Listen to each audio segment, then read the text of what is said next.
Die Natur hat uns das Schachbrett gegeben, aus dem wir nicht hinaus können noch wollen.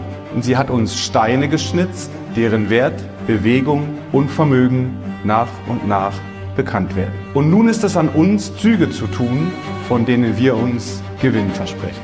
Ein wirklich beeindruckendes Zitat, was die Faszination dieses Sports umschreibt, was aber auch die Faszination des Lebens beschreibt, denn jeder ist mal am Zug und das gilt nicht nur Schach, sondern auch fürs Leben.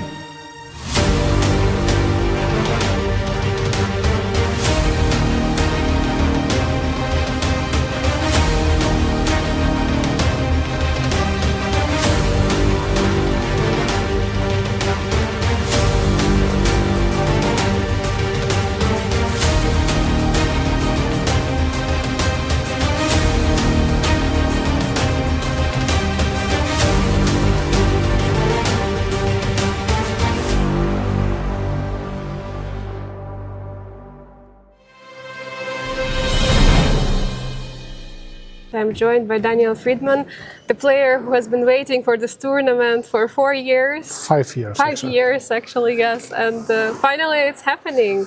Yeah, I'm very glad that I was invited. I wasn't so sure that it will happen. And I'm glad that I have the opportunity to play against such strong players, especially against Magnus, whom I never played before. But now you're having 1.5 points out of 4. Yeah. And it's kind of a decent result against such a field from 4 games. Yeah, I'm not disappointed with my points. I'm a little bit disappointed with the quality of my games.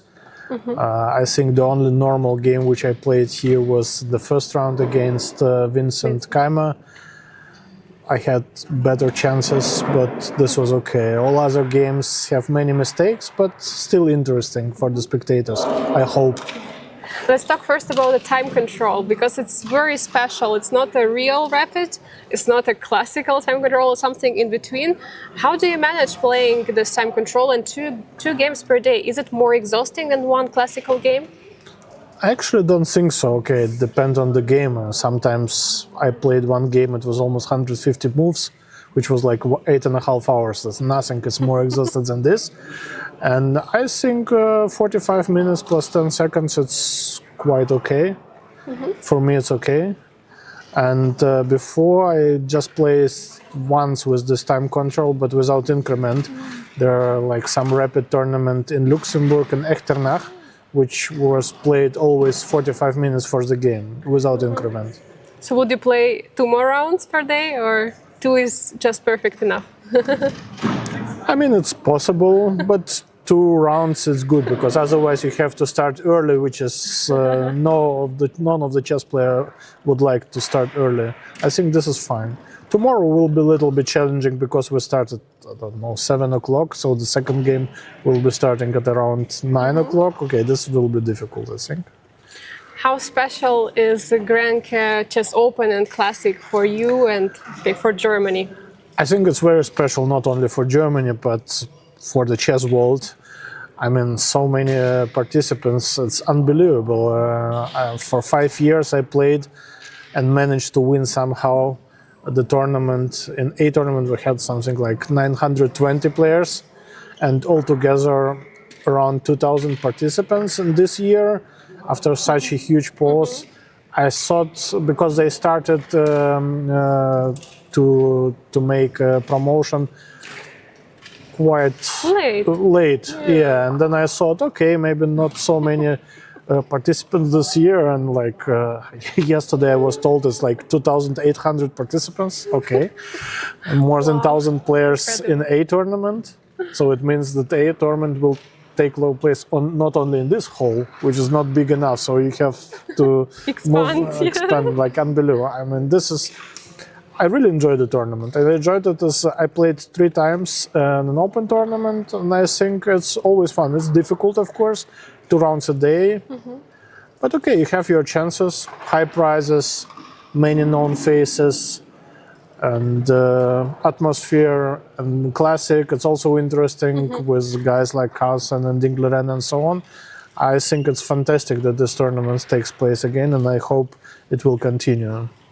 will you have more pressure on you when you're going to play in this huge playing hall where everyone is going to be watching, or not? I don't think so, no. I think it's fine.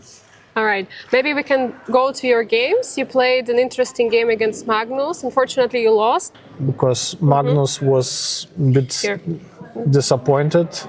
He lost his previous game, and then in this position he played g5, and I played too quickly this move g4, which is a positional mistake because, okay, it looks like black wants to attack, but actually nothing is threatening. So the normal way it's to play is to have my game on the queen side, because here it looks scary, but black can do nothing, more or less. It is usually said that if you have bishop on g2, normally No, it not should always, protect. not always. I had bad experiences even in the mail chess, in correspondence chess, where the early computers said everything is fine, you're winning, and then you get mate in 8. So in King's Indian you have always be careful, but this was just a positional mistake. So I played g4, Magnus played h5, and now he played very strong move knight g4, because if he will not take on g4, my next move will be queen e2, just to protect this pawn again, and then I start pushing on the queen side, and basically black have no real counterplay here. So this was the right move for him. And here I thought for a long time, because his idea is quite positional. He just wants to retreat with the bishop and push the pawns, g4, f3, g3, whatsoever.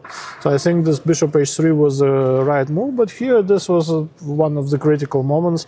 I calculated this move. So to protect the bishop, he cannot take because it's pinned, but I didn't like it because of simply king f7, and then I thought he will double rooks on the h line, but interestingly I'm just in time to play rook a2, rook h8, rook h2, so basically all my pieces are going to protect this guy. Here you can push like this, it doesn't matter, so let's say this, and then rook h6. So now he wants to double. Now I have knight exactly knight f2, and I'm just in time. You know, like all the pieces concentrating on this square, and then after exchange and g4, computer says it's equal. But it's incredible. But this was really strange, because somehow I thought I saw it somehow, but not till the end. You know, not a clear view. I looked like it's okay, but then I went for another continuation. I took on g4 and ran with my king, which was not sufficient, but was also many interesting moments, because Magnus made many mistakes as well, so I had drawing chances all the way through the end when I made the final mistake with rook a7 check and the time trouble. But okay, it was an interesting game. My first game against Magnus. Would be nice not to lose, but still I think the spectators enjoyed the game, and this is the main thing for this tournament, I guess, for me at least. And I'm looking forward to play against him the second game. Maybe a revenge will take Maybe place. a revenge, who knows, yes. One more question to you. Did you do some special preparation for this tournament in terms of a time control, or just to the opponents? Unfortunately, I didn't. I didn't have enough time with family and everything in tournaments. But I'm feeling fine. Out of the openings I got, I think in every game I got a good position. And what happens later, this is a different story, because today I lost stupid game against Richard Rapport. I had like half an hour and started some pseudo-active moves and just lost in 2 moves. It can always happen. So I need a little bit more control. We wish you more control and more luck in your revenge games against Richard and Magnus. Thank you. Thank you for your time. Thank you.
Hello everybody and welcome. We are live from Karlsruhe, Germany for another day's action here at the Grenke Chess Classic.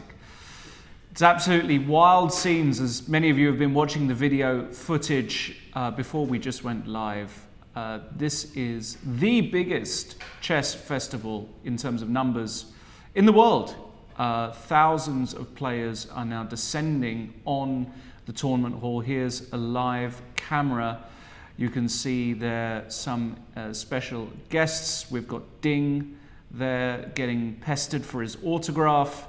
Vincent Keymer is there, and of course Magnus will be showing up any minute as well, as we have an evening round today, or 2 evening rounds I should say, for the main event. And we have the Open tournament, the Grenke Chess Open, featuring a number of very well-respected top grandmasters as well, the winner of which will also, as far as I understand, get entry into the main event next year. That's why Daniel Friedman is currently playing in the Grenke Chess Classic. We're going to be taking you through the action, and when I say we, I mean me and the one and only, the greatest player to ever hail from Rahlstedt. You're not really from there, but you know. No, Hamburg. I always appreciate you leaking my neighborhood. I'll be swarmed by all these people. I'm sure they'll be coming knocking on your door. Very likely. Jan Gustafsson, ladies and gentlemen. For Ding, I would guess he's a bit of an introvert, and as a... we're not properly mic'd up. Oh, you're not mic'd up? Shocked looks here. Okay. But I already said many white things. As a fellow introvert, this is scary to me. 2,784 people registered for the Open tournament. Amazing. And how will Ding and Vincent fight their way through? Well, that's a good question. They're going to have to find their way through to the big stage. They will get there in the end, I'm sure. And it looks like that. I think that is Wolfgang Grenke just there next to Vincent Keymer. The man who created the Grenke company from a desk in his bedroom and is making all of this happen. Can see Ricky Rapport there with his He's not messing around. Come on, get through there, Richard. That's it. And now we're talking. No sign of Magnus, but... Magnus will have found some secret back entrance. For all of you who've just joined the broadcast today, the Grenke Chess Classic, which is the main event, is a 6-player all-play-all. And you can see that it's a double round robin as well, so they play each other twice, 10 rounds. There will be matches for 1st, 3rd and 5th on the last day, and it is a 45-minute plus 10-second move time control. We are starting to see more and more faster time controls. A few years ago when I was commentating this event with none other than Peter Lecko, who unfortunately could not be here because he's sick, that's why I'm here, we were doing classical time controls, and even way back when in the Baden-Baden Chess Club, Jan, we had rounds that were 6, 7, 8, it was real classical, 8-hour-long games, but not anymore. They're faster games, much thanks to the influence of Magnus Carlsen, who prefers the faster time controls. Nevertheless, we've had some amazing chess. Yesterday, for example, the last round of yesterday was just exceptional, just end-to-end drama, and we should have had more decisive results. Vincent Keymer making what looked like a completely normal move in an endgame, but he went the wrong way with his king, and amazingly Ding Liren got away with half a point, and Carlsen unable to convert a piece up against Maxime Vachier-Lagrave. That would have soured his evening somewhat. That is a position you'd put your house on Magnus winning. But MVL, he's tricky, resourceful, and he managed to hold. And Rapport, well, he didn't really have any issues against Friedman. Standings after round 4 as follows. Rapport all alone up top on 3 points, followed by Magnus, Vincent, and Ding. Friedman and MVL having an underwhelming tournament so far. Still plenty of time, though, to turn things around. It's a double round robin. I think Friedman is an underwhelming tournament. 1.5 No, out of 4. Sorry, Pretty good. I was referring to MVL specifically there.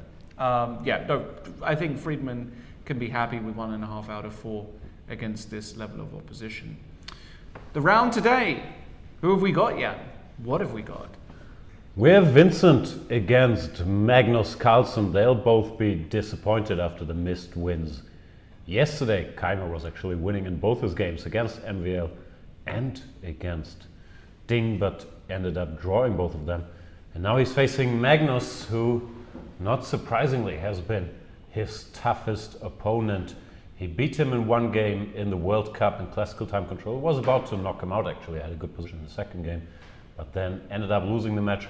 But in rapid, the score is 9-0 in Magnus's favor. So this has been a tough matchup for Vincent. But of course, he's getting stronger by the day as his hair gets longer.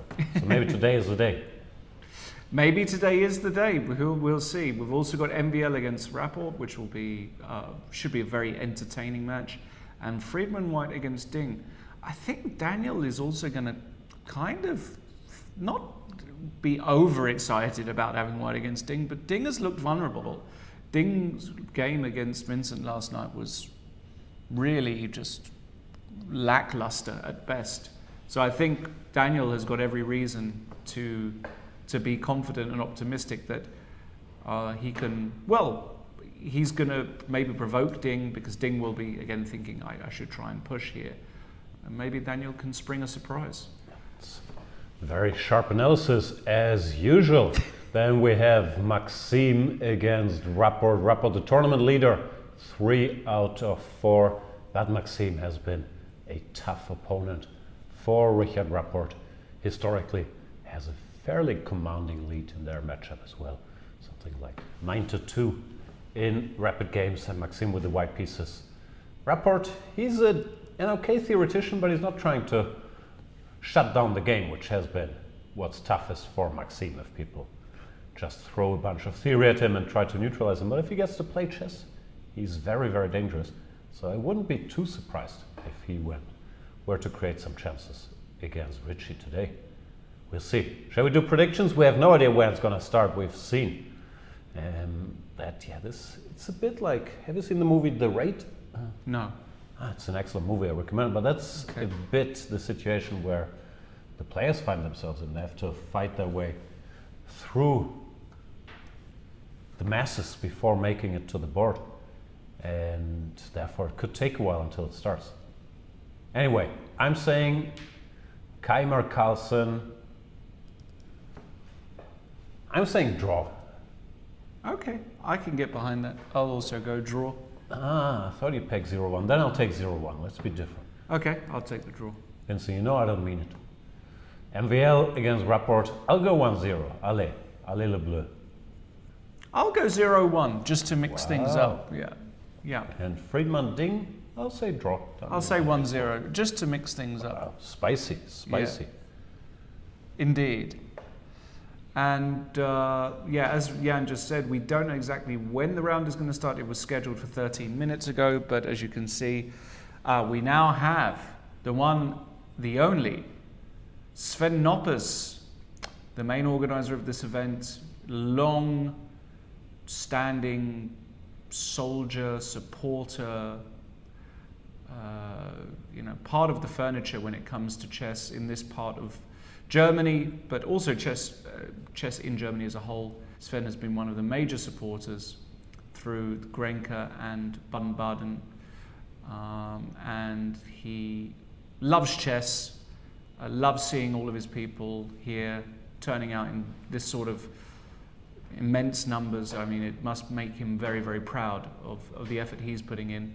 He's giving an address. Just to recap, Sven is a major supporter and soldier of chess in this part of Germany, but also other parts of Germany, and he loves chess. I mean, he's from this part, and he's a big proponent of chess in Baden-Baden, in Karlsruhe and this area. But he's from Deizisau, from Deizisau, next to Stuttgart. But his influence has gone beyond that and has reached all corners of the country. Is that better said? Got it. No, I'm just trying to. And there he is there. I've never seen him play chess. Does he play chess? He doesn't. He has no idea, but that's all right.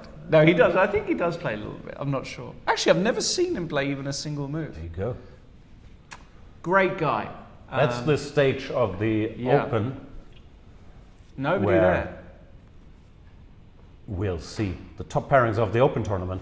That's not the hall where the main event players were playing, unless they get moved there. But Yeah, they get moved there. That's the whole point. Yeah, but it's more boards, so it's both the classic boys and the Open boys there. I believe so. Oof. I believe they're going to be playing there. Look at that poster of Ding, by the way. That was incredible. That was huge.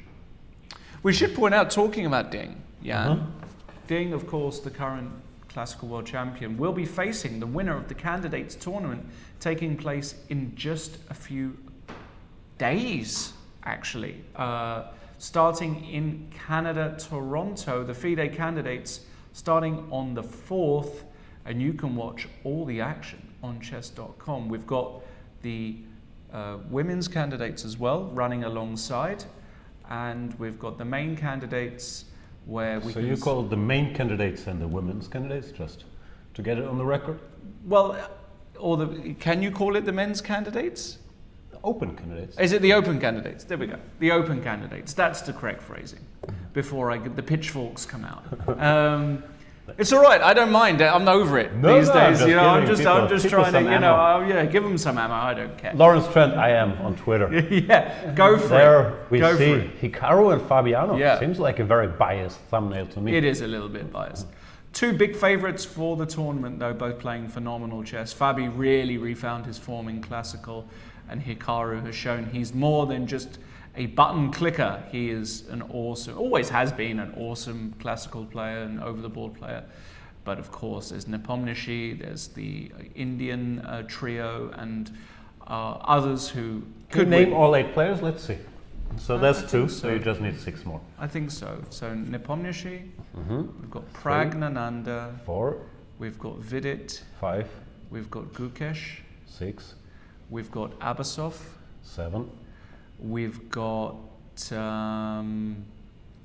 is where am I thinking now? I'm sure there's a couple more off the top of my head. See, this is what happens when it's 6:30 in the evening. Who else is playing?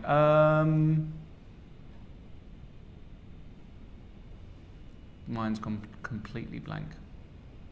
Give me the countries. The countries? The remaining players. Now, let's go through it again. How many did I say? 7 or 8? Karana. Yes. Nepomniachtchi. Yes. Vidit. Yes. Pragnananda. Yes. Gukesh. Yeah. Abasov. Yeah. We're missing one. One? Who am I missing? We're getting some signs Okay, here. we're getting told to move over. Who am I missing? I don't know. Do you know? No. Oh, right. Who am I missing? Somebody fill me in. I've gone completely blank. I'm sure somebody will point it out. Our lovely producer will point it out. But I have definitely forgotten somebody. It's not Anish. No. Maybe Maxime? No. Another Frenchman? Nah. He's not. No. Then I get nothing. I'm going to have a quick look before I go insane. It's Ali Reza. Oh, it's Ali Reza. There you go. Ali Reza. That's the guy I forgot. Ali Reza. Of course, Ali Reza. He had to do all kinds of things to get there. That's right. He had a bunch of matches. Yeah. Open tournament in Rouen. But he made it. Have you ever played in Rapport? No. Okay. I've never been to Rouen. Me neither. But I'm sure. Do you think Sven Noppers has ever been to Rouen? No, Sven doesn't. Doesn't go to Doesn't such leave places. this area. He does when he goes to Saint-Tropez and Cannes and... I don't think he does. No? He's based in Karlsruhe. Lives here. Loves it here. And brought the biggest chess event in the world. Unbelievable. I remember talking about big chess events while we watched Sven talk there. We're not going to listen to him because it will be in German, but... did you ever play the Capelle Ronde tournament in the north of France. Oh, that was a big one. That was huge. That was one of the biggest opens I ever played, for sure. I wonder what the biggest open ever recorded has been. Maybe it's this year. Could be. 1,300 players? Yeah, it could be. Yeah, could be. It's a lot of chess. They'll all just stand there? Don't they have boards where they can sit down? I think these are the fans, the guests and the fans. But Sven, ready to say a few words? I don't like big crowds. You're a man of the people. You just like to bath in there, right? But I don't like football stadiums, rock concerts, nothing. Right. Yeah, it can be a little bit claustrophobic sometimes. Yeah. It certainly can, yeah. There's Vincent. There's Vincent, there's Magnus. In fact, if you really were, didn't wear your glasses, you could get them mixed up. They're not too far apart. I actually don't know who's on the left and who's on the right. Magnus got a haircut now, so it's easier. It is, but they're other than that, similar. Seems impossible. Vincent Keymer, what a story he is and has been. Tell us, what's the story? Well, I saw Vincent at Waisenhaus and managed to have a few conversations with him, and he's just such a pleasant guy. He's such a good role model for young chess players, especially in Germany. Very professional, very mature, and he's got, as I said yesterday, I think he's got all the talent in the world and everything you need to really. I think he could be world champion one day. I really do. So what could we learn from his story? You gotta be mature, professional, and pleasant.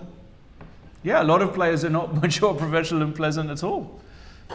That's still good. I think he, the way he presents himself is very good, and I think he was on the TV program, for example. I think he did a great job. TV. Yep, he did a great job there. So fingers crossed he gets all the recognition and support he deserves. Only 19 years old. He won this Open in He did. I remember 2018. that. I remember as a that. 14-year-old. That's right. I remember that. I played in the same tournament. I was in that one. He still won. And he still won it.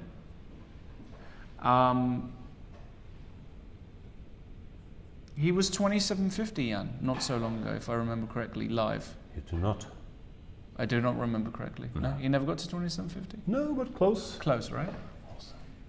Improvement is normally not linear, so I'm not too concerned. If it's 2730, 2740 or whatever, it's clearly showing he can play with all these guys. Like Magnus really is the last frontier where he struggled, but that goes for everybody else in the world too. And of course, we have high hopes, but there's also, I think, very healthy competition that is not behind him at all, frankly. In Pragnananda, Abdusatorov, Gukesh, Alireza, this whole generation is just incredibly strong already. And I can't wait to see who emerges on top there. Because let's face it, these 30-somethings, they won't stick around forever. And then there's a big gap in the mid-20s. We have Rapport and Duda, but they've never been fixtures in the top 10, so the world top spots, they will be up for grabs. Magnus already slowing down a bit, and not chess skill-wise, but activity-wise. And let's see how long the likes of Fabi, Hikaru, Ding, Nepomniachtchi stick around. It's interesting because if we think about the world of chess, let's say 23 years ago or 24 years ago, the top players dominating at the time were all in their late 20s, early 30s. Were they? Yeah. So 24 years ago, that's 2000. Yeah. Kasparov was like late 30s. Yeah. Kasparov. Think of Vichy, think of Mickey, think of Peter, think of... I mean, it wasn't a group of 19, 20-year-olds is what I'm trying to say. The guys that were dominating chess 20 years ago were not 19 and 20. They were 25 plus. But it's the same now. Well, I feel as though there's more young guys in the conversation than there used to be. That's more the thing, that we have this very strong generation of the guys born in 1990 or around that, and then we have this almost 15-year gap, and now we have all these guys born in 2004, 2005, approaching the top. Sickening. How do they get so good? I don't know, internet. These kids. The internet. They have the internet now. Internet kids, that's true. Digital natives. That's right, digital natives. Although some of them, I'm not sure of all of them, but they don't strike me as super digital. Like, I don't see Vincent on his phone or on his computer non-stop. Gukesh, they said, didn't even have access to a computer until he was a grandmaster. That's probably an exaggeration, but didn't focus on learning openings and so on and so forth. It's not just internet kids, it's the mix. Yeah, I think that I agree. I think a lot of them are not digitally obsessed, although of course in their preparation they all do use the computer extensively. I don't imagine these guys sitting over a wooden board very often and trying out ideas. That's it. I can imagine it with Vincent and Peter, but perhaps some of the others I'm not so sure. Well, it's fairly common. There's not always time, but especially if you have a helper, it's usually a good idea to bring a wooden board and move the pieces there, because you have to make the moves over a wooden board and you commit them to memory. So much easier than if you just click through files on a computer screen, but of course, such a time saver to click through things in a file. That is not always happening. But in general, it's considered to be good practice. What's going on there? Still speeches? Yep, still speeches. I think that's Wolfgang Grenke talking at the moment with Sven Noppes. And they're just having chat on stage? They're having a quick chat, quick I'm introduction. not sure if that's Wolfgang Grenke, but I really can't tell from here. I think it is. I'm almost certain it is. Although and yeah, this is going to be a great day of chess. I like coming to tournaments like this because you see a lot of old faces as well. I know you hate people, but sure. I don't mind people, and there's going to be a lot of old friends knocking around here. For example, your good friend Mr. Dodgy, he's going to be around. All right. Is he an old friend of yours? He's not a friend of, So who are your old friends? Who do you look forward to running into? Well, I saw the list. There were nobody in particular, I guess, but just some old zero names. Zero names. Zero names. I'm not gonna make anybody favorites, but there's some of my teammates are here as well from Norderstedt. They're playing. You just run into people. Macaulay is here, for example. There you go. So your dearest old friends are Macaulay and the Norderstedt guys. No, but some. Well, I'm just curious. But Macaulay. What is about here. Magnus? Magnus and you go way back. We do, yeah. Magnus, I've not spoken to since I've been here. I think after yesterday he was probably a little bit upset, so you got to let him cool off. But I'll say hello to Magnus. I'll say hello to anybody who I've had good relations with. Anybody I've had poor relations with, I'll also say hello to. Wow. Yeah. Amazing. Be a lot of lows. Diplomacy. Diplomacy 101. Who's that speaking now? The guy talking now, I'm not entirely sure who that is. Me neither. We need to zoom in. Which is, of course, unfortunate. But we are way behind time. What time is it? We're half an hour late. Yeah, this is very un-German, by the way. Being half an hour late. Taking a German train? That's a great result. That's true. That is very German. But being half an hour late in Germany is capital punishment in many places. Not true. No. Of course, it's understandable here with the logistics and all these true. people. And if they say it starts at 6:30, that means speeches and so on. But I'm worried about our players, because they were starting at 3 p.m. Then it's already a big jump to start at 6:30. You have to shuffle your biorhythm around a little bit. Now we get like, let's say, an hour delay. They might be here till midnight, and some of the guys might fall asleep. Like Ding strikes me as like us. Yeah, actually Ding, I'm being told, is a night owl, so he's probably fine. Most chess players are, but it's still very tricky to change your starting time around during a tournament 4 hours later, because normally you're tired after the games, you go to sleep, and then you end up waking up in the morning. Now they've had to keep the energy levels high all day long. Yeah, if you're fit, if you're in good shape, like, well, at least I think a few of these guys. I think Vincent is in pretty good shape. Magnus, of course. MVL, at least he was. What are you doing? You're ranking their fitness levels? Yeah, I'm trying. Vincent is number 1? No, I think Magnus is number 1 still. Magnus is number 1. Number 2 is difficult to say.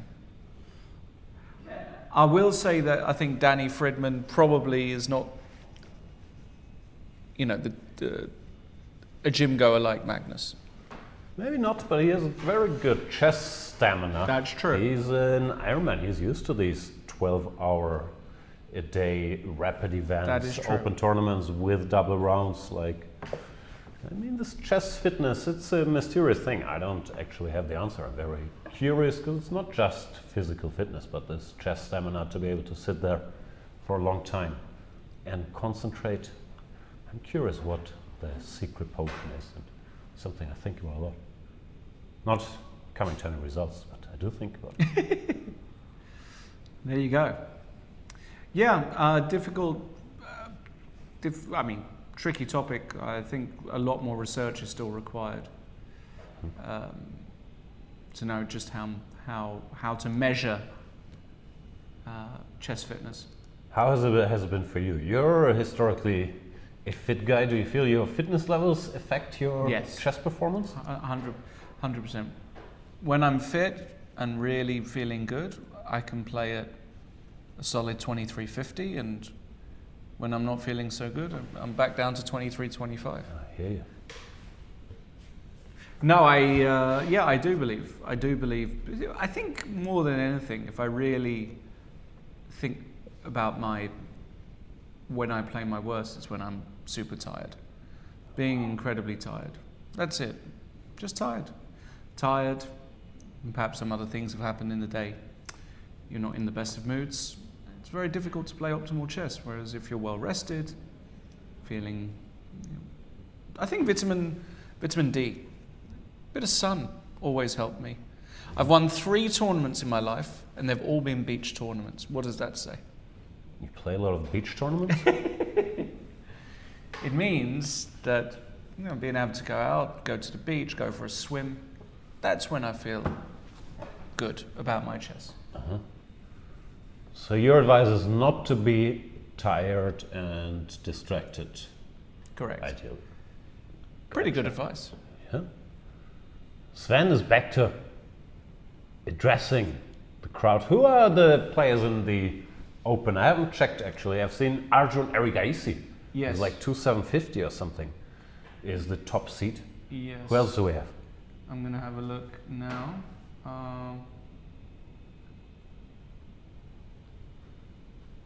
Let's have a look here. So we've got, wow, trying to navigate this site. The Open Spieler. It's the classic. Useless. I know Take your time. I know there are at least. Here we go. So we've got Erigaisi. Alexei Sarana is here. As well. European team champion. Yep. Fedoseev. Shugirov. Somebody called Hans Niemann. Do you know? Wow, Hans is here. Never heard of him. Do you know him? I do know him. Okay. El Nino, David Anton. I look forward to catching up Thinking with of a different El Nino. David Anton. Kirill Shevchenko, Ivan Saric, Matthias Blubaum, Not familiar. Raunak Sadwani, Pishot Burkic, Dima Kollars is here, Abi Mishra, Rasmus Svana, Jaime Santos. Oh, Jaime Santos has really dropped in rating. I think he was pushing 2,700 not so long ago, actually. Frederick Svana, unbelievable. Frederick, the brother of Rasmus, also Double Svanas? both Svana brothers on 2,600 plus. Gata is here. Rinat Jumbayev, Christopher Yu. The list goes on. There are literally hundreds of. There are literally thousands. Literally thousands and literally over 100 GMs, I think. So it's going to be fun to see who wins the Open. Yeah, we'll focus on the games in the Yeah. Classic, but of course, online you can follow all the Open games if you want to as well. But what we want to see is our boy Vinny K, the local hero, face Magnus Carlsen in round number 5. So this is the midpoint of the qualifying stage of the tournament. They play 10 rounds total. Both Magnus and Vincent on 2 out of 4. So it's sort of a big game to see which direction either of them will go. Yeah, it's a massive game. Massive game also for, as Jan pointed out, the historical results between them. Magnus with just an overwhelming head-to-head statistics. He's just crushing Vincent. And Vincent has to turn the tables at some point, unless you just end up having somebody like Magnus as your, as we say in English, your bogey player, where you just, for example, I remember, I think, is it Judith had Vladimir Kramnik, just could never manage to beat Vlad at all, ever, in any sort of... No, she struggled against Kasparov, Anand and Kramnik. Then again, those are all pretty good players too. Yeah, I think Kramnik in particular, though, she had a big problem Those three with. in particular. Yeah. Is there a player that you've always just struggled against? No. Oh, okay. You just did okay against everybody. Yeah. Okay. What's going on there? It looked like Sven left the stage. Oh, there we see Wolfgang Grenke and Hans-Walter Schmidt, who used to organize another gigantic tournament in Germany. What were those called? Were those called the Chess Classic as well in Frankfurt and then Mainz? The Mainz Chess Classic sounds correct, yeah. That was another tremendous event. So 2 men who've done a lot for German chess. Right there, embracing. Still, guys, 38 would you minutes mind late. getting off the stage? Like Yeah. you can talk backstage. They have coffee, I'm told. Let's start. Yeah. 38 minutes is even for German standards. We're now getting into, are we able to sue the rail companies territory? No, you gotta wait for an hour, then you get 25% of your money back. I didn't know So that what's- actually. An hour? 20, and what if it's 2 hours? 2 hours is 50%. And 3 hours? 50%. Do you ever get 100%? No, 50 is the max. Max, okay. So I always get very upset when I'm 59 minutes late. Do you take a little screenshot with your with your phone? Yeah. Do you have to send it off? Do you actually send it off to get the 25%? Yeah. Yeah, you have do, to fill don't out you? an online form. Oh my goodness. Times are tough, ladies and gentlemen. That is for sure. The players are Hans-Walter, seated. get out of there. No, the players are not there. The main event players. Where are they? Are they still trying to make their way through? Incredible. Poor Ding, like signed 800 autographs by now. Yeah. Well, At least it's a shorter name. Imagine you're called, I don't know, Caruana, Nakamura, Nepomniachtchi, Ali Reza, and you have to sign. yeah, I guess. I never thought of that. We should explain, by the way, I guess people know this, but Ding is his last name. Correct. Liren is the first name, but in China and I think in India it's similar, although there it depends a bit on the region. You typically write the surname first, that's why it's Ding Liren, not Liren Ding. And in Hungary, they always go with the surname Peter. first. Yeah. Peter. Shout out to Leko Peter if you are watching, sir. He wrote me some nice messages yesterday as well. Big fan. We miss you, Peter. Wishing you a quick recovery. Okay, Sven is back on the mic. He can't let go. And we've got two young helpers here. What are these kids? Not entirely sure. To be honest, in a few years, they could be yours. I would assume they already have parents. Yes. No, I'm not saying they will be yours, but your Jonas and your daughter, I could see them looking like that in a few years. Uh-huh. Jan's a great dad, ladies and gentlemen, by the way. Got to see him with his kids and his wife. Lovely. I met Jan when he was just a raging bachelor. Now, family man. I'm proud of you. Mm-hmm. Anything else? So we've zoomed in on my neighborhood, my kids' names. Like, what else you got? Well, that's all. I mean, I don't. Let's get started. What about you?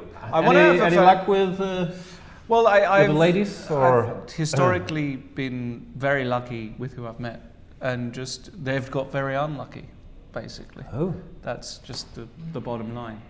I hope to be one day a dad like you, and like my brother. My brother's a dad now.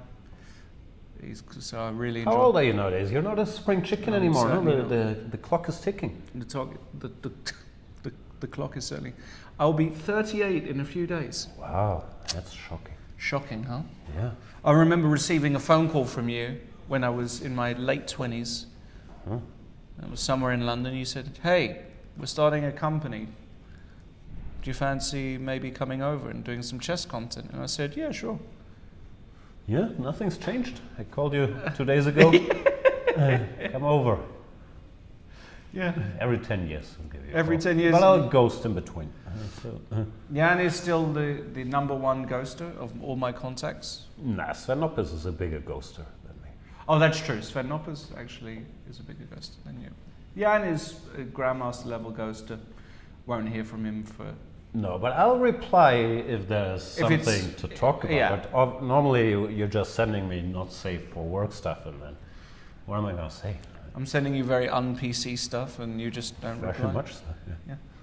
No, I just forward it to Mr. Doci. Take a screenshot, forward it, and my job is done here. There's Daniel Friedman. All right, we're getting one of the players to the stage. That's good news. 1 down, 5 to go. Yeah, Mr. Friedman. Great guy, great player. Played him a few weeks ago. He absolutely crushed me. That was fun. And he's playing white today against Ding. Dressed up for the big stage. Yeah, the world champion. You make an effort for the world champion. And here he is, le man, le myth, le legend, as they say in France. That's what they say. Maxime Vachier-Lagrave. One of the nicest guys you'll have the pleasure to meet and hang out with. Mr. Rapport, also super nice, but don't know him as well. So less nice than Maxime? Not less nice, just I don't know Richie that well Oh, I see. compared to Maxime, who I've spent quite a lot of time with. Uh-huh.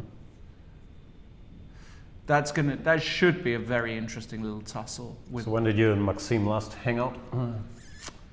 We last hung out, I think it was in Dublin, not that long ago. Oh. Ah. What do you do? We went there for, actually I think it was his birthday, a joint birthday. We hung out, we ate, we drank. Wow. I spent a lot of time with the Frenchies. I went to Kilkenny last year, the Kilkenny weekender.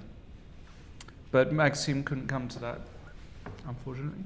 Is that Hans Niemann? That is Hans Niemann. I have no idea why he's on the stage. Maybe he thinks he's in the tournament. He deserves to be in the tournament. I'm sure he will proclaim this, that he should really be up there. He should just sit down. Yeah, he should just sit down in Magnus's chair and just say, this is my chair. There's Vincent Keymer. Looks like the players are getting introduced one by one. That's right. Vincent. That's a bit rough, actually. Everybody's arriving, and you have to play Magnus with this gigantic audience straight away. I don't think he's going to be too fazed by it. Here he is, the former world champion. Still hard to say that. Well, he's the Rapid World Champion. This is a That's Rapid true. tournament, so you can call him That's the World true, Champion. actually. That is a good point. The world number one. He's occupied the world number one spot now for 11 years straight without ever being budged. Quite the achievement. And you can see there adjusting his pieces. I have no idea what kind of mood he's going to be in today. Wolfgang Grenke playing pawn to d4 for Vincent. Excellent move. Good move. And most likely the move that Vincent's going to play. Oh, he's put it back. Maybe he'll... play one knight f3, e3, c4. Okay. Could do. No, he might play d4. He might play d4. I'll be very curious to see what kind of, as I say, what kind of mood Magnus is in after yesterday's really disappointing day for him. Is he going to just go completely... So after the disappointing day, would you think his mood is good or not so good? No, but you know, sometimes you want to react violently, sometimes you want to just react solemnly and just play some normal moves. And sometimes you think, you know what, I've had enough.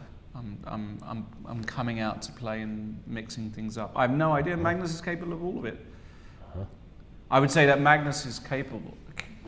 Not everybody can just do that. Like, I can't imagine Ding just coming out and going absolutely nuts one day. So how would Magnus go nuts against? Well, you can play something slightly more offbeat. You can play something slightly more aggressive, like, I don't know. Plays knight to f6. He might play Pawn Dutch to or c4, something. pawn to e6. Okay. So far, Knight so to good. c3. Vincent inviting the so-called Nimzo Indian, but Magnus often goes d5, saying, "Nah." He's no played Nimzo, c5. and there you go. There's the madness. He's going for the Benoni. I told you guys. I know Magnus. You didn't tell us actually. You were saying he could or he could play solidly. You were covering all the bases. But here we go. We get a Benoni, And which Vincent, is... not bailing out, plays d5 immediately. Let's see which system Vincent goes for. I'm not sure he'll go e4 here. No?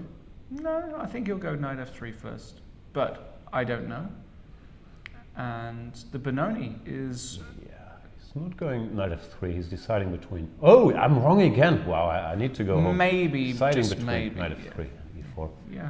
Knight f3 is a strange move order because typically this is the big advantage White has here, that he's not committed to knight f3 yet, so he can play systems with either e4 and f4 or e4 and putting the knight here. But Vincent, who doesn't play the Nimzo move order very often, he more often plays knight f3 here, probably is transposing to a system he knows with the knight already committed there. And ironically, in the Friedman Ding Liren game as well, we've got a reversed Benoni. So it's Benoni round. Do you know that Benoni means son of sorrow? Apparently it does, yeah. Oh, some theory debate here in the Yeah. Carlsen game. Queen a4, bishop d7, queen b3, and black is And supposed to go b5. b5. Yeah, Let's see how well Magnus knows his Benoni. Vincent is saying, I'm not backing down. Yeah, let's have a look at this. So Vincent gives a check, Magnus blocks, Vincent brings the queen back, and now So this is very Point is topical. to lure the bishop here. If knight b7, you can take the pawn. So bishop d7, queen to b3, pawn to b5. Now white has a choice between taking here and taking on d6, both leading to big messes. And as far as I know, black is okay here, so people have stopped doing this queen a4, queen b3, but maybe Vincent is also saying, you know what, I think you're bluffing, sir. I don't think you know all this stuff, so I'll put you to the test. But Vincent's taking a moment here, which might be bad news for him, because you don't want to enter this if you don't know details. Then I would question why he blitzed out queen a4 check, because this is what you get. But no, he does take. And queen b6. Magnus knows a little something. Surprisingly hard to catch Magnus, and he does know a little something here and there. I've said it for years and years and years. I think people underestimate him in the opening, and he just knows a lot more than people think. Yeah, he does. Yeah, bishop e5 is the main move, and now you can play castles or c4. I think I've had this at least once. Often leads to the same thing, but if you're not well prepared here as white, could get very hairy very quickly. The black pawns on b5 and c5 start to roll, and bishop e5 castles. Magnus still well in books, so it's really a book war at the moment. Yeah, I used to click these lines e3, then there's c4 or b4, and typically if you keep pushing the button it ends with black surviving as always, but it's gonna be a question how well Vincent knows this, if he can ask a question or if the board will be burning. So when you're supposed to go e3, e4 would be a little too loose here, then you get hit with c4 and queen c2, I guess, knight a6, and your pieces don't really make a lot of sense. So you want the pawn on e3 so that this bishop is not as loose here. Yeah, this is definitely a... I think e3, c4, and then the queen goes to d1. That was the line, no? Yeah, and if b4, knight e2, but it looks awfully clumsy for white, but... Pawn up, nice centered pawn up. So black has to do something. If we get one more move, we're in good shape. Yeah, rook c8 followed by c3 is an idea I remember. I think I looked at this with Fabi actually. Sure. I really do. When Fabi had his Benoni moment. And you can see on the stage there, by the way, you've got some top players from the Open tournament as well. That's Hans sharing Niemann. the stage. That is Hans Niemann with his back to us. Do you think there's a special Hans Niemann board with the camera just on him, like Magnus often has this TV board? That's right. I should have one. Yeah. Camera and metal detector required. Yeah. No? Too soon? Yeah. Too soon. Okay. Now let's see how Hans... I mean, wouldn't it be great if Hans won the tournament and he would play in the main event next year? That would be something. Yeah, Magnus would be thrilled. Yeah. Do you think they talk? I doubt it. Yeah, me too. He's going to walk past the board. I wonder what the tension is like. Can we see that? Can we zoom out here and see? No. No, we can't. We can see Arjun Erigasi there in the grey blazer. Can see Alexei Sarana on the other side. Can we?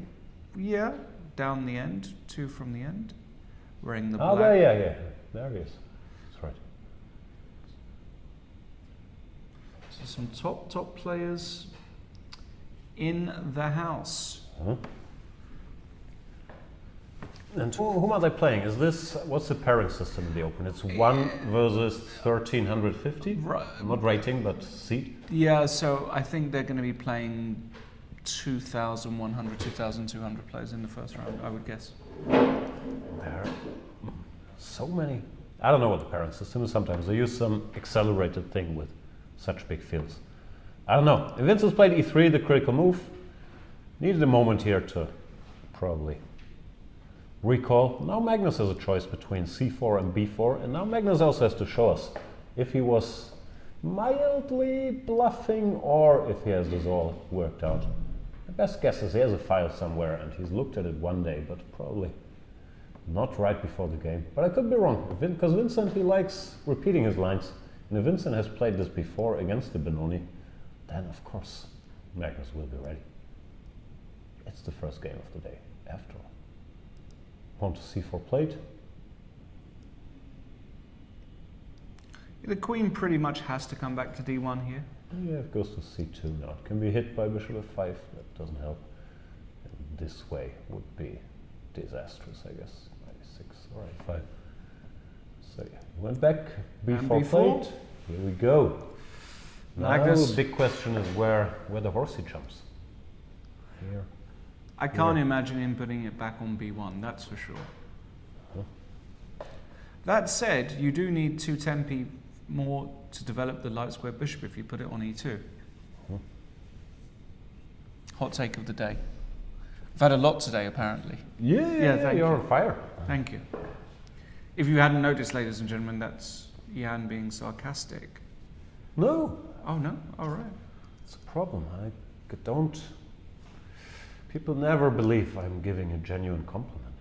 That's because you've never given a genuine compliment. It could be a reason.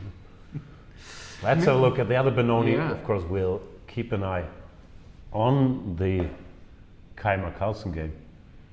Daniel Friedman. He's saying, I would also like a Benoni, but I will have 2 extra tempi and you will have played e6 with your bishop. Still boxed in, so of course this is a way different version. And the move h6 slightly rare as far as I know, but of course Ding will have prepared this. Daniel, not surprised, takes in bishop f4. Knows the stuff. Now knight e5 is an option, so probably black goes bishop d6 to control that square. Let's see what Ding is up to. Or will he go g5? Yeah, he's not going to go g5. Not today. But interesting kind of reverse Benoni. I think Daniel is doing just fine. Nothing too much to talk about just yet. Should we go to the final game? Nah, it's French. It's and a the French opening too. the Vinaver. Yeah. Rapport likes his line, plays it quite a bit, but here, bishop to d3, this I know. Wow, this is very unusual. No, this is the main move. But oh, is it? Sorry, cd4 and then queen g7. cd4, knight e2. now you go knight e2, this is also established, but after bishop d3, Rapport goes queen a5 now, which is sort of rare, at least to me. The point is after knight e2, you go c4 and trap the bishop, but after bishop d2, he also goes c4. It's too subtle for me. Why do you go queen c7 and then after bishop d3, queen a5? So he gains a tempo back if he wants to play c4. And he likes this close structure. Deep stuff. It's a sideline, but trying to get a game. You have to play rook g8 now to cover this poor pawn. Is this good, Richard? Maxime has won a game in the Wiener before. He beat Jan Nepomniachtchi in the candidates in a key game when Maxime Vachier-Lagrave was the leader of the candidates together with Jan Nepomniachtchi. Not so long ago. It was during the pandemic. Weren't we, or the start of the pandemic, weren't we doing commentary in the Yekaterinburg and then Maxime won this game? That's and right. Then it was put on hold. That's right. We were in the studio in Hamburg. No, I was in my basement. Oh, sorry. But you did cut. No, it was. Or was that the? What, are you talking post-pandemic? Yes. Nope. Pre-pandemic.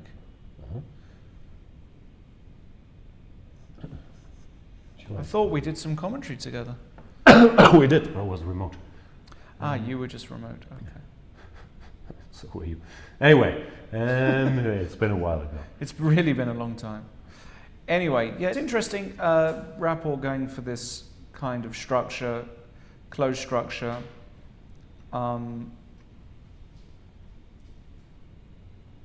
the current position looks okay for black to my eyes, but a4, knight c6, knight f3, bishop d7, castles h6. Looks totally reasonable. Yeah, Maxime just developed in sort of a standard fashion, but maybe the way to punish this, that's the advantage, of course, of playing these sidelines, as normally people who won't be too well acquainted with them, was some cunning moves here. Like, okay, Compy says a4 is okay, but now he's giving lines that I can't even explain, like queen f4 followed by bishop g4. Like h4 is fairly standard there. I'm actually a bit surprised Maxime didn't do it, because you see them pushing the h4, all kinds of situations. But the You're telling me you've never seen queen f4 followed by bishop g4 in these closed French structures? And you call yourself a grandmaster? Yes. Okay. Just so we're clear. No, I have no idea what queen f4, bishop g4 is about. That is next level stuff. Yeah, I actually don't even get it at all. This is much more normal, but you can get into trouble here. Yeah.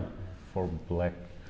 Somehow, yeah, the short castles didn't look to be asking so many questions. No, you can get into some serious trouble here as black, because as black? as white, sorry, as white, yeah. So rook d8, f6, g5. Not even that. Yeah, just pushing, just starting the push. Can get I don't think you want to go g5, because the pawns aren't really moving anymore after that. But preparing f6 or f5. You might even not even have to prepare it in some positions. You can just jettison the pawn. Very interesting stuff. Now, of course, long way to go in that one. Maxime also played very quickly, and clearly he was out of book. He made some, according to the compy, subpar moves. Why blitz out all this stuff? Rook fb1 played, totally natural. Now Richard is just going to castle long, which he already does. And this is where you reach the point as a white player on this side of the board, against the system, where all of your previous moves have kind of been straightforward, automatic, and now you need a plan. And rook b5, queen c7 is the first thing you look at. And I wonder if there, after rook b5, queen c7, bishop c1 is what MBL will play, with the idea of rerouting the bishop to a3. Makes a lot of sense, but it's sort of slow, so he has to think about how to deal with f6 or f5. Yeah, f5, and now, I mean, in principle, I don't want to take that, so I would probably put the queen on h3. But yeah, super complicated. He's pretty happy with Comp that. likes knight a5, which attacks the rook. The rook comes back, and it likes rook df8. No idea. No, he's preparing. Some more reshuffling. That's what Richie likes about this. He has a compact structure he can shuffle around, and here, of course, there's a lot of looming danger with this pawn push, and the white pieces are slightly misplaced. This bishop is beautiful, but it doesn't seem to be doing enough by itself. So it looks like the opening went a little wrong for Maxime there. And Rapport, who's played the French every now and then. Also advised Ding to play the French during the World Championship match against Nepomniachtchi. He played the French ones as a surprise weapon. So Richard and the French are simpatico. Yeah. Let's go back to the Magnus game, because we did get an answer from Vincent, and he did put the knight on b1. He said, I don't want to put the knight on e2 because I have to move it again anyway, so I'm going to put it on b1. Magnus now protects his loose pawn on c4 with bishop b5. And it's over to Vincent, who I think we can reasonably confidently say is probably close to out of book now. Or at least he hasn't looked at this position for a while, I wouldn't have thought. Yeah, I think it's still sort of theory, so he probably has it in some file, but it's not what you check every morning. You've been on the bishop f4 analysis. In a way, I don't know which position is easier to play. At least the next move for black is sort of easy. Well, Vincent now has a decision. Do you go bishop e2, do you go a3, do you go a4, do you go bishop d4? Might be two bunch of candidate moves. Really is a bunch of lot of moves here, and well, Magnus having a good think as well.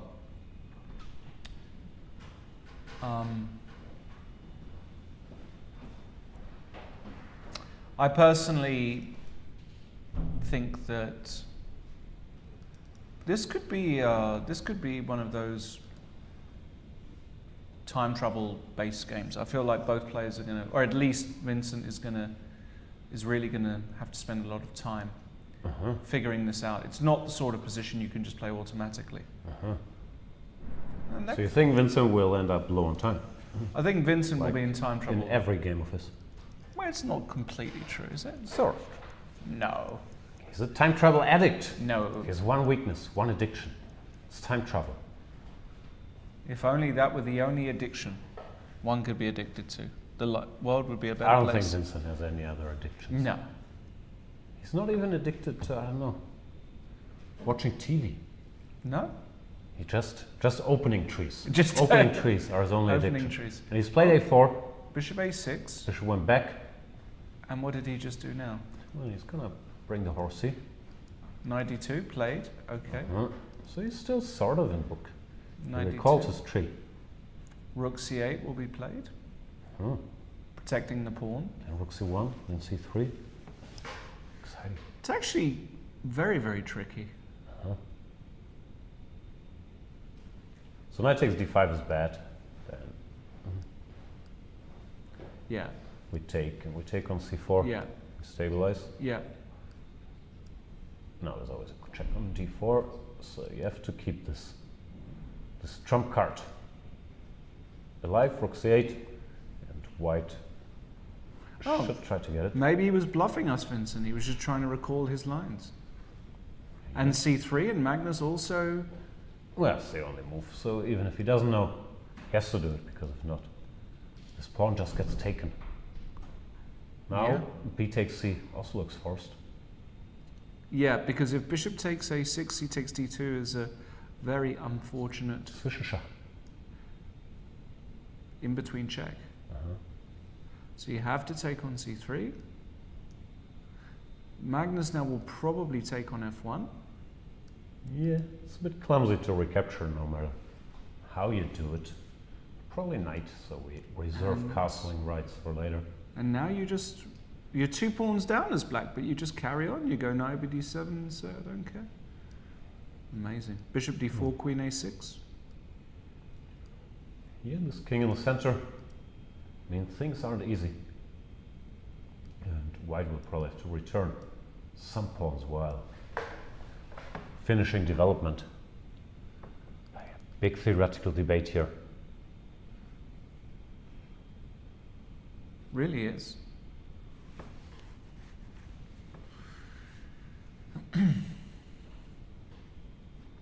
Vincent's he's a big Harry Potter guy. I'm not sure if that's an addiction. What, big what, sorry? Harry Potter. Oh, Harry Potter. Yeah. I think it is an addiction, right? Could be. I'm sure there are some Harry Potter addicts out there. Have you read the Harry Potters? No. I've seen the movies. Okay. I tried to read them to my kids, but Are they too young still? Probably. no, they said this is for babies. Really? No, maybe they're a bit too young. Yeah, so, a bit too young. But I'm a big fan of J.K. Rowling. At Lawrence Trent, I am. That's okay. Yeah. I'm all right. Listen. How do you I can recapture? be. No, sorry, go ahead. Thomas. No. I was just saying. I think she's a talented writer. Entrepreneur. Big fan.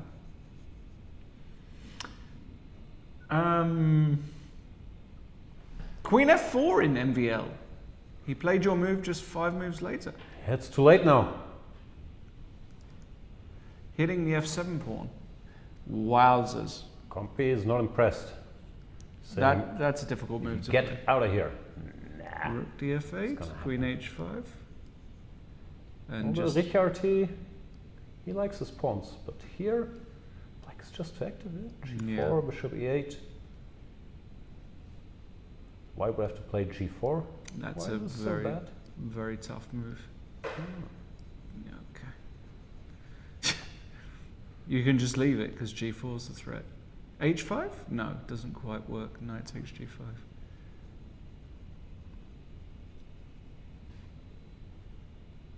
Wow, I'll be very, very impressed if Richard finds g5 here. I'm wondering, 'cause the first move that comes to mind is this, just to cover the pawn. Then he wants this, so what's his point? Not sure. Actually, I'm not sure, because when the bishop gets to a3, then when you go f5, e takes f6 is not even a move. Oh no, you can throw in bishop d6. Yeah, but okay. But then you can no longer take en passant, you right. have to do it directly. They changed the rules.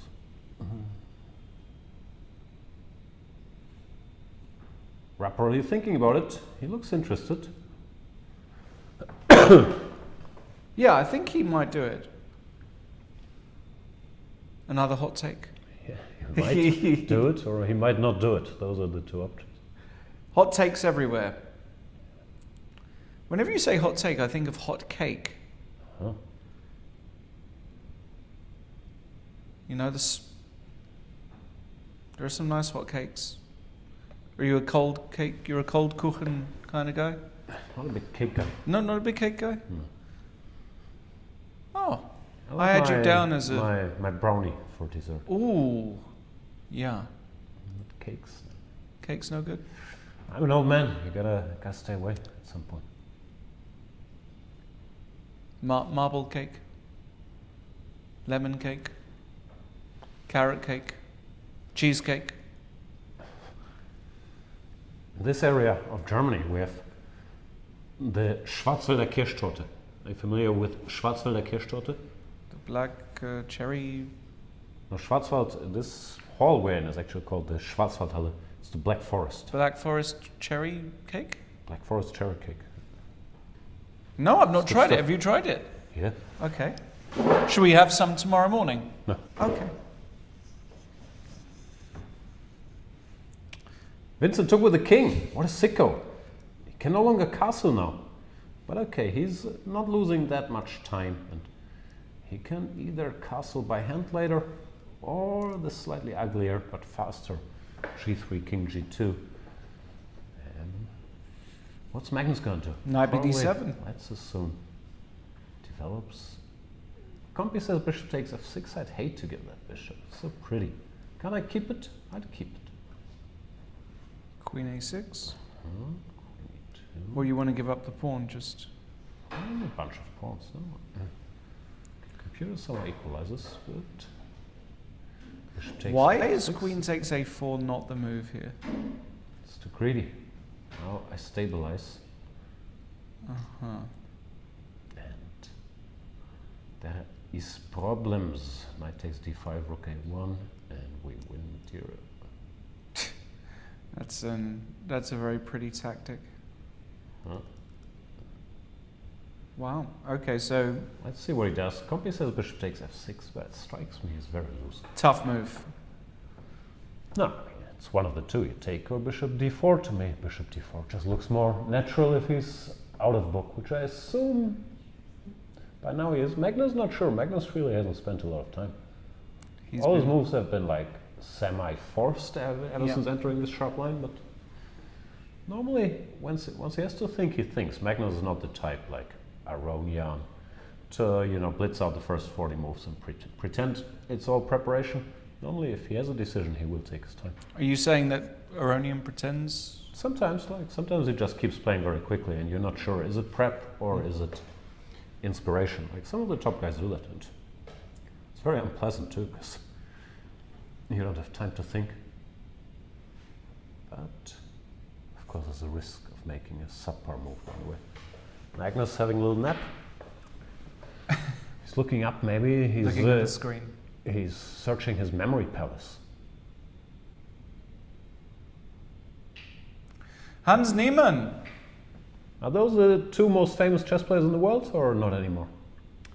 A year ago, certainly, or whenever that was. 2 years ago. Difficult I to lost say. track of time. Yeah, certainly at some point. I mean, a few skits made the Daily Show and various other high-profile shows. So, but maybe as Magnus hasn't been so active, maybe now it's Nakamura Niemann. yeah. That was an attempt at humor. No, yeah, I guess Hans is a bit out of the public eye. Has been playing a lot, but mainly open tournaments. Just as he's here, so he's still very much committed to the game. But who are the most famous chess players in the world? How do you rate it even nowadays? Like Gotham Chess, Yeah. the Botha sisters, Yeah. they're more famous than, They let's are. say, I don't know, Fabi. Although Yeah. Fabi, he's out there. No, but I think the streamers, the YouTube guys are definitely the. I mean, Gotham. I think probably outside of Magnus and maybe Hikaru is number 3. Shout out to Levi. Yeah, the Botha sisters. I mean, Andrea was in Berlin DJing in a rave set a few weeks ago. Amazing, super talented. So the game is getting cooler. So they say. Speaking of cool, Richard Rapport Oof. He played G5? went G5. Damn. Maxime took. Yeah? Can't bluff Maxime. And now Richard is trying to figure out where to go from here. And also, Maxime loves a pawn. Yeah, Yeah, he loves he bishops he and loves pawns. he loves a pawn. I'm not sure he really likes his 2 bishops. Pawns, I'm not sure, because he also loves initiative. So I'm not sure how much of a pawn grabber he is, but here, of course, there was no way back. I think in this position, Richard is deciding on whether to go knight f5 or rook f8 first, if it makes a difference. So Because maybe after knight f5 you have the additional option of something like rook g7, and then maybe you can get in a quick g4. I'm not sure. maybe. There's a few little details here that I think Richard is trying to work out. The most natural, of course, is just to go rook f8, followed by bishop e8 at some point, and g4 and knight f5, and just try and get it rolling. Which reminds me of that song by Limp Bizkit, Rollin'. I thought you were taking us back to Harry Potter. No, I was thinking of that song by Limp Bizkit. Do you remember the one? No. Oh, okay. It was called Rollin'. How's Roll it go? in. Like keep rolling, rolling, rolling?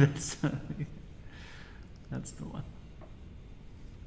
You and Fred Durst, are you guys close? Yes, actually, as it turns out. No. But that was the first album I ever bought with my own money. Wow.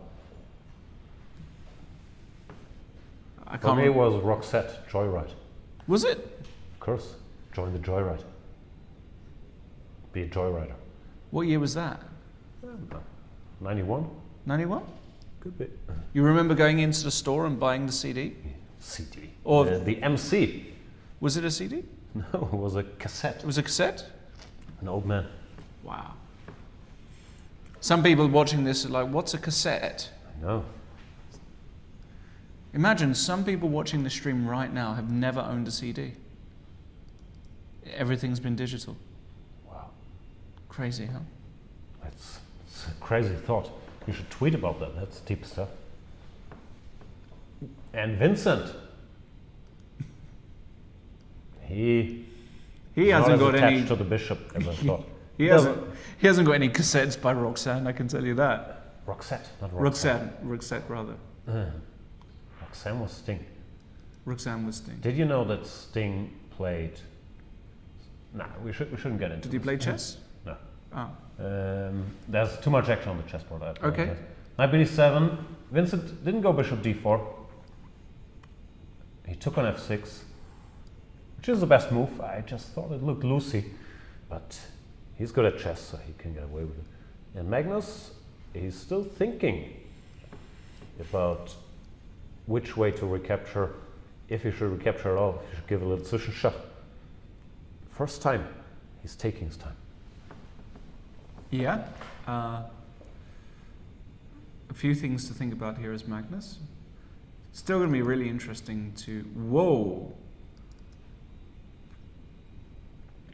We will keep an eye on this, of course, but I think we should go to the MVL game, because that position that you mentioned is on the board. Amazing. And this is the key moment where Richard now needs to find h5. My move. There you go. No good. Terrible move. Terrible move, but there you go. So the point is that after knight takes g5, h takes g4, bishop takes g4, what does he want to do here? That's the big question. Ah, rook h8 he wants. Does he? Well, Well, surely. Maxime hates queens. He will happily take here.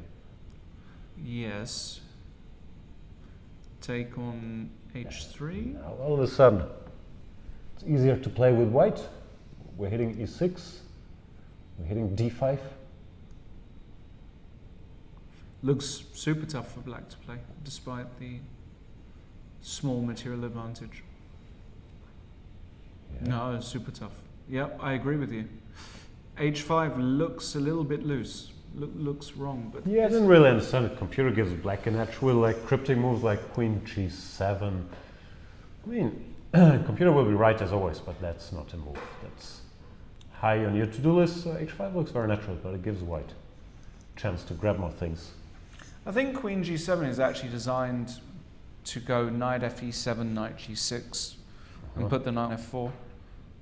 Why not knight fe7, knight g6 directly? I think because h6 is dropping. Oh. Yep, probably right. Yeah, probably. Yeah, So makes a lot of sense, but queen hard G- to think of. Yeah. h5 is the human move, but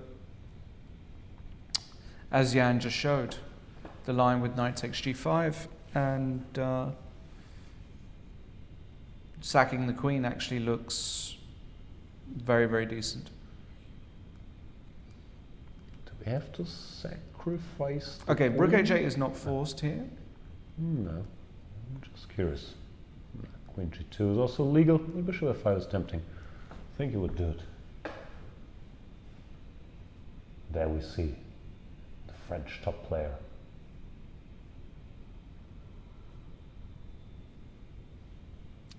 Been France #1 for a very long time now, has Mr. MBL. Ah, that's not true, Ali Reza. He's actually not. Ali Reza, well, Ali Reza's, how long has Ali Reza been officially French now?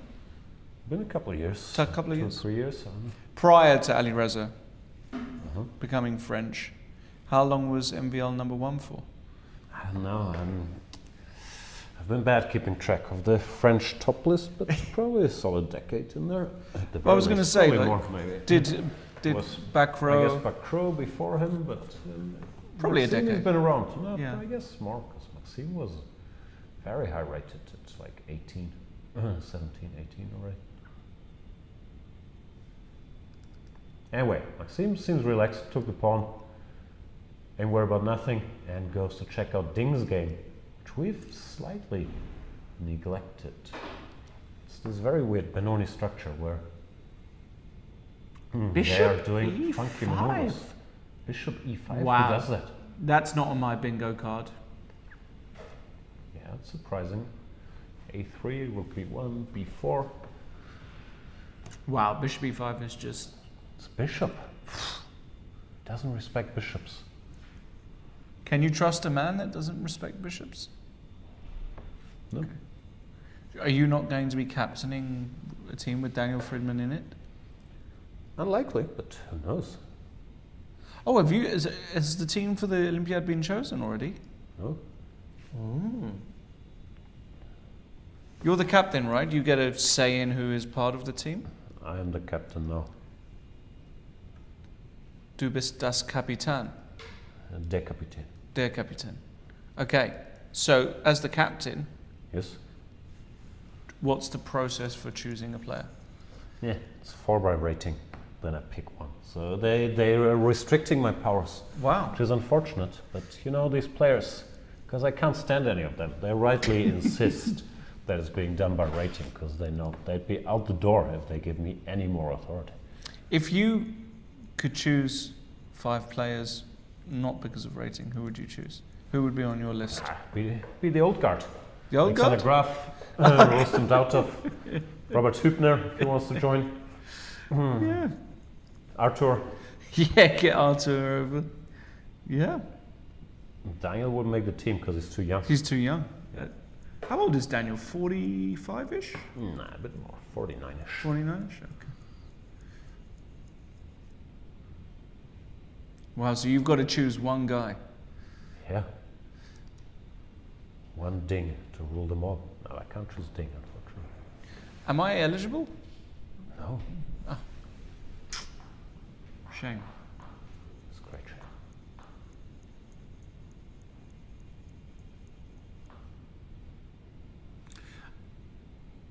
Okay, don't like the move bishop e5 if we just go back to the move. Yeah. Just something about it bothers me, but Daniel obviously has his reasons.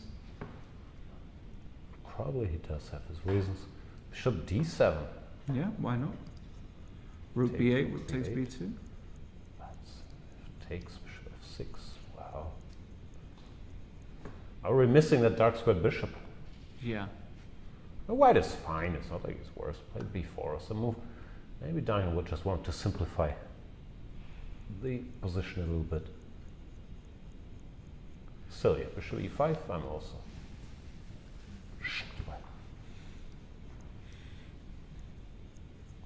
But it is what it is. Let's go back to Grenke against. What's Magnus's rapping name? Does he have a rapping name? He was on a rap song, wasn't he? Yeah, he was. Vem Stol Spanolen featuring Pimp Daddy. But I'm not sure he got a rap name. I think he was just called Magnus Carlsen. That's right. Great song. Great song, actually. So Vincent, he's done something wrong. He went c takes b4. As I mentioned, bishop f6. I really like bishops. These Germans are giving up the bishops like it's nothing. Friedman plays bishop e5. Keymer plays bishop takes f6. We'll have to have training camp on bishops. Like long-range pieces, very powerful. I think you should punish some of your players if they give up their bishops too early. But no, Vincent didn't play c4, but instead he took on b4. So he's 3 pawns up as things Yeah, stand. but his king. I'm not in love with this. Takes Ooh, knight d5, or I don't know. Looks like Pompey wants to take here first. And it's still going to take a while. Now he's it's only white who's fighting for equality. And maybe, I'm not sure if that's a weakness, but if Magnus Carlsen blitzes out the Benoni against you, which he never plays, do you repeat the line that you always play then? Like maybe that was a bit risque by Vincent. Maybe he's just not well versed in another line versus the Benoni. Yeah. What could you do? Plenty good lines here. e4 h3, e4 f4, e4 knight g2. No, I mean, of course the line he played was fine, but it looks like he might be losing this theoretical debate, which is not surprising because Magnus looked at this probably this morning. By morning, I mean 5 p.m. after you woke up. Well, Vincent certainly hasn't studied today. Anyway, knight takes d5.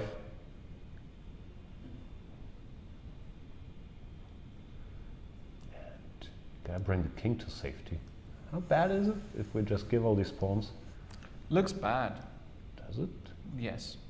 Passed a pawn in combination with the bishop. Yeah. I think Look, practically too bad. speaking, very tough. A5. No, this is not what you want as white. No, it's not what you want, but it's what you might have to do. That's possible, but I think practically speaking, very, And very tough. Sven Noppes is entering the room. Sven, Wow. everything under control? We saw you on stage there. A lot of people. I think Congratulations, look beautiful. government is running, so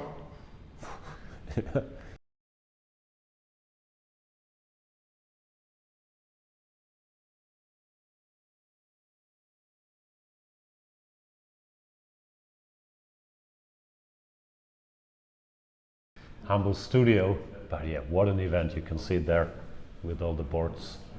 2,784 players in the Open, +6 in the Classics. So that's 2,790. That's It's the sort of rating I wish I was higher at. rated than Nakamura. Yeah. No, it's great to see chess still booming. Still going strong, good old Yes, chess. good old classical chess. It's not just online. Still, people like to come to the tournaments, play, interact. It's a big social occasion And here. these sickos, they play 2 games per day, right? I mean, they 2 show up games here per over day. Easter in their holidays to play 2 classical games a day. Yeah. That is the Voluntarily. love. Voluntarily, Yeah, yes. sure. Sven is forcing some of them, but not all. That is the love that they have for this game. And it's a really nice atmosphere. Is it? Yeah. It's just playing 2 games a day is just It's crashing. it's soul destroying. It's not 2 games of rapid like these guys. It's 2 games of classical. That's a 10-hour plus day. 2 games of rapid is fine. 2 games of rapid It's is fine. nothing actually. Yeah. There are many rapid tournaments you play 5 games of rapid a day. Right. But 2 games of classical, it's really, really tough. Yeah. I haven't done Agreed. it for a while. Also, I don't play chess. But Vincent, he maybe found a better way. He's trying to keep 1 pawn alive here in order not to give the a pawn. Then we see Hans Niemann spreading his wings. Yeah, but And if nothing direct happens, maybe it's okay. I'd be scared though. I see the computer line follows up with king e2, king f3, for example, which I don't know. Wouldn't be my train of thought, like a5, king e2, followed by king f3. Eh. not on your list of candidates. Nah. Like, But you have to connect the rooks, so king e2 I think is logical, but uh-huh. the king on f3 is okay, it's reasonably safe. Okay. Alrighty.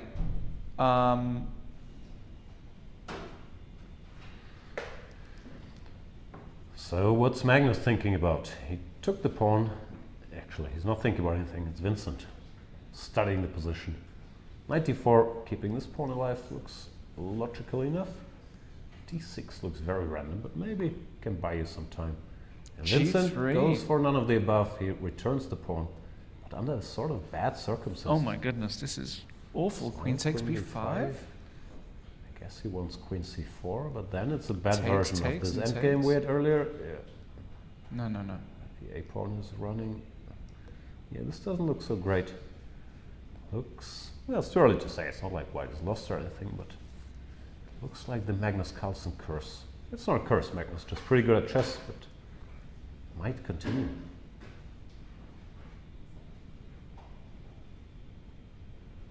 Yeah, this is not good at all for white because black's, he takes on b5, of course. What else is he going to do? I guess he wants to block with queen c4, but after king g, no, he goes king g2. Queen takes d5 will be played. Yeah, it's all similar stories. In black position, it's so easy to play. Push this pawn, ideally till here. Well, white has the tough choices. Do you put the queen here, try to block it? Do you exchange queens? What do you do? Now this, I'm a bit worried here. This could not end well. I am very, very concerned for Also, Vincent. Magnus has a determined look on his face, like 3 Letterman. Yeah, he's very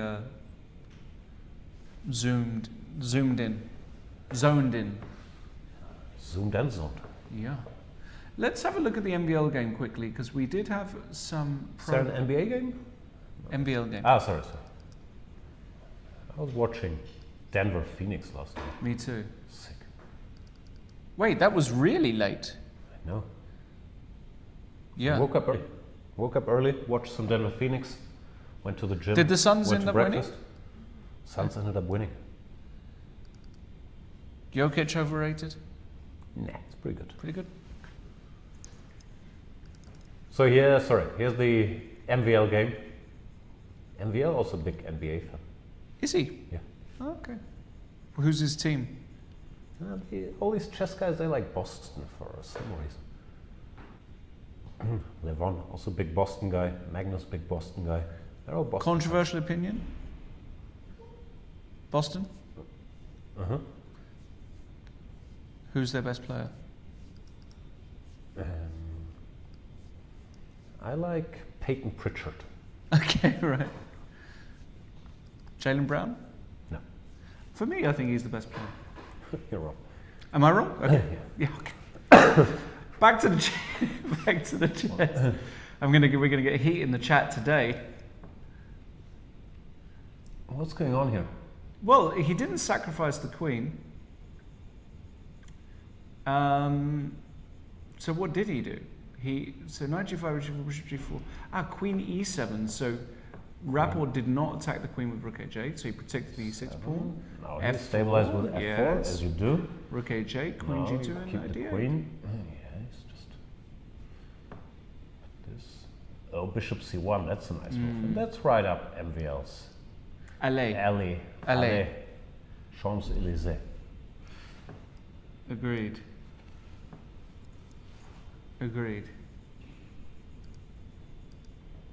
Do you know this German song Which one? about Alley? No. It's a good song. Okay.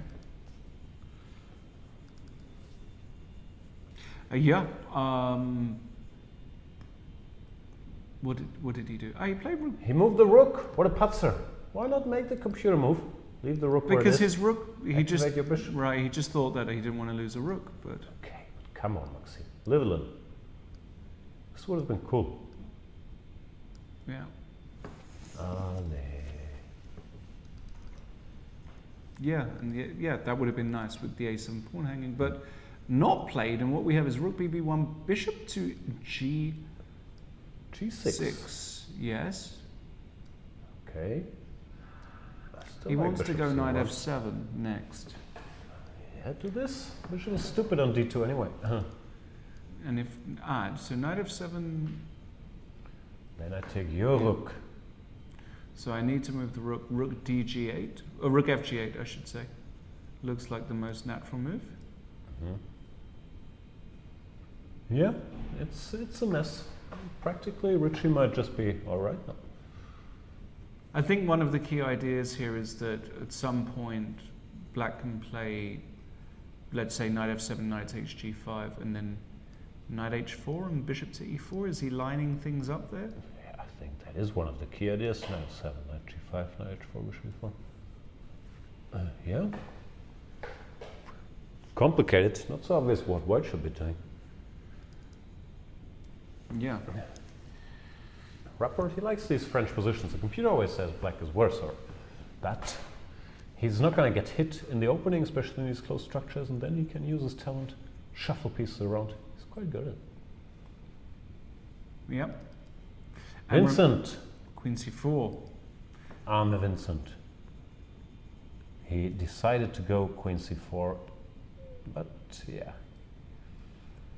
Now Magnus can once again take and then push his a pawn. Yeah, it's going to be a fight for a draw here. Yeah, Magnus goes a5 directly, also good.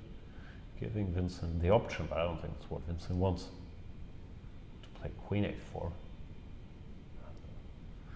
I mean, he's Rook playing A1 Rook looks A1. normal to me, He's playing Rook A1 here all day. Twice on Sundays. Oh. Yeah. Speaking of twice on Sundays, tomorrow no games because it's Easter Friday. Karfreitag, Easter Friday. And I think there's even some regulations in this part of Germany Correct. that you can't, at least you can't broadcast sporting events You can't. on Easter Friday.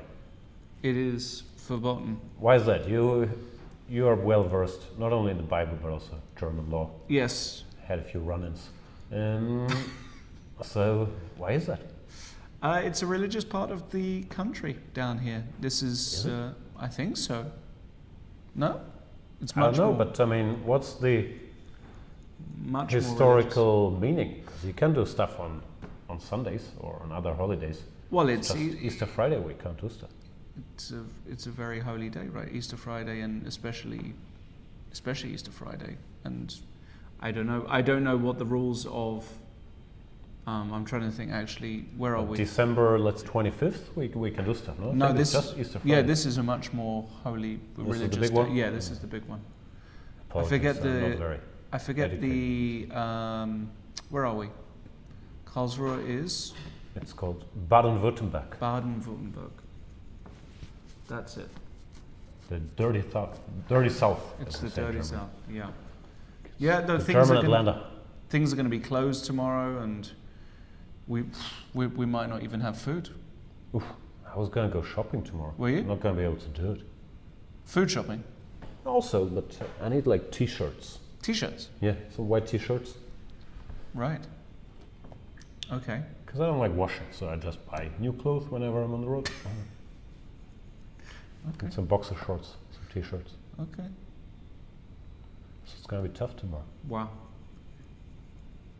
Your wife can't help you out with that one? No? Okay. There's Diane Friedman. Imposing figure at the board. Yeah. Is Ding scared? I don't think Ding so. always looks scared. No, he doesn't look scared to me, I think. Looks focused, but I don't think he's very timid in chess terms. Mm-hmm. What's the position? Opposite colored bishops. Ding sacrificed a pawn, but his bishop will be quite active on this long diagonal. So I think he's actually fine. Bishop can come here. Rook will Yeah, come it here. looks totally fine for black, doesn't it? This position. Looks like it might sort of peter out. White probably eventually has to return this pawn. Oh yeah, this is a complete line, for example. Takes.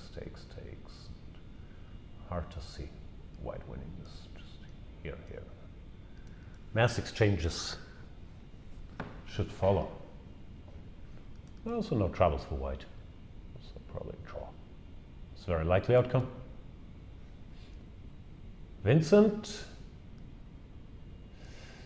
He's trying Yeah, to tango here, but knight it's not b6 gonna looks work. reasonable, but after rook. Ooh. This is the problem. Wow, and rook takes a4, knight takes b6. That's cute geometry, actually. Now the knight on a8 is unhappy. But most importantly, rook takes a4 is met by knight takes b6. That's most important. Maybe you have to go for this, but no, it's just lost. Yeah, you can't hold this. No, this doesn't look good for Vincent. Magnus Carlsen, once again, with a heavy hand, trying to keep these youngsters down.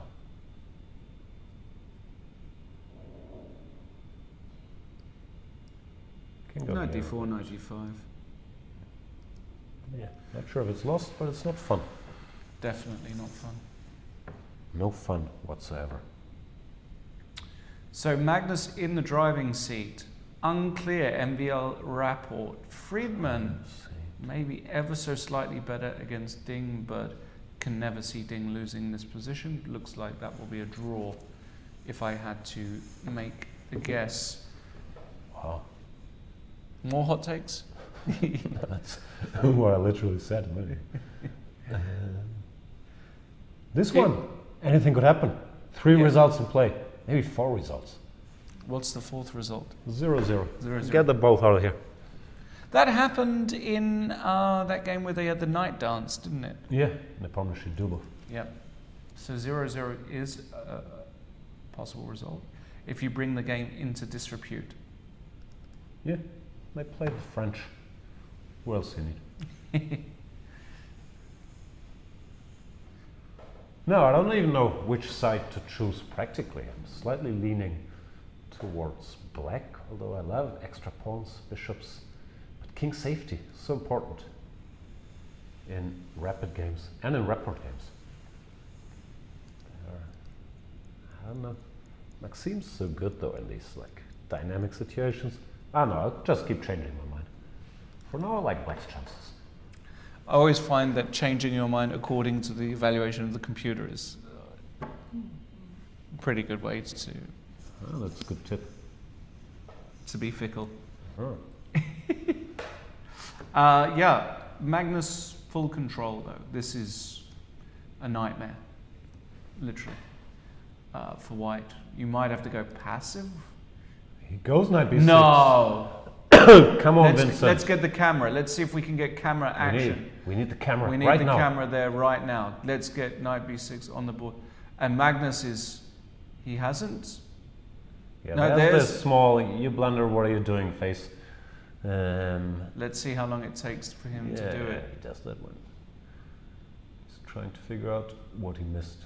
Yeah, knight d5 is just He hasn't missed anything. very bad news. And I'm looking forward to seeing the reaction of Vincent. Also, it's easy to miss because you calculate rook a6 and you're trying to figure out if you can extract your knight here without material losses. But after knight d5, which here happened, you're Oh just boy. busted. And Vincent, the realization, Yeah. he's trying to keep the poker face, but oops, that's the, Bad news. oh dear. It's rook a4, knight b6. Yeah, it's very easy Yeah. to just not think about knight d5. But in general, it's not the Vincent we know, but that's what Magnus does. He makes it look easy against the best players in the world to make them look mortal.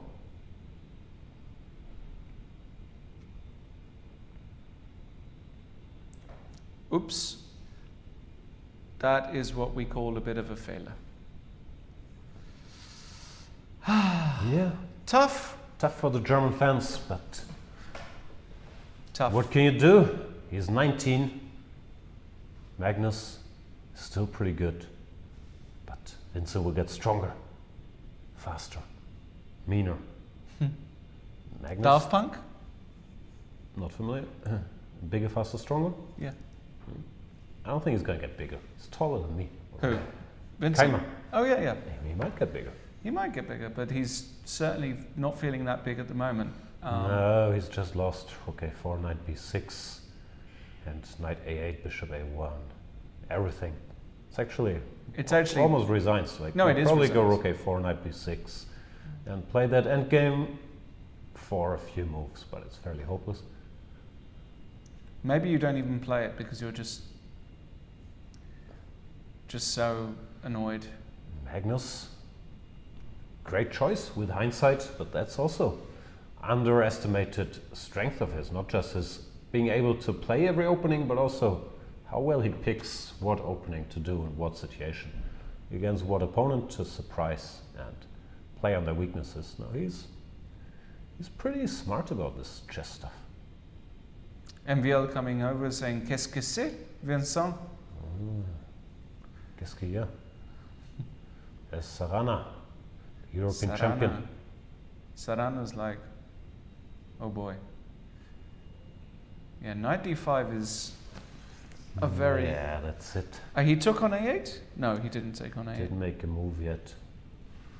Taking on a8 really is Not resigns. taking on a8, you just don't do, because after bishop a1, knight is trapped in the corner, and this guy runs.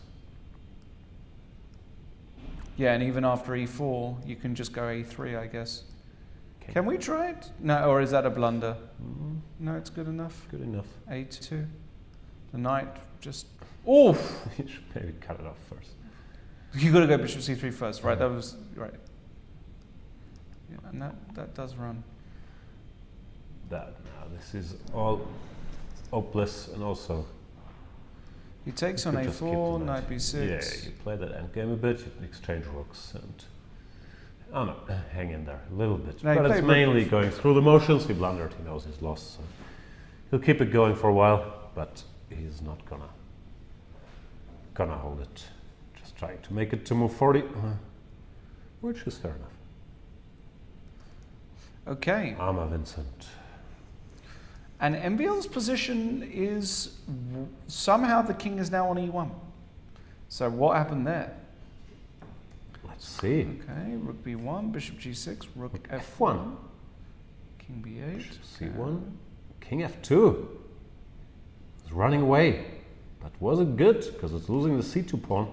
Goodness. It's not just the pawn, but it's also this square. Right. Which, ooh. This is looking a bit yucky now for MVL. Yep. Rapport, tournament leader, keeps feeling himself. If he wins that one, that puts him on what? 4 out of 5? And Maxime on 1.5 out of 5? That's already a sizable difference. Yeah, I don't see MVL, of course, getting back into contention. I don't think he can, actually. You can't? I don't think so. Rook g1 played. Looks all a bit loose along there, but maybe there's no... King a8, whoa, taking his time.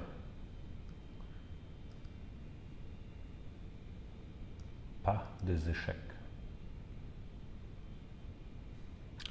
Just looks horrible to me for white. Just the king is not great. Bunch of pressure, no attacking prospects. No, it's clearly gone wrong for MVL here.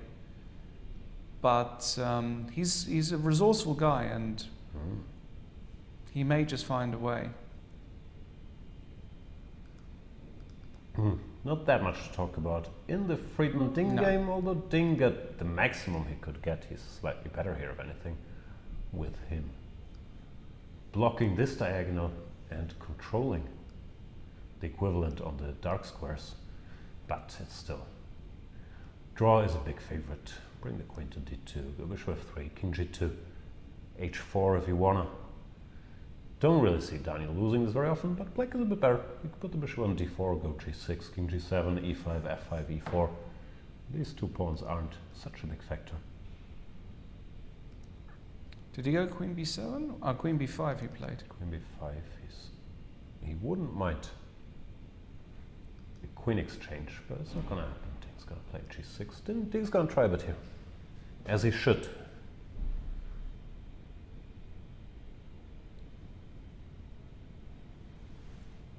Magnus has gone for rook a2 and he's opted to trade off the rooks. Yeah, Vincent declined to do so earlier, so Magnus forces it. Yeah, I guess they're both fairly confident that this is hopeless. There was something here that was difficult to win, but it's not this piece constellation, no? I remember someone else's in one of the Dvoretsky books with this 4 versus 3 in the piece down. Wasn't this? Not sure. Looks fairly lost.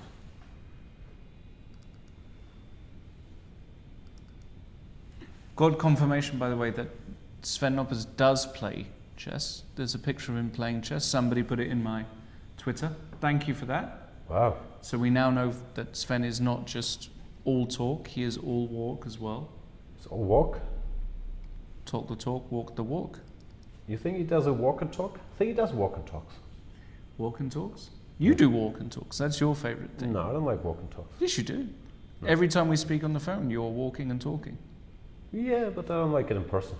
Oh, I see. I don't like a stop and chat. I don't like a walk. The stop and chat. Rest in peace. Stop and chat. The cut and chat. No, was it the cut and... Can't remember. Anyway, rest in peace, Richard Lewis. We've got the tournament hall.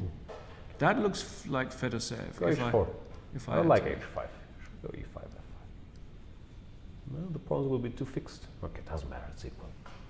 No matter what.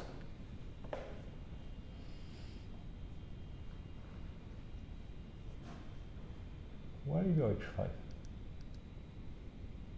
Push these guys. Okay. So how does black win? Attack the f2 pawn? Bring the king? Yeah, I think you can bring the king.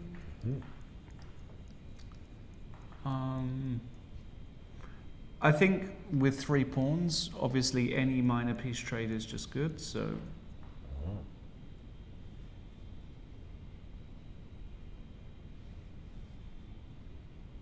It does bring the king.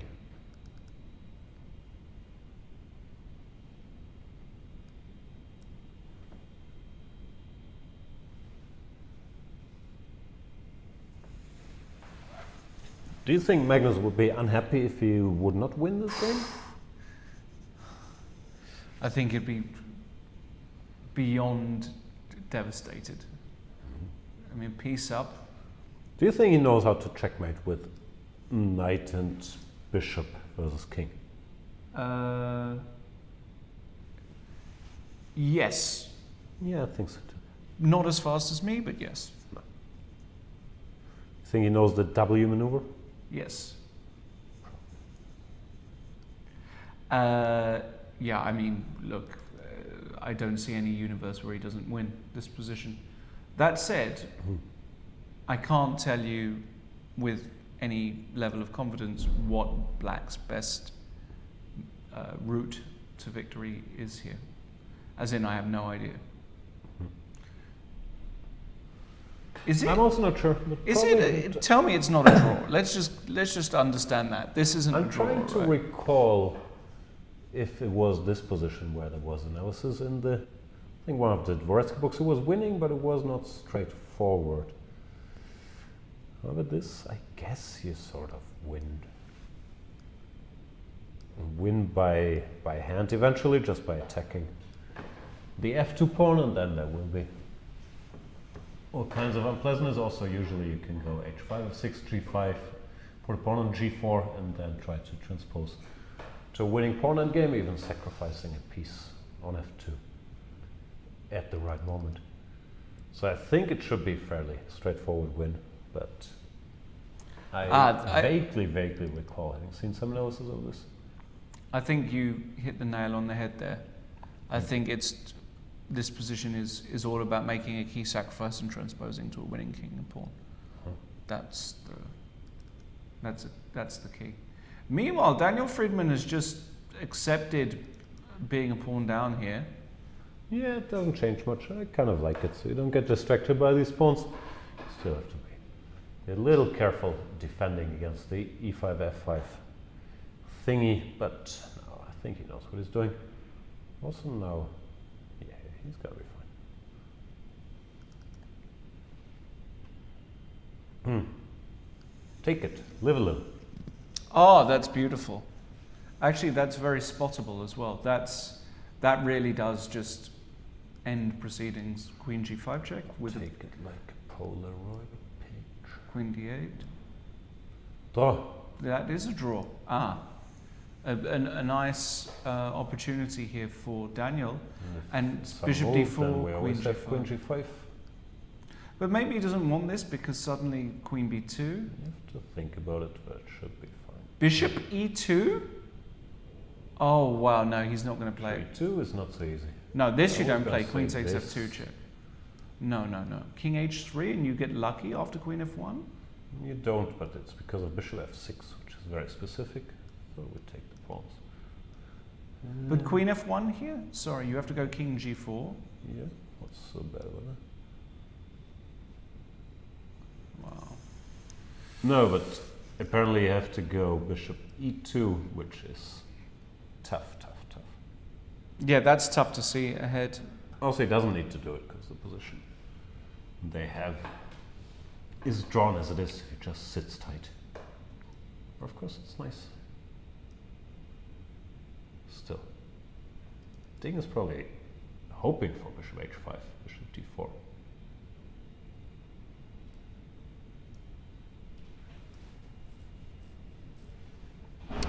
Yes. We'll see. Let's go back to the Rapport game because I want to see. I want to see if he takes on h5. We'll keep an eye give me out a for minute. it. We'll keep an eye out for it. We've got to keep Come the on. folks entertained. People love watching Ding. It's good to see Ding back in action. Oh, absolutely. Absolutely, it is. There he is, the world champion. The thing is, even He's practicing his stare, is he? is he staring Daniel down? I think so. He's just checking surroundings, thinking, who are all these people?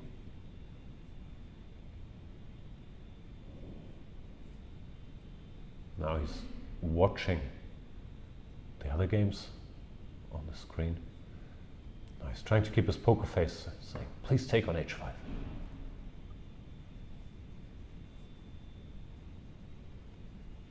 But Daniel's very steady. He's not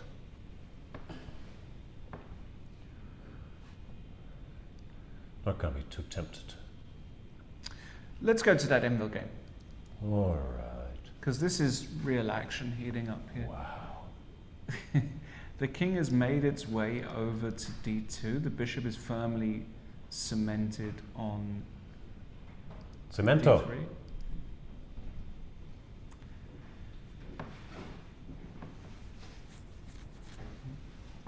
The first move I would look at is knight a5. Uh-huh. Because when I get to positions like this, Jan, I ask which of my pieces are not working. Oh, okay. I don't thought know. you normally just pick the first or second computer move and then name that. But the which of the No. pieces not working is also a good idea. It's a better method. So knight a5 would be my top choice. Uh-huh. The knight, Impressive. the knight on f5 is Then doing after it. bishop b4, your top choice would be b6? Or you would go back? Or like what Well, would bishop- be the idea? Bishop b4 I haven't properly understood. Actually, that's a problem. Uh-huh.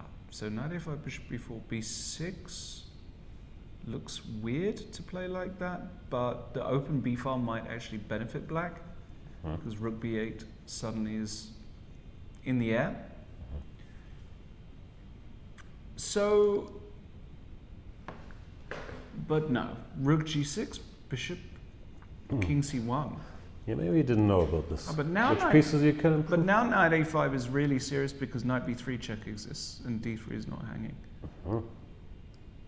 Now I don't know if you want to go knight b3 check, but it's certainly worth considering. Probably no good, but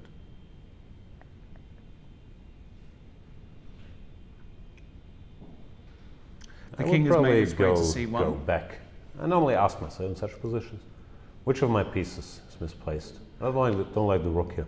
So I just Why put it would you back. not put it on h6? Just h3. Just h3, yeah. Doesn't do very much. I wonder if there's. I doubt there's ever an exchange sack there. Yeah, the back rank is too weak. Never. No, I don't. I don't know. Who are you rooting for, Richard or Maxime? I think Maxime Ri- is your boy, right? think- You're rooting for Maxime. Well, Maxime is my boy, but I kind of want Richard to win Why?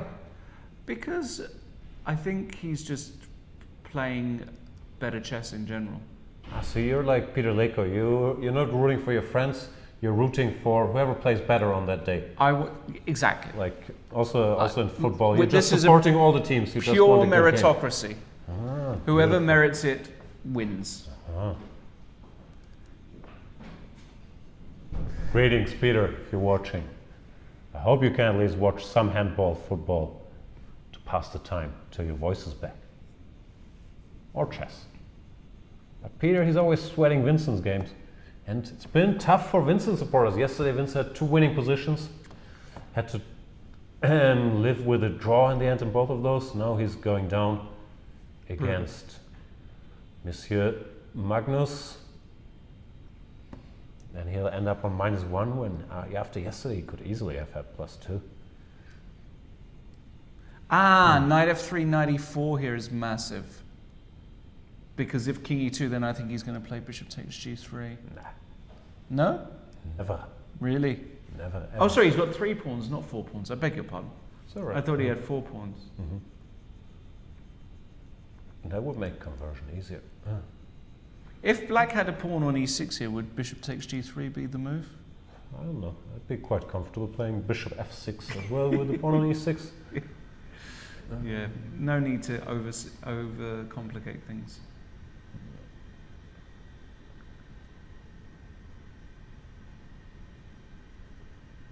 You're thinking about it,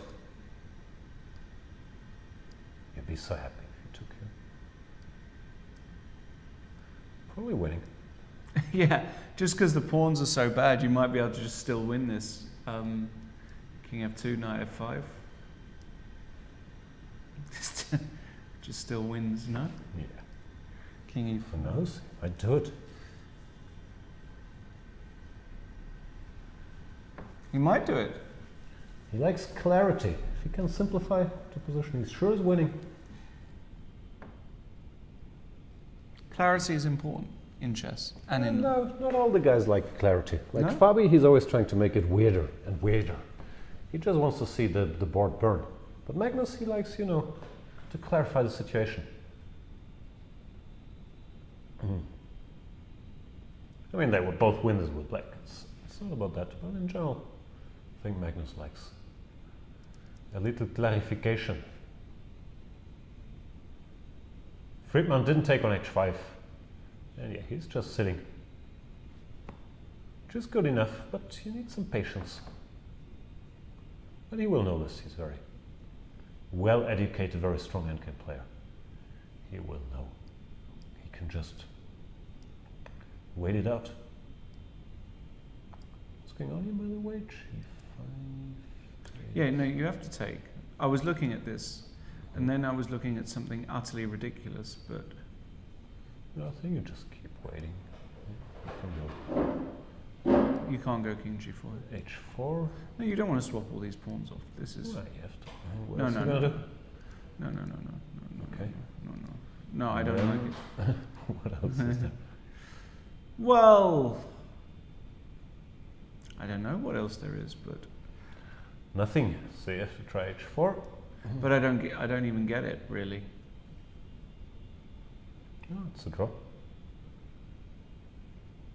Just a draw. Maybe there's one idea, which is to go h4, gh, Oh. king h, and then if white passes with bishop b7, you play bishop d6. Yeah, or queen g7. Or check. queen Then you g7 take check. the bishop. Sorry, against bishop b7, there's queen g7 check. So here already you need... Here he makes an active move. Huh? Ale. It's actually easily blunderable. Ding played queen d3. What's that about? Can I go f4? I'd go You f4. You can go f4. This is check. It doesn't matter. I don't care. If you go king h6, I'll take. Yeah, then it's really a draw. And here bishop takes. I am not losing this ever. And I'm a terrible endgame player, so this is a strong statement. Yeah, no, I like f4. Thank you. But you can also take and then go f4. It's not strictly necessary. He went f4 straight away. Yeah. But here, maybe this order is better because you're setting a trap. Like the king comes here. It's checkmate. Probably Ding would have seen. But the way he played, he's not setting that trap.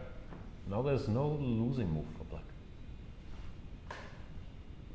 Takes on f3. Takes, wow. Yeah, that's really just... Ah, okay, he's just going home. Yeah, he's just... Yeah, now it's just... And handshake, is that allowed? It's past move 40. They're not allowed to make draws in the first, or draw offers in the first 40 moves. But here they are. Yeah, Ding had enough. Yeah. Solid game by Daniel Friedman. And Ding, glad to see him in action. It's not old Ding yet. Like, No. let's give him time. I mean, he obviously can play with all these guys. But if you recall the player that won the Sinquefield Cup, beat Magnus Carlsen in the tie breaks there, he's not back to that level just yet. But we should be patient, should be happy to see him play at all. And all these people mocking him because he's not as good as Magnus, maybe. It's not that easy to become chess world champion and be a stable 2800 plus player. Like, so give Ding some respect. It's just amazing when you think how Magnus has maintained his rating for all these years. The average performance he's had to put in it's just phenomenal. It's just truly. No, we know Magnus good, but I'm saying these other guys, they also have to put in an hour or two looking at some chess, you know? Absolutely. Rishi with a moment, with an opportunity. Do it. B5. Very logical. I like it.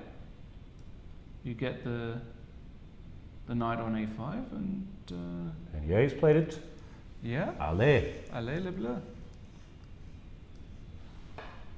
Richie is Richie's strong. he's Looking very good. strong. Yeah. He's Looking relaxed, looks happy to play chess. Sometimes Richie, I don't know. Should we call him Richie? I think it's okay.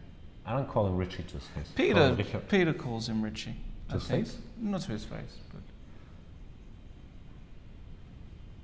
Anyway, Richard having a fantastic tournament so far. Much better here. If he wins this, he will cement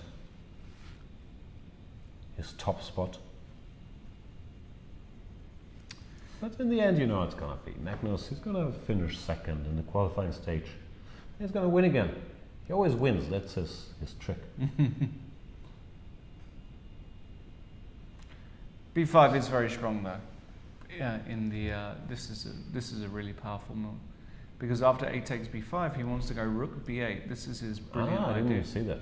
Yeah, this is Queen B5, Queen B2 is actually not yeah. great, but Rook this is B8 tricky. is brilliant, and after B takes C6, Queen takes A3 check is the important little trick, and Rook B1 mate. Ooh.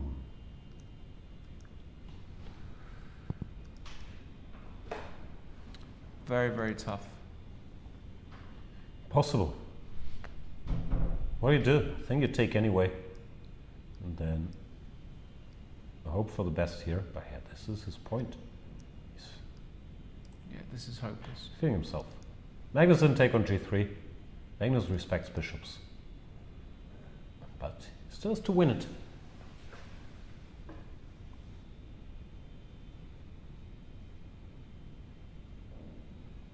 Yeah. And we have one draw in Friedman Ding. Indeed.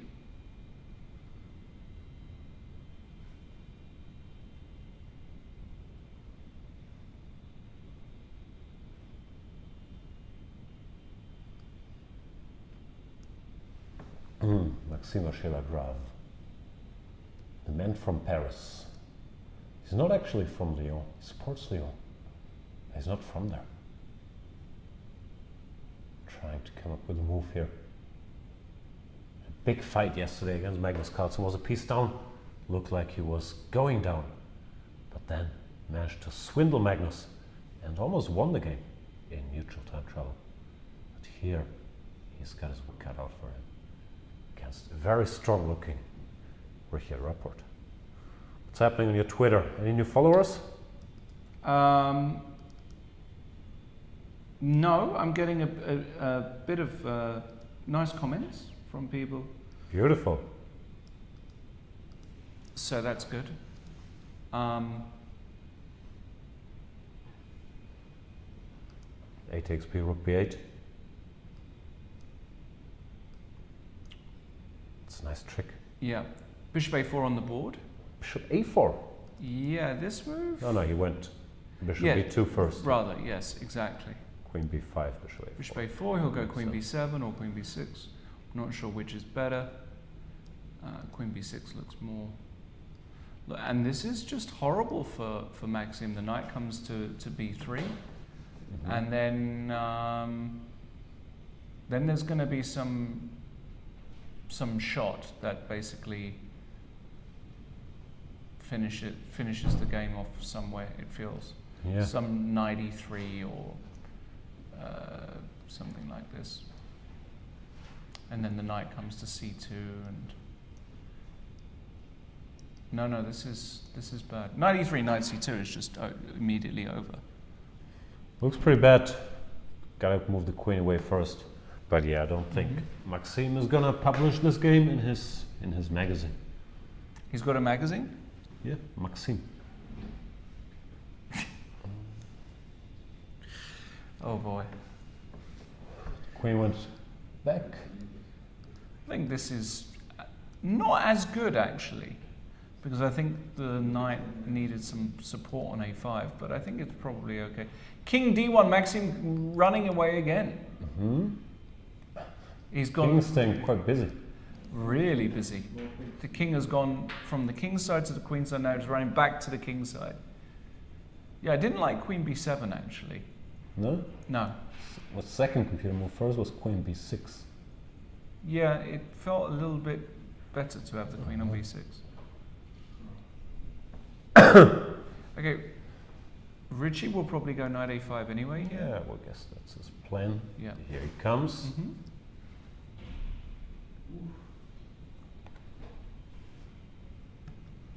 Ale. Indeed.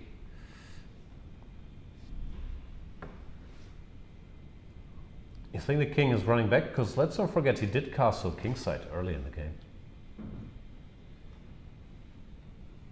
I think he has to, no? Sardas has to cover b2, because after queen takes b2 there was bishop takes c6 check. But now after knight a5 he has to do something about it. So probably the bishop goes away. Beautiful.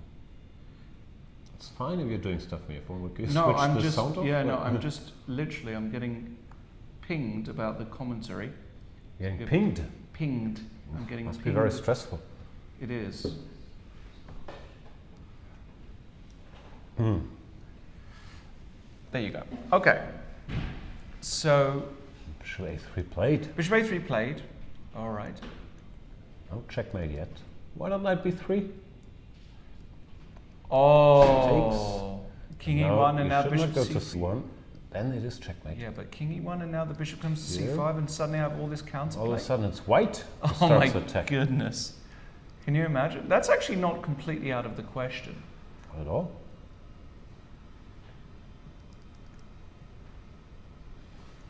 This ain't over yet. So let's try to figure out why queen b6, which was so much better. If I do the same.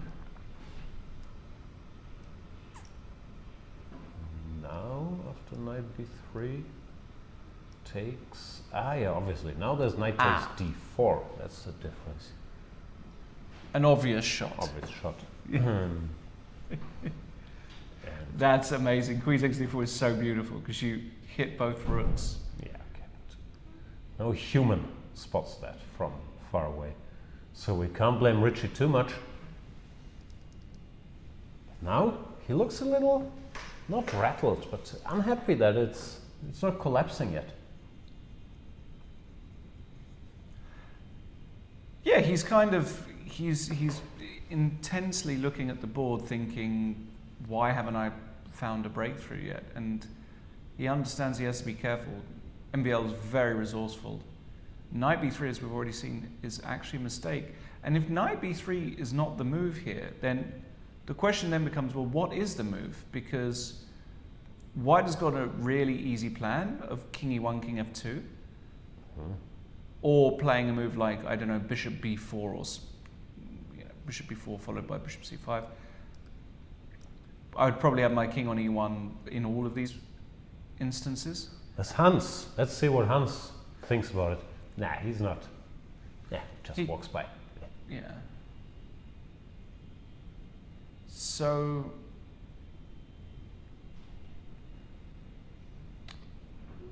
it's actually I need the glasses. 5 minutes for All day. Richie, and he goes Queen. Queen H7. Wow, what kind of move is that? Very funky.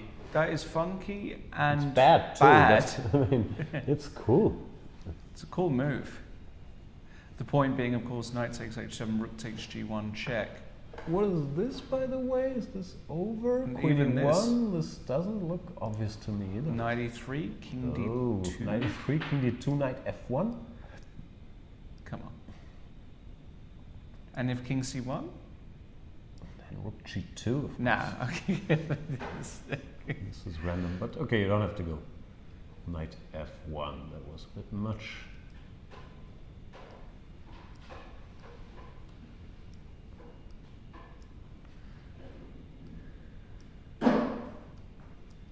You could take.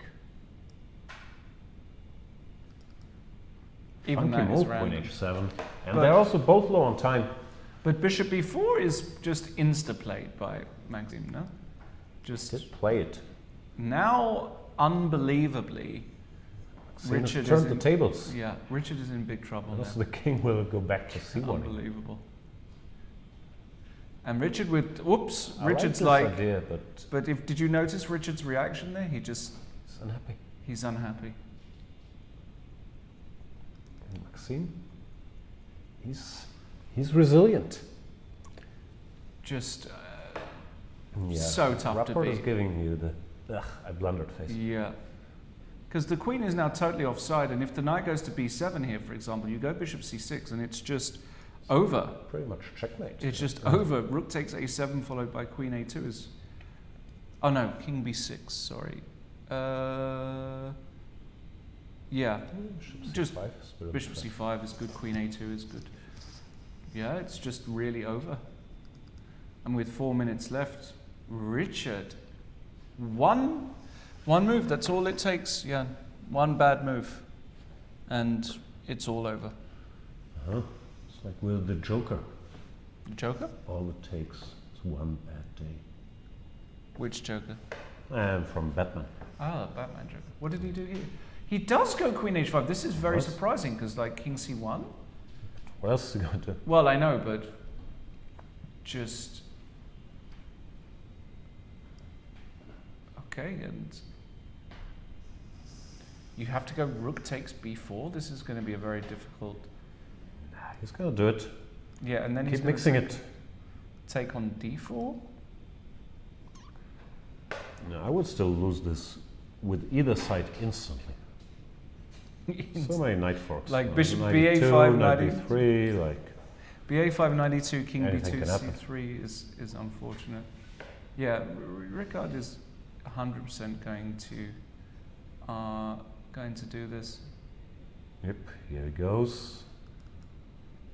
And knight takes d4, yeah. Sebe. And now king b2 is the professional. King move. b2 makes a lot of sense. Yeah. Stepping out of all the knight checks. So you can start with that. But knight b3. The game continues. The problem then for I black take. is Just take. once the smoke clears, the queen on h5. Queen is f2. misplaced. Ah, there's queen e2 check, but even that. So still, d4? yeah, takes queen e2. Wow. Rook takes a7 draw? Big mess.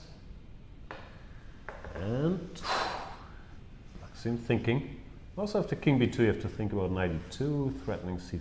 Yeah, this that's is all very messy. And what's going on in the Magnus? f4, g4 by Magnus. Magnus has been Wow. winning for a while. Vincent hanging in there. He dragged this game to move 60 when frankly we thought he could have resigned at move 29, but he still lost. Magnus took his time, slowly improving, dominating. f5, gh3, king F1, h3. G4. Yeah, no, it's really over now because the knight catches the Safety. pawn. Yeah, f5 played. He takes the knight. king takes, and knight g5. Another classy little move. And after king h4, he can just give this check. King keeps coming, but he's not in time. Knight takes e5. Yeah. Then king e4, knight g4. That's it. Knight takes e3.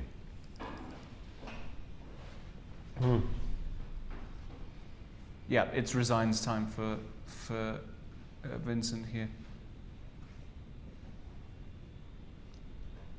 It's really resigns time. Do you think Magnus needs a gimmick when he wants his opponents to resign? Like Kasparov would always put on his watch again. Yeah, it would be better if Magnus did have a gimmick. Yeah. Maybe I've got a suggestion. He brings a comb to the board and he just starts combing his hair. You know, Great just idea. Great idea. ready to go. Just ready. Time for the Or he evening. grows a mustache and starts twirling it. Less good. Knight f3. He'll go king h5 and knight takes e5, king g5 and king e4 and Yeah, he's got this figured out.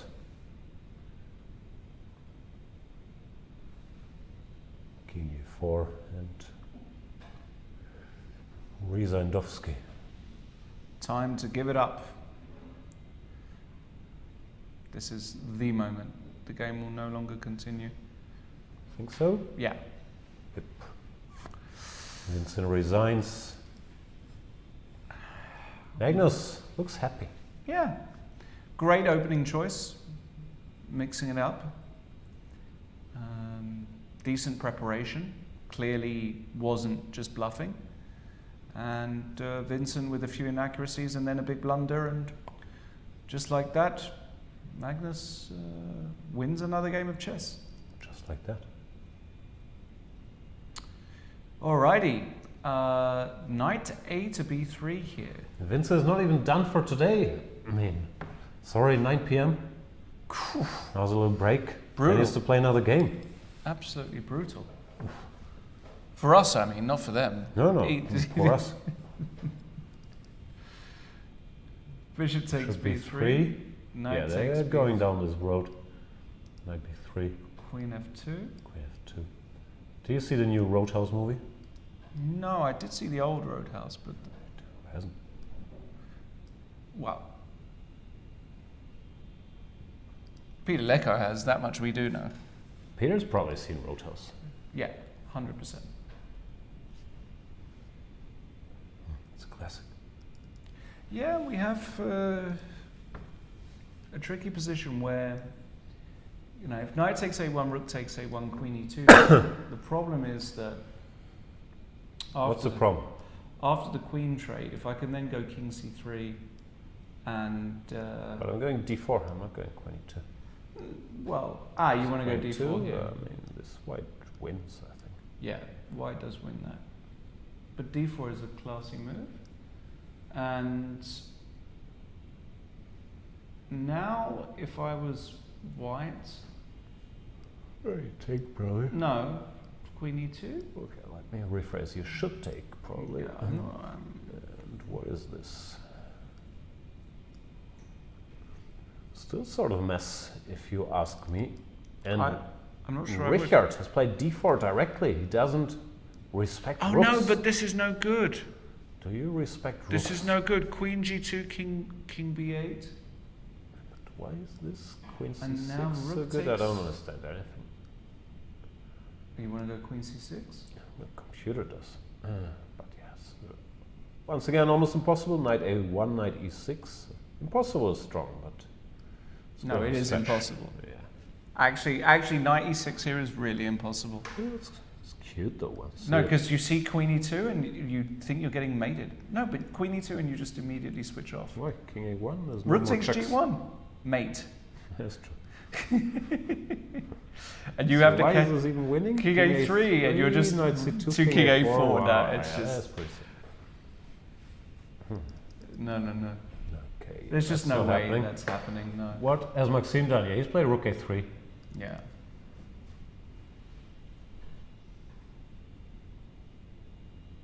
Queen e2, but that's really bad. No. Queen e2. That endgame No, was- that's really bad because But now we you can can still- just take. Can I take on b3? That's what I wanted to do. But also looks good, doesn't it? yes. G3, king c3. Yeah, this looks very good for white. Quite a turnaround. Richard was dominating this game for most of it, or it felt like. But Maxime is slippery. He's like a slippery fish. What's a slippery creature? A slippery creature with a lot of slime. Eel. Yeah. Are they slippery?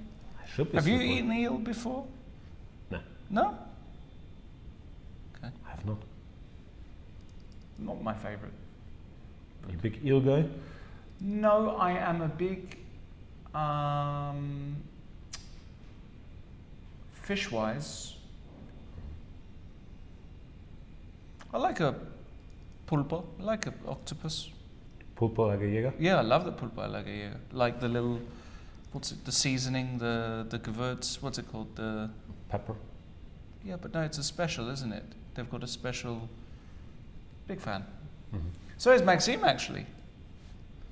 I don't know if that's true actually.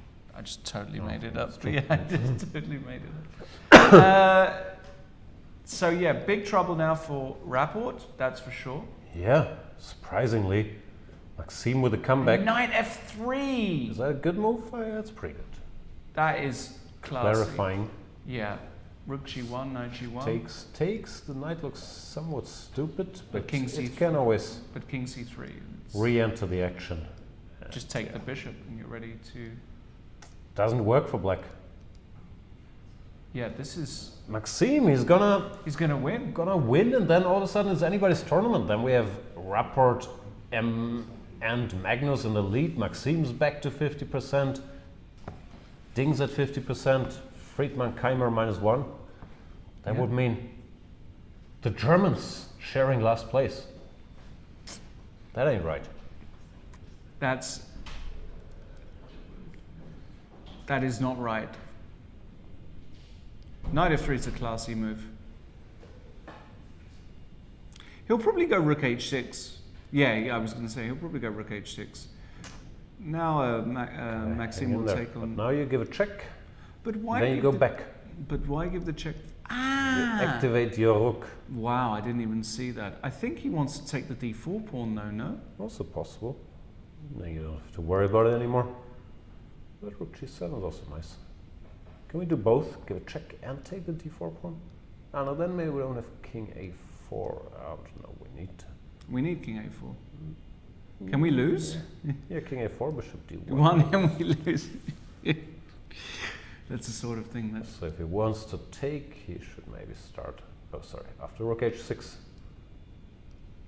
Start by doing so. And king b2. Or king we f- go here. King b6 again? Yeah. No, he has come back. Yeah, he does go king b2. Yeah. He's steady. Bishop c4 is the only move here. And then we need a conversion. torre g6. Torre g6? Sí. Rook h4? Torre h4. Yeah. And we both wait. And then I'm you not bring waiting. the king. Okay, I put the bishop on d5. I'll go. Maybe king c3 first. I don't know, but it looks fairly lost. No, it definitely looks like white is stabilizing.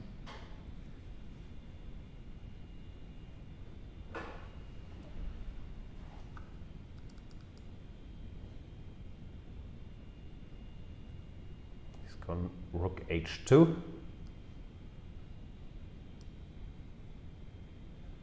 Is he bluffing? I would say not. Is he rushing or is he dragging? Because look. Oof. Rook g6, that's nasty. Ouchie. So you can, so you give rook g7 check a go first here, right? Yeah, because you want Yeah. to lure the king Right. to the 6th rank. So there's the pin later. I think Maxime sees this even with a minute. And if you have to go king b8 or king c8, it's really over. Okay, he doesn't need to do this. He can play all kinds of normal moves like king c3. Yeah, that's what he's done. But now rook h3. Yeah, you gotta go back. Oh, he's triangulating. So subtle. But now bishop c4. He went rook There's h2. some work to be done. He went rook h2 after king c2. Again. Second chance. Maybe he's spotted it by now.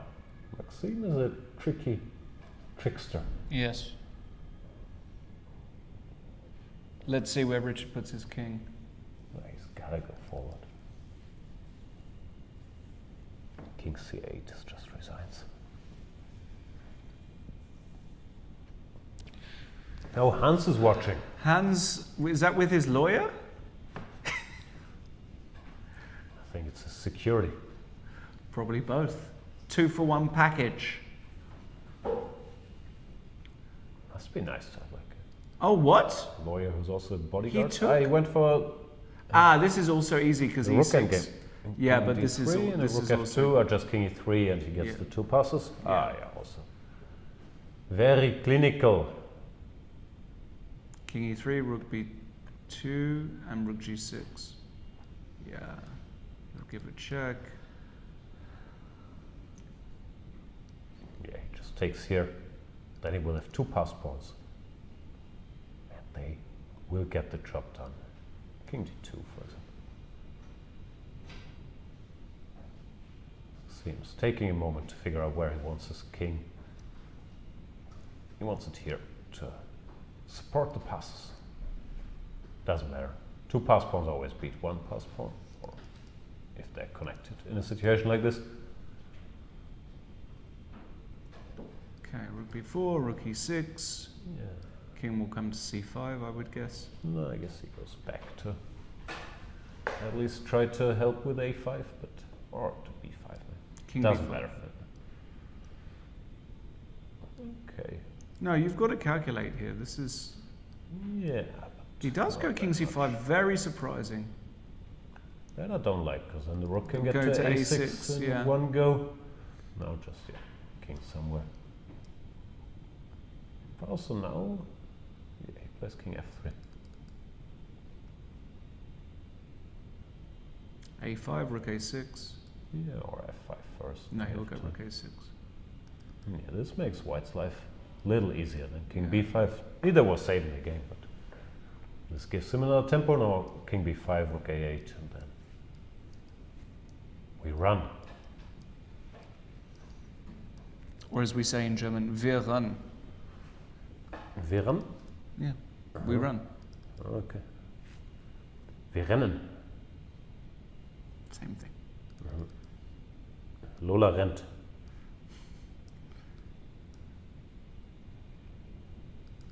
Eric the e-pawn. Is he Eric? I think he's Eric today. So what's that going to mean then? After the first round, it's going to mean that we have king d5. Yeah, f5, king e5, e7 is really nice, and f6. Oh, sorry, f5. F5 first, I yeah. had to do it. The king cannot block. Yeah, because of rook e6 check. Yeah. You play rook Also not a e6 bad check plan. here every day of the week. No, I play f6 every day. Of Would the week. you? And twice on Sundays? No, just once on Sundays. Yeah, this is not even. Anyway, this is Choose your poison. Goes f5. fairly resignable.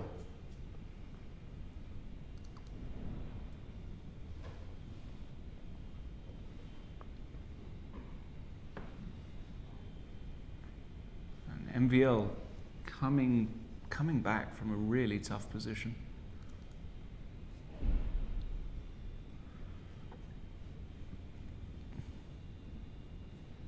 Yeah.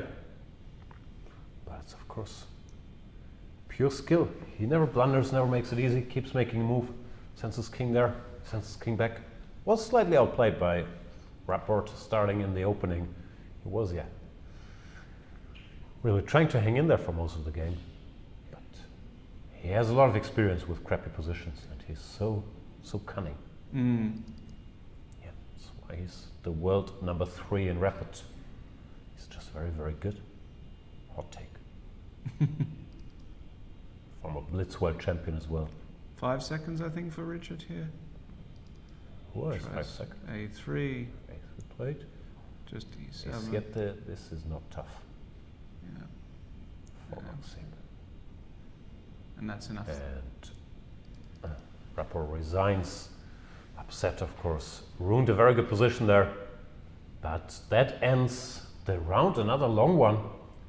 Which means we have 2 victories. Magnus Carlsen winning with the black pieces, moving to a plus score. MVL with the white pieces moving back to an equal score. And a draw between Daniel Friedman and Ding Liren in the standings. We now have Rapport and Carlsen in the co-lead. Yeah, Rapport was so close to winning that game instead of losing it. Ding, very solid. Does he have 5 draws? I think he has 5 draws. Maxime coming back to 50%.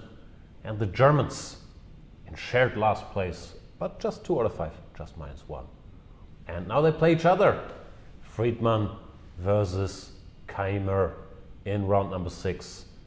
Ding Liren is facing Maxime Vachier-Lagrave. And we have the clash of the tournament leaders as well. Carlsen versus Rapport.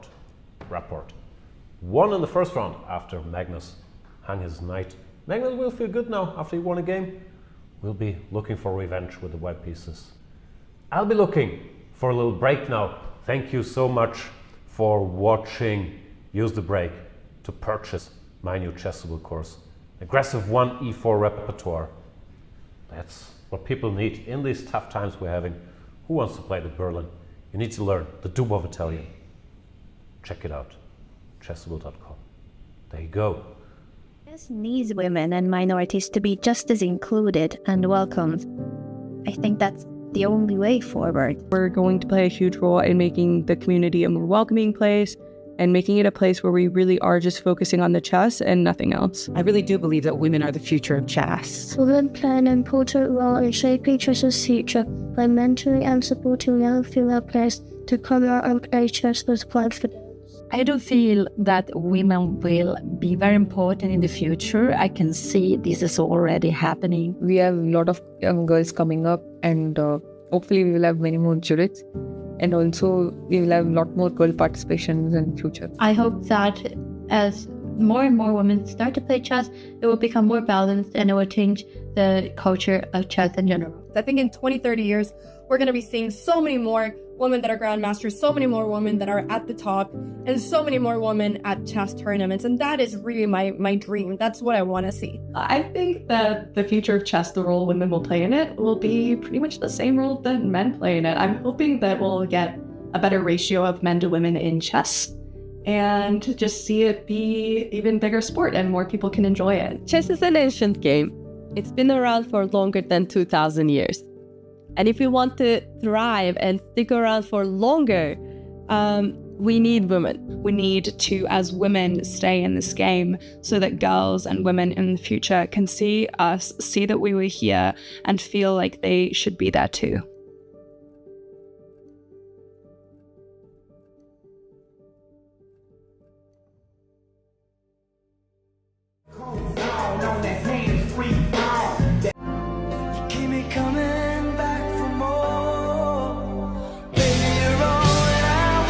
Obviously, don't go and do that, please. You do whatever you like. We can't condone anything of the sort. No, we can't live!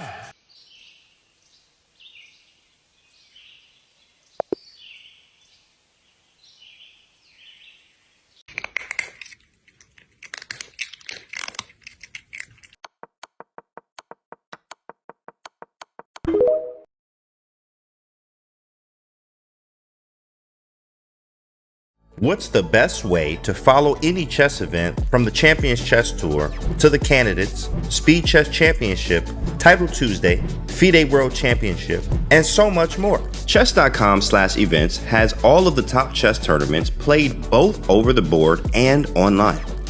Analyze and review games from the world's greatest players with live commentary, Cloud Analysis, Opening Explorer, and Table Bases. Find all the key event information, including schedules, prizes, results, news reports, player bios, tie breaks, and more. Even compete by voting for your predicted results. Explore chess.com/events today on web or with our iOS and Android apps and experience chess like never before. This is Grandmaster Daniel Naroditsky. We are watching Valentina Gunina taking on Ju Wenjun, the women's world champion, at the 2023 World Blitz Championship in Uzbekistan. And the players starting off with a pretty conventional opening. A Queen's Gambit declined, and now a semi-Tarrasch as Ju Wenjun brings her c-pawn up to the center, and a big exchange in the center. This is a very, very popular opening. Black takes on d4 and then takes on d5, and now gets an isolated queen pawn on d5. Okay, now the rook comes into d1, and now it's Gunina's turn to launch an offensive and chase the black pieces out of the center. Knight to e7. Ju Wenjun has to oblige. And are there tactics? No. Back to home base goes the white queen. Bishop to d5, pinning the knight, forcing the weakening move. F3, Ju Wenjun is playing an amazing game with only a couple of seconds on her clock. She's doing a terrific job of sort of keeping the status quo and continuing to induce weaknesses in white's position. But she is still down a queen, and white is still pressuring the king side. Bishop to a7. Gunina has plenty of time on her clock. Queen to d3 was another devilish move. It threatened 2 checkmates on h7, and actually there was a mate on d8 that was threatened, and so Ju Wenjun has to make some luft, but g6 is a very weakening move in 4 seconds as that knight, it couldn't decide where to go. Knight to c6, knight to e4. Gunina brings her knight into the game. 2 seconds for Ju Wenjun. Rook to d8, chasing the white queen away. Oh, but that's a pin. That rook on d1 is undefended. Oh, Gunina blundered that move. Gunina blundered rook to d8, and now the white queen has nowhere to go. She might have to sacrifice the queen back. Oh, but that endgame is going to be really bad news for white because while the e3 pawn is weak, the a2 pawn is weak, and that black rook on c4 can infiltrate down to c1 or to the side down to a4. Gunina blundered rook to e8, and with only 3 seconds, the women's world champion was able to spot that the rook on d1 is undefended, and I don't see a different move for white. She might have to play queen takes rook, or maybe queen takes knight is a better version of that sacrifice. No, she's going to move back to f4. Gunina is going to keep her queen at all costs. Oh, with 2 seconds left, Ju Wenjun just didn't have the time to capture white's rook on d1, and instead she went g5. She allowed a check. She allowed a trade. Oh, white's going to win. Queen d6 check. What a move. King g7. Another check on h5. That's forced mate. That's forced mate. Knight h5 is mate in 2. Knight h5 is mate in 2 moves, and she finds it. And Ju Wenjun stops the clock and graciously extends her hand. She almost came all the way back, down a queen, but just didn't quite have enough time to deliver the final blow. All credit to Valentina Gunina for keeping pressure on the board and on the clock. What a game.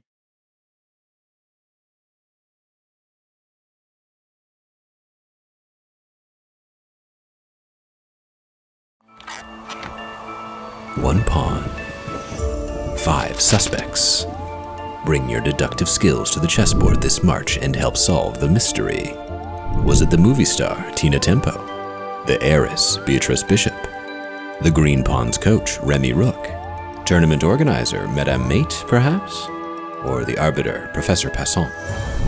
Play them all, gather the clues, and find out who done it on chess.com.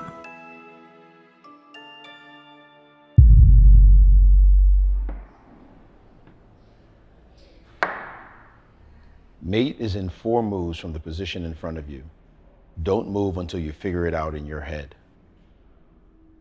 Don't look at me for a hint. I can't do it without moving the pieces. Yes, you can. Clear the lines of men in your head, one at a time, and the king will be left standing alone, like a guy on a street corner.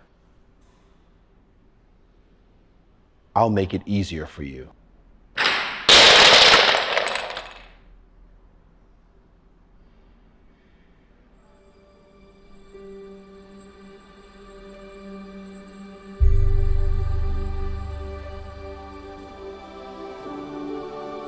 What was that about? I thought it would help. How does that help? You know, visualization and stuff. I'm not picking up the pieces. Sometimes you don't need to do anything crazy to get better. You just need to reassess your chess. I'm Grandmaster Maurice Ashley, and I'm presenting Jeremy Silman's How to Reassess Your Chess now on Chessable. So go to chessable.com/yourchess and start reassessing your chess today.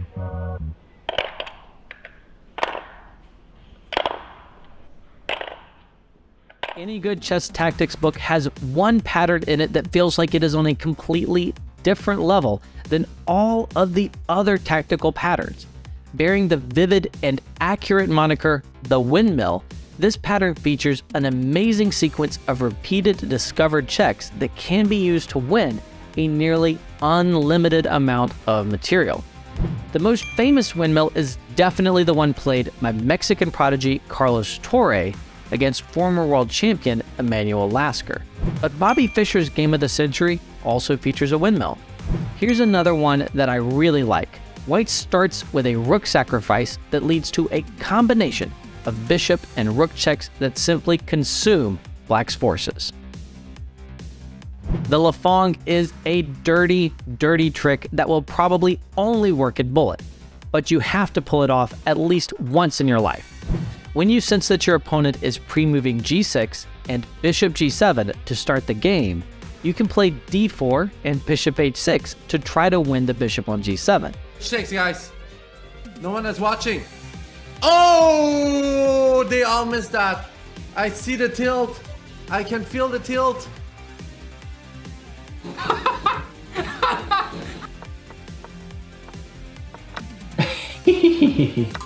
It is a high risk and high reward strategy because you are hanging your own bishop if you don't catch them in a pre-move. But it is certainly hilarious when you do pull it off. Like one of my friends, Asios, he made a bot. The Rapport chart was partly based on hyperbullet games, so then you could see a lot of the Lafongs and Queen C2 takes H7 and so on. Yeah. So.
Welcome back, everybody. Round number 6 of the Grenke Chess Classic is about to begin with the clash of the leaders.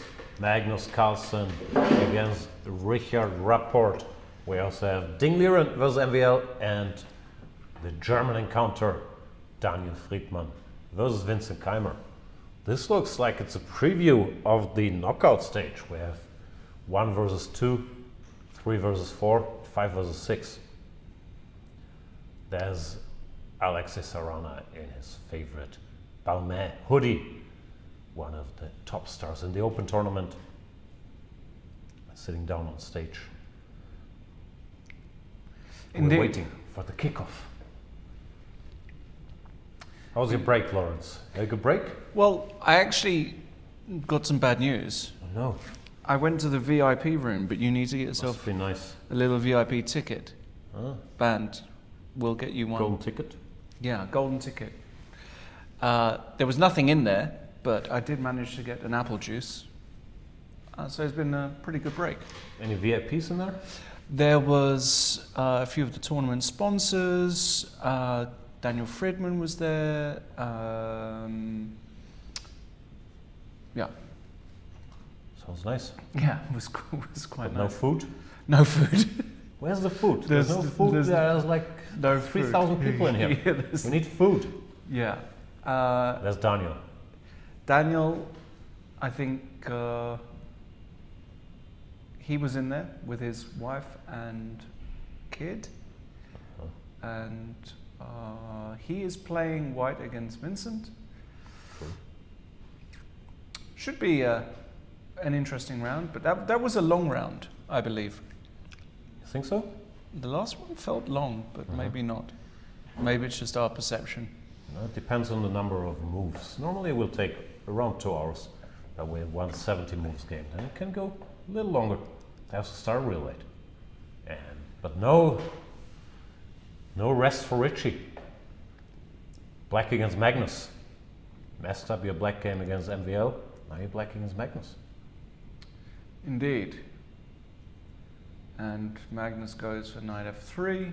He's playing it all classical. Richie is not a blocker. And c5. Also feeling aggressive. Maybe it's gonna be Benoni day. Another Benoni. Not very often that you play the Benoni with black, then you come back for your white game, you get the Benoni too.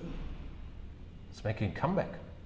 Magnus will choose, I would guess, a different line, although maybe he feels inspired by Vincent and revisit this setup. But now he plays h3. Went after bishop g7, e4. We have a well-known theoretical line, and he's probably relying on Rapport not being super booked up there in the critical lines after e4 castles, bishop to d3. Then black can try to force the issue with pawn to b5, but it requires a lot of knowledge. Oh no, he goes bishop e3, not bishop d3. This is a position you more regularly get via a King's Indian move order. So it could be that Magnus knows it from there. In general, he knows his stuff.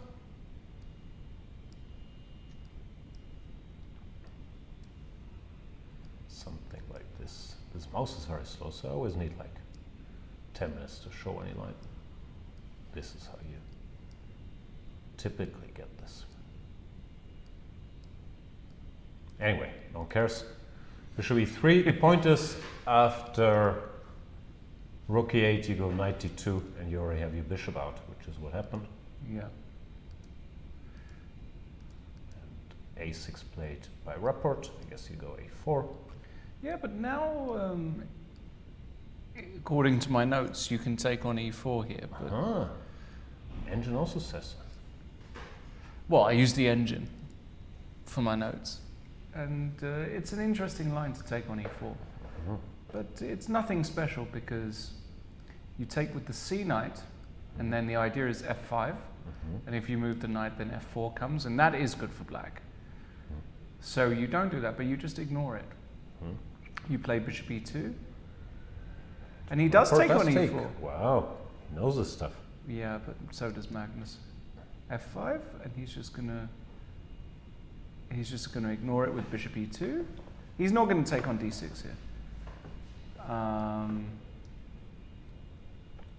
He's going to close the e-file with bishop e2, fe4. Then he's going to plant the knight on c4 at some point. And he's going to just claim that he's much better. And I think this is, honestly, really poor decision by Richie, strategically. Just feels like this is about as good a Benoni you can get from the white side. Unless gone down. Who, white? Yeah. Yeah, but you've got squares. Yeah, squares. We spoke about this yesterday. Yes. Chess is not about pieces, it's about squares. Oh, so what squares is there? B6, C4, A5? Goodness. Fighting for the b6 square. Yeah, does make sense. It's not his first rodeo.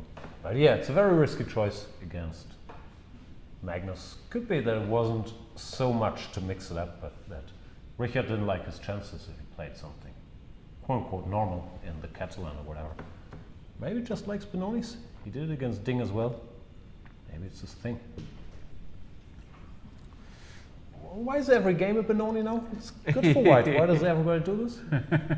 Okay, this is a better version, I will admit. But still. This is an anti-Grunfeld Benoni. Wow. You know your opening names. Do it? Nah. A5. Well, Richard must have, of course, prepared this. Yeah, he had a long break. But this is about as ugly as it gets strategically for black. Because of the squares? The squares. B5, B6, D6. Pawn up, go here. Yeah, but I'm going to put the bishop on F4. You're going to have to go passive. All right. Yeah, I mean, I get it. You can get away with it. White has to be very fast. You can't just mince around here. You do have to be fast here. To use the squares. Yeah, because of course. So let's see what could happen. Like bishop F4 is logical, bishop F8 logical. This is classy. Rook A3. It's a rook swing. Yeah. It's a total mess. I'm not sure who's better and why. Queen F6. Okay. Bishop F5. Black could easily win. Rapport doing his Benoni homework. And Magnus seems rattled is strong, but he has to take a moment. A5 caught him by surprise.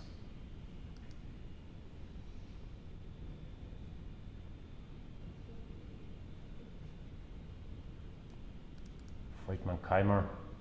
All these Germans, they play knight f3, g3. Yeah, this line b5. Yeah. C5. I looked at this once. It was a bit unpleasant for black. Bishop d2, threatening to come here. Knight c6, knight e5. Daniel knows his stuff.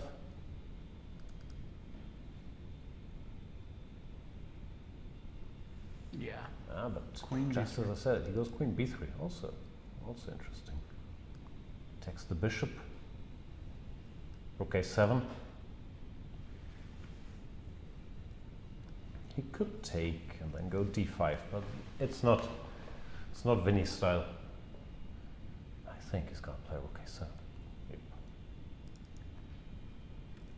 And now at what point will his haircut start messing with his ability to see the chessboard? We're not that far away, right? It's curtains.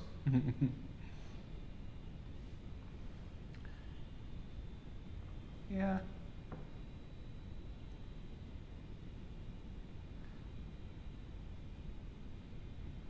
But he's not totally unhappy here, I guess, but ever so slightly better for white. So like 0.26, that neighborhood? Somewhere between 0.21 and 0.13. Oh. Just a wild guess. MVL has put his pawn on c4, which is always an interesting thing to do in a Benoni. And he's going for a walk, saying, I studied this in great detail in my laboratory.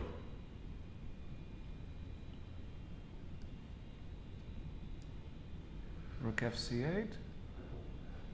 Yeah, I always like white, but then they activate their pieces and they checkmate me. No, not in this position. There's no checkmate in sight. I really like white. I really like white here. Feels like one of those Benonis which, if white gets in a5 and you can surround this pawn on c4, it just looks gross. Yeah, this guy's a little weakish. Yeah, but this Rook a5. Wow. I mean, I just played Rook a5 here. Oh.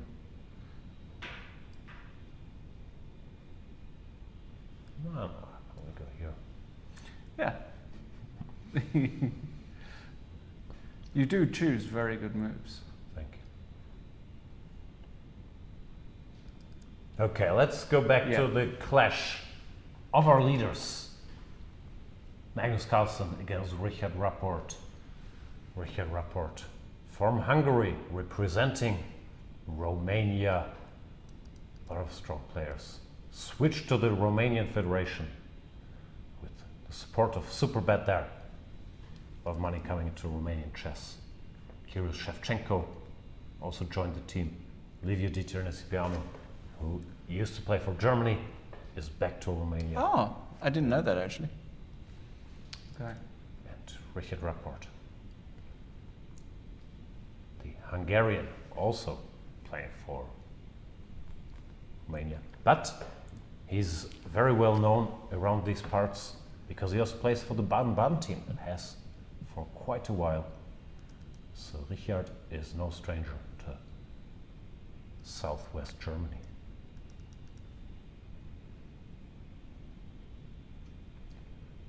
Then you play Queen b6. Whoa, so clinical. No queens for you, Mr. Keymer. Anyway. Castles a pawn down. He has squares, but it's a weird position. Not sure how happy he is. Because white has to play dynamically. If he just chills, then knight shows up on b4. Bishop comes out. Bishop f4 on the board. Bishop f8 has to be played.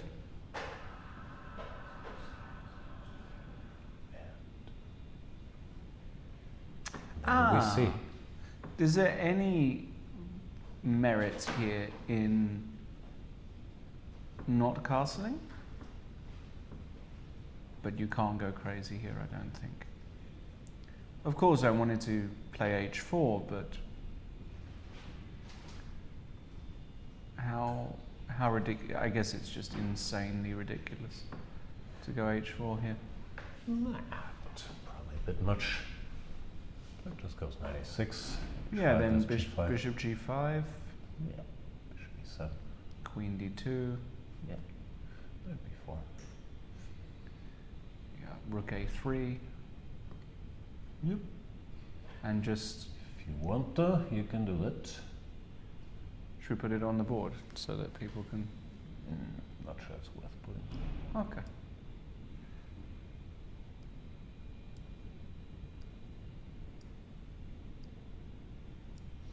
Oops, let's take the bishop.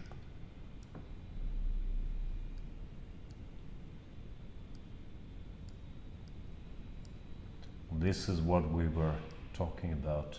Just loses. Because there's some knight d3, yeah. Very unfortunate that there's some random knight d3 that wins. Such a luck. After you claimed all these squares. I wanted to try and make something. He goes rook a3 first, knight a6. Yeah. On the board. Getting some info that a5 was a novelty by Injic in the Chennai Olympiad. Wow. And that the computer at depth likes this and says it's equal. Marine wrote a big article about this. About this exact position? It's currently big debate in the Benoni fan club about this stuff. Rapport. Well, Rapport should know a lot from Marine, right? Why? Aren't they both from Romania, or am I going insane? Yeah, but I don't know a lot from Friedman, and we're both German. Well, yeah, but Romania is a lot smaller in the chess, the Romanian chess world. I don't think Keymer played Queen C7. I think he did. Took on b6, knight takes. Okay, it's a bit dry. We can stay here. Yeah, staying here looks good.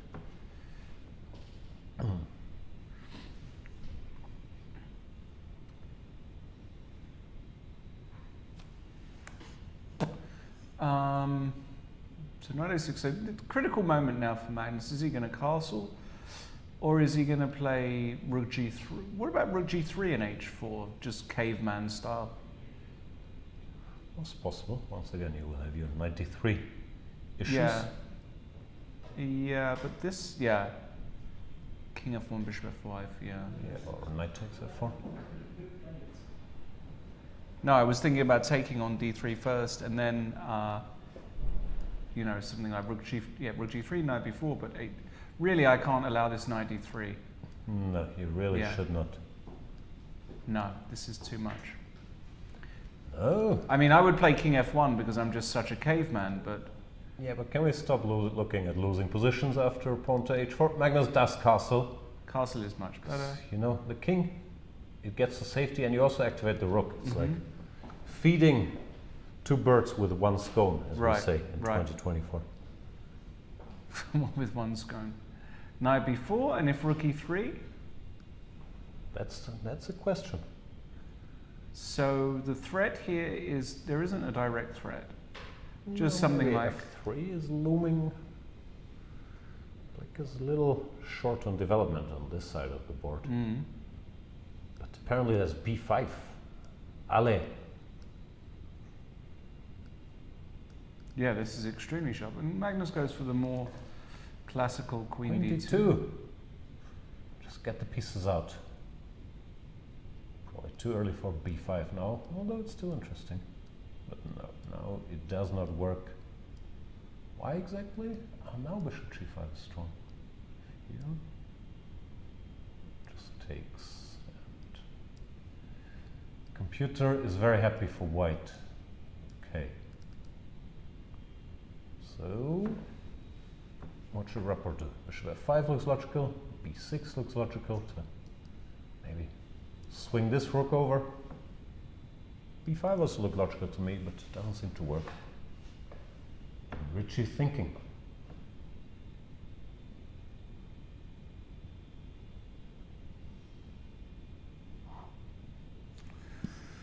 Tricky for both sides, that's for sure. Let's briefly check in with the world champion Ding Liren facing mon ami français Maxime Vachier-Lagrave. Maxime gave the bishop. Typical thing in these structures if you get the chance. Because this light square bishop doesn't contribute to the fight for the e5 square. That's what they told me in chess school. So it's often a good idea to get rid of it. Because it's all about the e5 square. Took the a rook, put the other one here. Now he gives the pawn. Going for jumps. But he's a pawn down. Yeah, I think his idea is that he wants to... he can actually take on c3 here. And if bishop takes c3, knight e4. And I think you're fine. And if b takes c3, you can take on d5. So I think... This looks worse. c4, queen b3, rook b1. Yeah. Bishops. This guy can always go here. This I like for one. Yeah, I can get behind that. So would ding. Yeah. Maybe he has to take here and back, but it's not terrible. But also not fully equal. Something like this. Takes. Yeah, it's not the end of the world with the opposite colored bishops and the active guy on g7.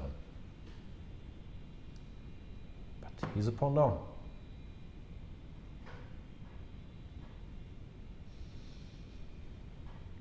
Maxime must be feeling good after he won that last game against Rapport, putting him right back in the tournament. If he makes a solid draw now against the so far somewhat lackluster Ding, then still all to play for.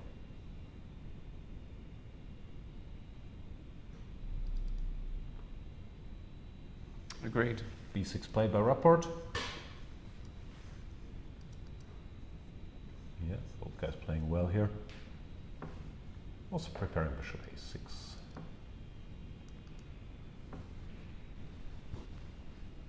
Did you watch the movie Doom Part 2?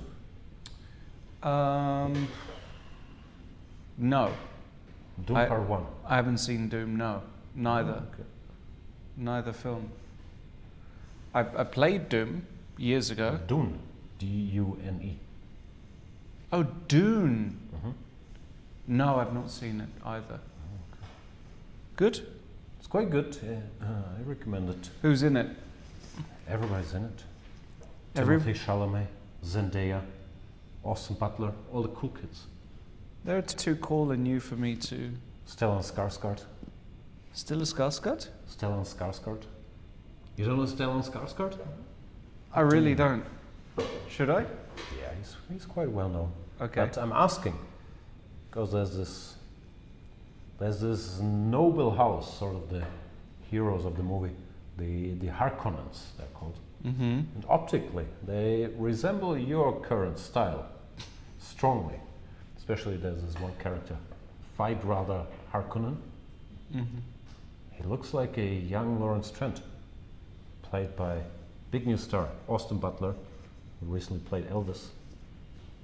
Okay. So yeah, he looks just like you. I'll have to check it out. Yeah, please do.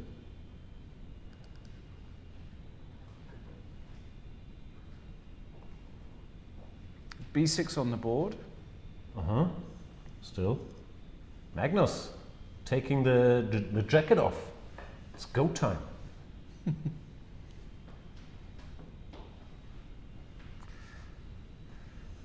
Yeah, difficult one to know exactly what to do here.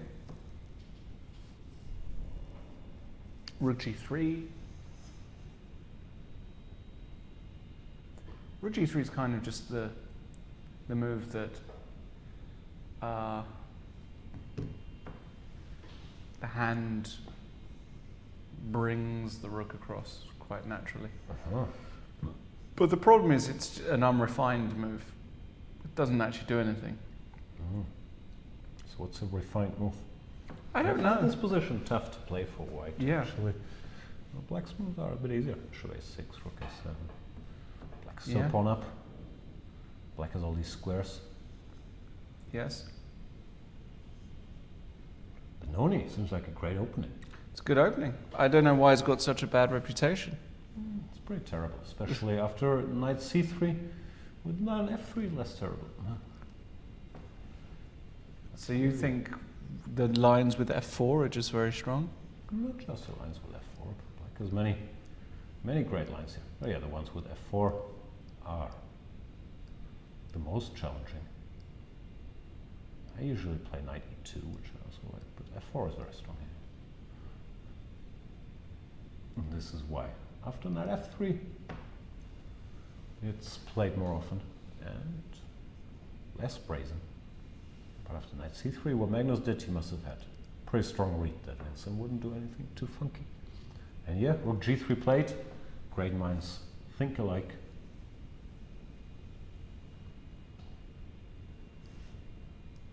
Rook a6 looks very logical. No, he goes rook a7 first. And now, finally, it's time for your h4 move. Yeah, kind of setting a devious trap. Kind of logical. Boom. But e3 here, it's not over, right? Ironically. Ah, continues. Yeah, e3 and it really continues. Because how do you take? Takes sort of wins, no? This wins? Hanging. Oh, right, okay. Yes, okay. Yeah, that sort of wins. Okay, so I expect h4 by Magnus here, actually. Because... Also, what else here? You got to make something happen. Now there's no longer knight d3 check. f3 maybe you think about. But not sure how well that mixes with rook to g3. Yeah, h4 plate. Here he goes. This is Magnus style. h4? Yeah. Don't see him playing lots of h4s, no? That's the best move, so that is his style.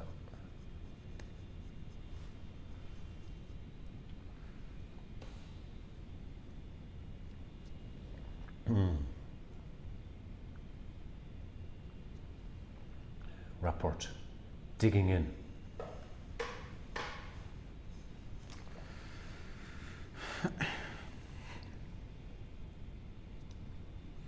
Do you see the Rapport Kurt Cobain comparisons? Yeah.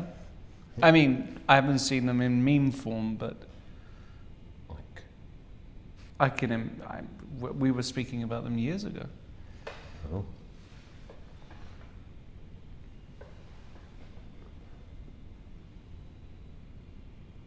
He has got a unique style for chess. That's for sure. Has Richie. Okay, h4. I like it. I think now not easy for black at all. I guess you go rook f7. That's the most. No, I don't think. I don't think you put the bishop. Yeah, rook f7, h5, bishop f5.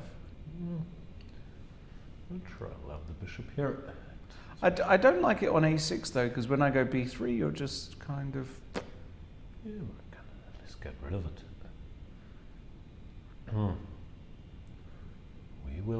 We will see. Okay. Which way? Way of the bishop. Yeah. Meanwhile, in Friedman against Keymer, Daniel is enjoying himself, putting some mild pressure. Got rid of the queens early. Chill.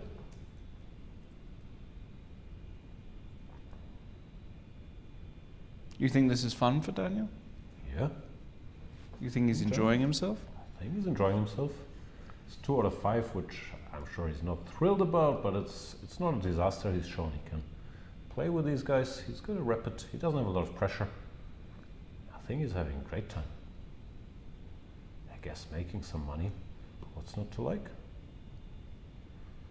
Yeah, I mean, winning the Open here is actually massive, isn't it? Because you win the prize from the Open, which is not small. And then you get an entry to this where you get a minimum takeaway. So, it's takeaway. A minimum prize guarantee. I don't know what they are, do you? I have no idea. But it'll be decent. So, fair play to him. Fair play to him.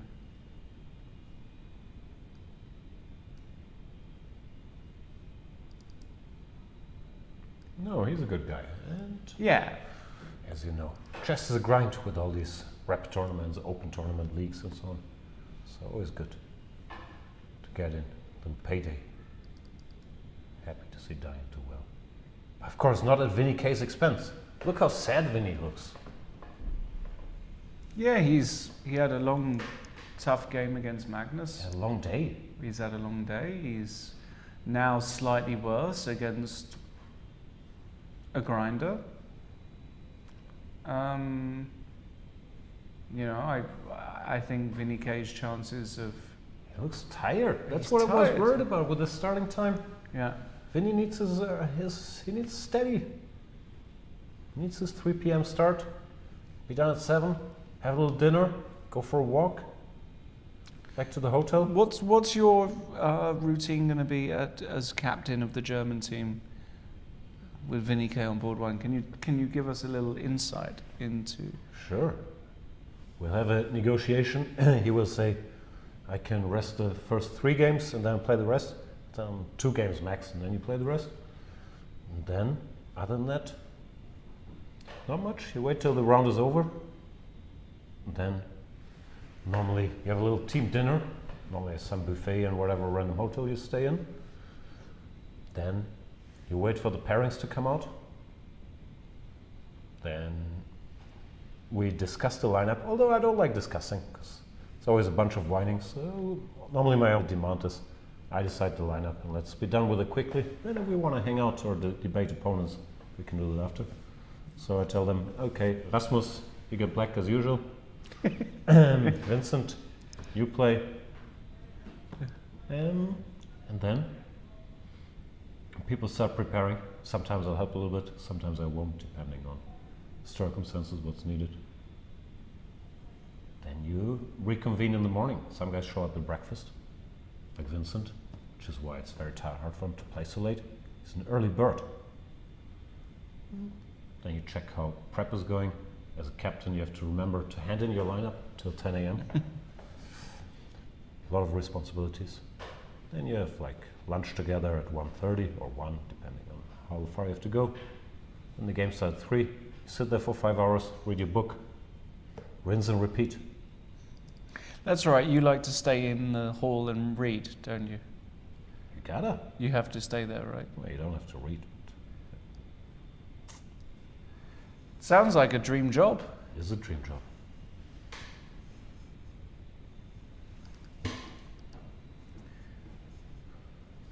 Well, the Germans have got. What are your hopes for the Olympiad? Let's talk about that.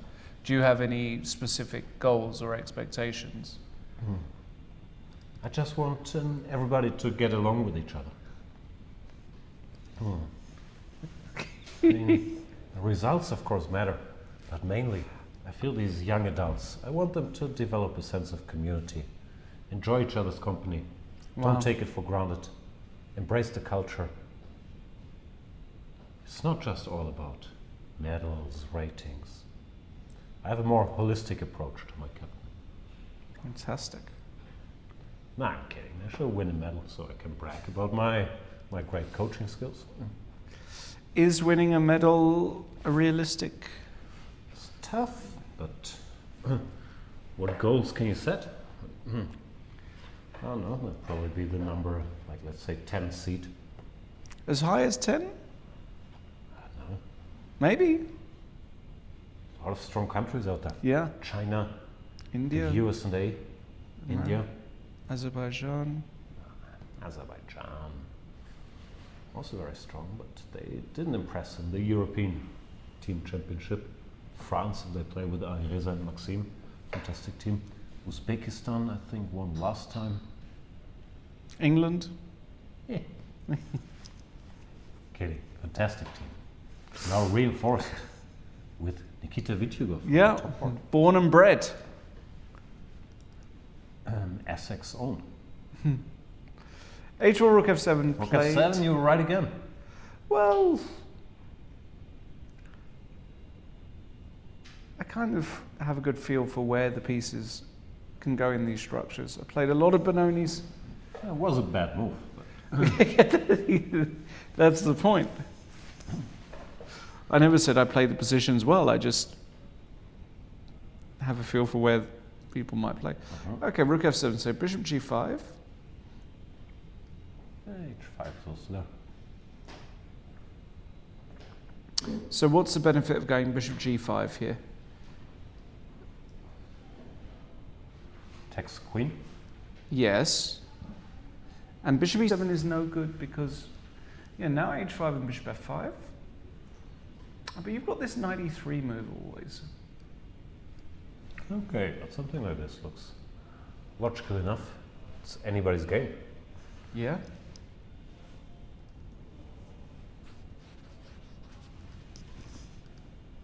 Really is.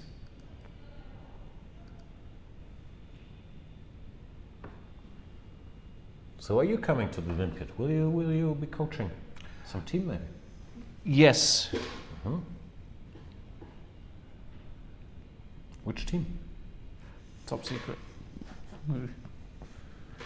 No, I'm not. I'm not coaching a team at all. I have been asked to come. I have to iron out some details next week. I don't think I can though. Busy guy. Just because theoretically I'm employed, so it's a bit more tricky. Hans is back again.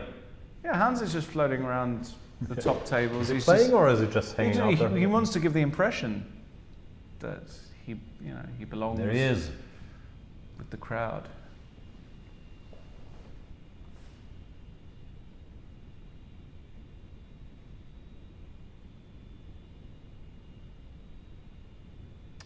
Yeah, so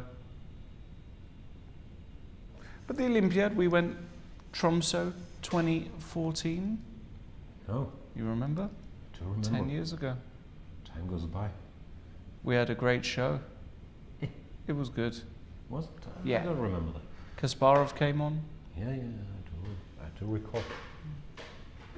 We had a lot of fun.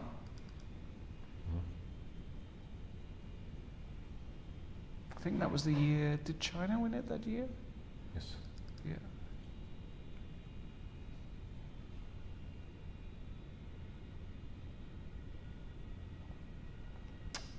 So in this game here, Friedman against Keymer, not much going on. No, it's peaceful. I guess you go for some b4. E4 is a very break. Before it's too late. Oh yeah, this makes some sense. E4 is committal, of course, so you better be sure. But it looks logical. If takes, takes, then we have d4. A6 we can also take. But e4, Daniel, I don't know. He likes his bishops to have a clear view. So maybe it's not his style. Maybe he'll, shuffle his horsey. Put some rook here. Go b4. Something along these lines.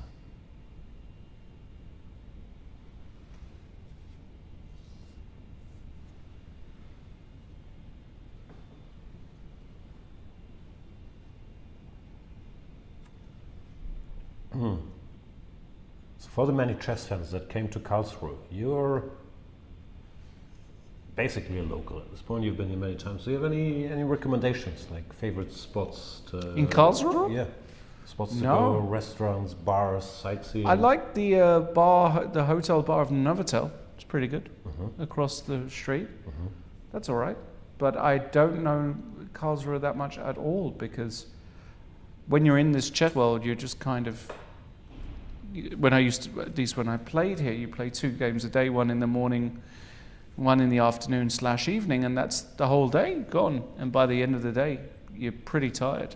That's true. You eat and then you go to bed, and it's rinse and repeat. This is not the island of Ibiza. No? Not quite. No, it's a great tournament.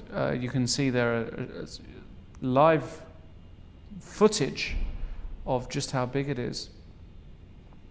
That's just one hall. There's another hall. There is another huge hall.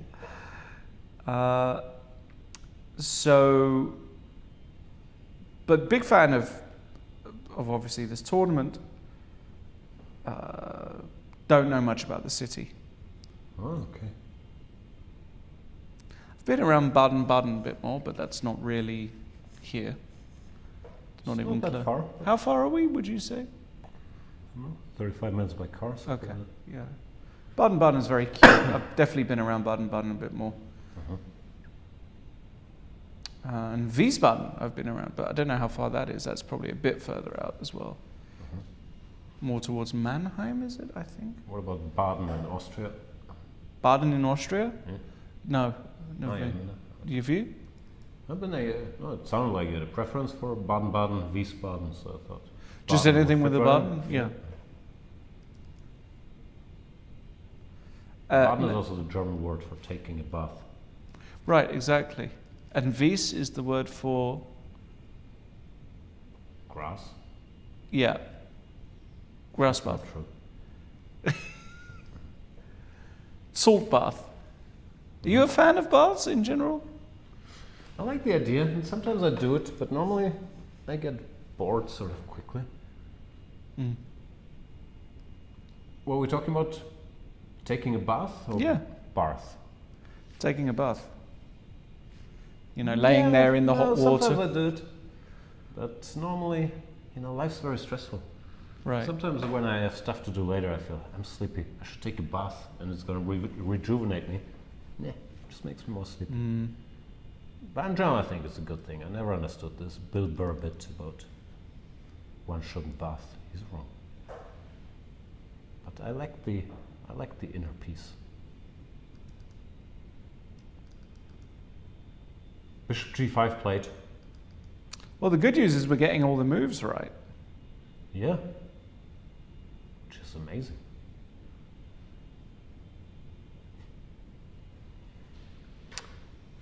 But Richard's still a pawn up. Got a lot of pieces over the king's side, so... That's a decision. To go here or here. Bishop E7, a little risky, of course. I'm not sure how risky it is. Like Bishop E7, what's the big deal? Nothing, I guess we take and go H5. Okay, takes. I can't take with the queen because B6 is hanging. If I take with the 8 rook, it's possible. It's possible. And if Bishop F5, which is a logical way to develop the pawn. Yeah, I guess. This runs into Bishop G4. And if Bishop takes G4, you take on G6. Oh, Zwischenzug. Yeah. And then you take back. And even this didn't feel clear-cut at all. Nope. So I don't think Richard has got any reason to be overly concerned right now. Still mildly scary. Long-term king safety. Rapport. He looks stressed. Which one is it?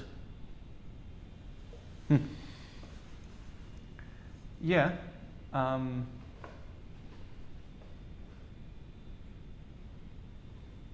Not straightforward at all. Not straightforward at all. Should briefly check in with the Ding Of course. MVL game. Of Ding course, still a pawn up. Yeah. Still chipping away. MVL has nice active pieces, but it's never fully equal, these things, with healthy extra pawn for white. So MVL, French school of suffering, full effect.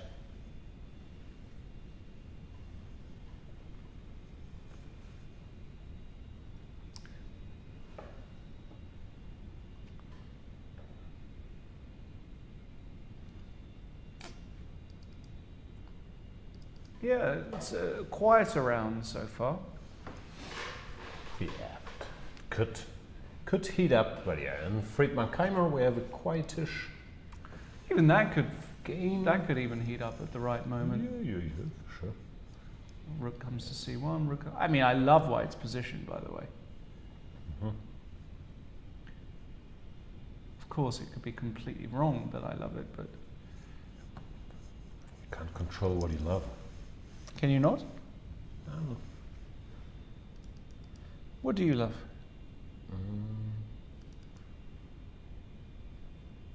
It's a tough question. I'm more of a hater. It's a problem. Anyway. I love Ding's position. Yeah, I knew. I know. Extra pawn. Yeah. E5. In 1,000 years you go G4, G5. Yes. And Rapport has played bishop to E7. Yeah. Now the question is, which rook is he going to take with? I probably will go with the F rook, but I think going with the E rook is not insane.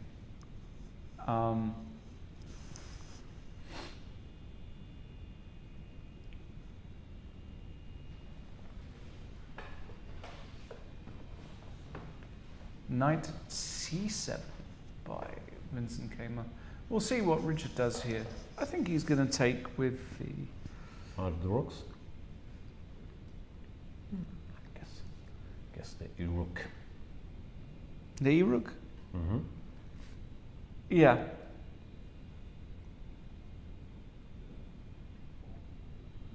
Makes more sense, I think.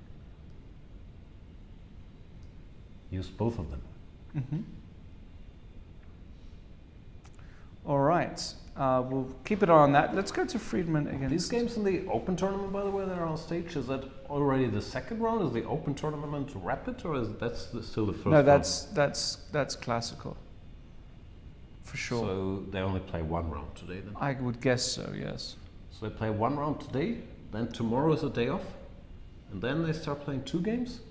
They might even have 3 games or something. Or do they play tomorrow? It's just not broadcast and there's... They might play tomorrow. Probably play tomorrow, no? If not, would yeah, be I think it's just you can't broadcast anything, which is why the classic has its rest in it. But I could be wrong about this. No. Yes.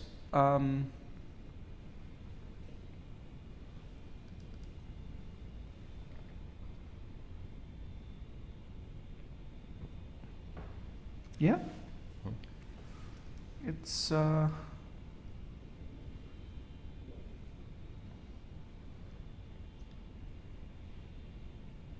it's a tricky one. This whole round is a bit tricky. I've got no clear feeling. The only clear feeling I've got is I don't think Daniel or Ding. Ding is just not going to lose. Wow. He took with the queen. Oh. Why? That's leaving this guy en prise. Magnus starts with h5, saving the pawn and attacking here.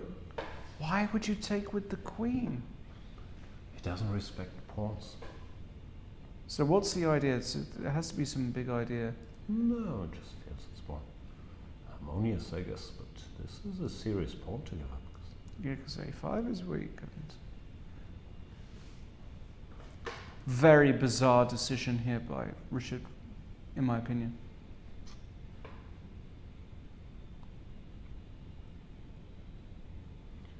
He's also tired. Had a long, tough game last round, which didn't end the way he would have liked to end, the way he thought probably, because it was better for most of it. Mm-hmm. Now he's black against Magnus. Magnus looking fresh, rested, putting pressure. But let's see.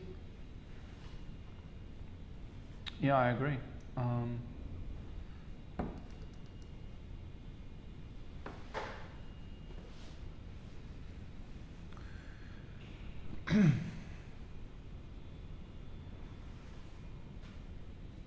What's going on there? Who's standing behind him? That's... It's probably Hans. That's Ding. Yeah. Richard feeling a bit of pressure here, you can tell. He's not... Feeling the heat. He's not overly happy. No. He looks tired. Meanwhile... Yes, Jan? Well, I've said it many times, it messes with players if you change the starting time of the games by 4 hours later. So everybody's a bit off their internal clock now. Mm-hmm. It's not like chess players go to sleep at 10 p.m., but once your body gets used to get up in the morning, have breakfast, prepare, play at 3, and it's very, very hard to switch around to 7 p.m. What's your favorite time to play chess? Never. Will you be doing the Thailand Open again? I don't know. Okay. It's now in April. Check it out. Hua Hin, Sheraton Hotel. Looks absolutely beautiful. So go to bangkokchess.com and check out I think technically it's called Bangkok Chess Club Open. Should be mid-April. I hope it's going to be bigger than this tournament. Absolutely fantastic location. Bigger? Yeah, normally it's around 200, 300 people, but might as well go bigger. Make it 3,000. No, I'm not sure I'll make it there, but the hotel looks amazing. Hua Hin is an amazing city. I very much recommend it, of course.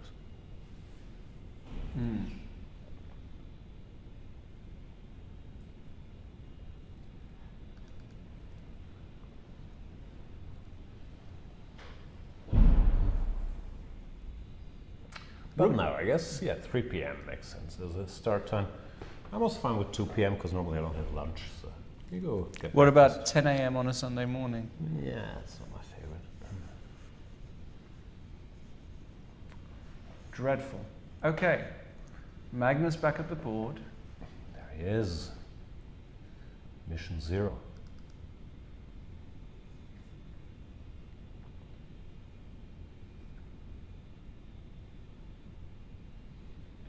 Richard seems to have doubts if he should go rook g7 or bishop f5, which I guess is what he's thinking about, because he has to cover that pawn.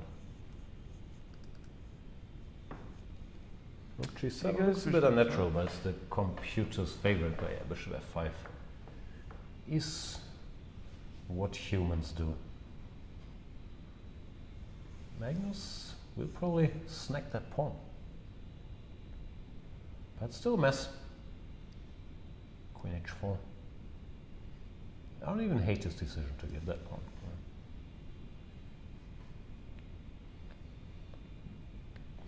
Doesn't want to defend.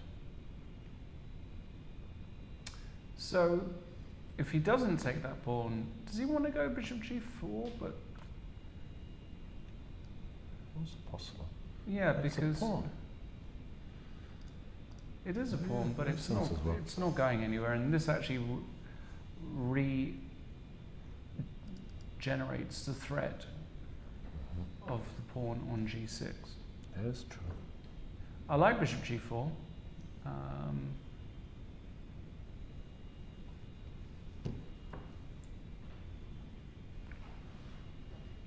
Yeah, I like bishop g4. The only thing is, well,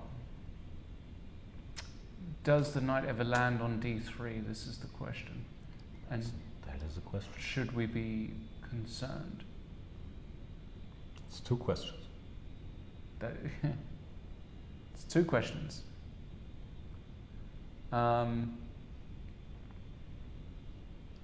How's Vincent doing? Is he hanging in there? Yeah, he's hanging in there. Hanging around.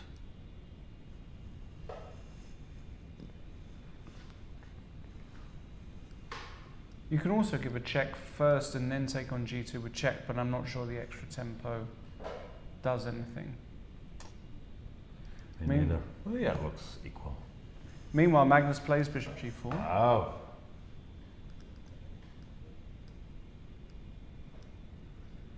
Putting pressure. Guess you take. Now, if knight b6, I have e3 at least. Yeah. Should solve the problems, assuming there are any problems. But probably he's not going to go knight b6. He's going to do some Magnus-y thing. Yeah, rook e1. Because rook takes e4 is definitely not completely ridiculous in some positions. No, still sharp. This pawn is also here. Yeah. It's a tough fight. Tough one. Very tough. It's toughy. What a toughie.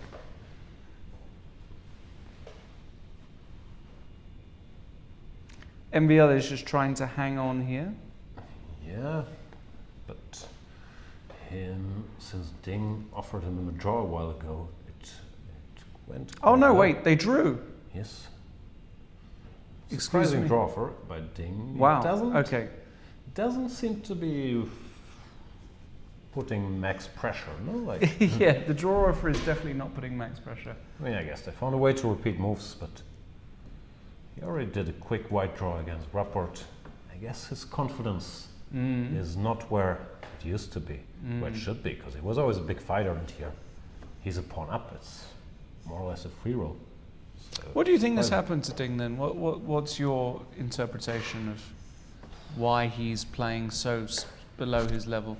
I don't know. I'm not so comfortable speaking about it because I don't know very much. You hear rumors that he had some health problems from sleeping that he's talked about, but I honestly don't know. It looked like there were things either outside chess or maybe connected to the pressure or the self-imposed pressure of being the world champion that made his life not so easy. But I honestly don't know, and I'm just a fan, so I'm happy to see him back in action. But clearly, he's not at the level he used to be. But also, I'm not. Once again, I'm not sure, but I would guess the pandemic hit him very hard. Not just when it comes to not being able to travel, but also I'm assuming he spent a lot of time alone in some flat, yeah, which can't have been all that pleasant. I don't know. I'm speculating here. I don't know. Such a nice guy, such a strong player. So let's give him some time.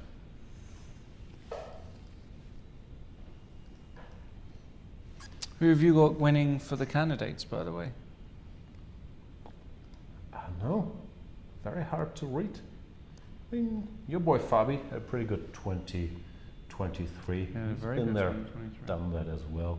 Yeah. So I guess it's the name that comes to mind.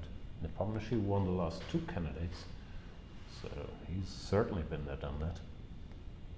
I can't really judge these kids. It feels early for like the Gukesh, Pragnananda, but obviously they're tremendous players. Hikaru, I'm pretty sure, is very motivated.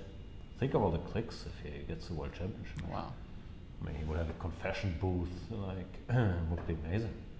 So I'm pretty sure he's taking it quite seriously. Very, very hard to predict, but I guess you gotta start with Fabi and Nepomniachtchi because they're the guys who've done it. Fair enough. Fair play. And so Abasov, you're... I don't think he's gonna do terribly, but yeah, he hasn't done spectacularly ever since that World Cup. Yeah, of course, a bit of an outsider in that field. Alireza, maybe it's Alireza time. He learned his lesson last time around. Could be. So impossible to call it, actually. It seems impossible. Okay, takes on the board. Takes.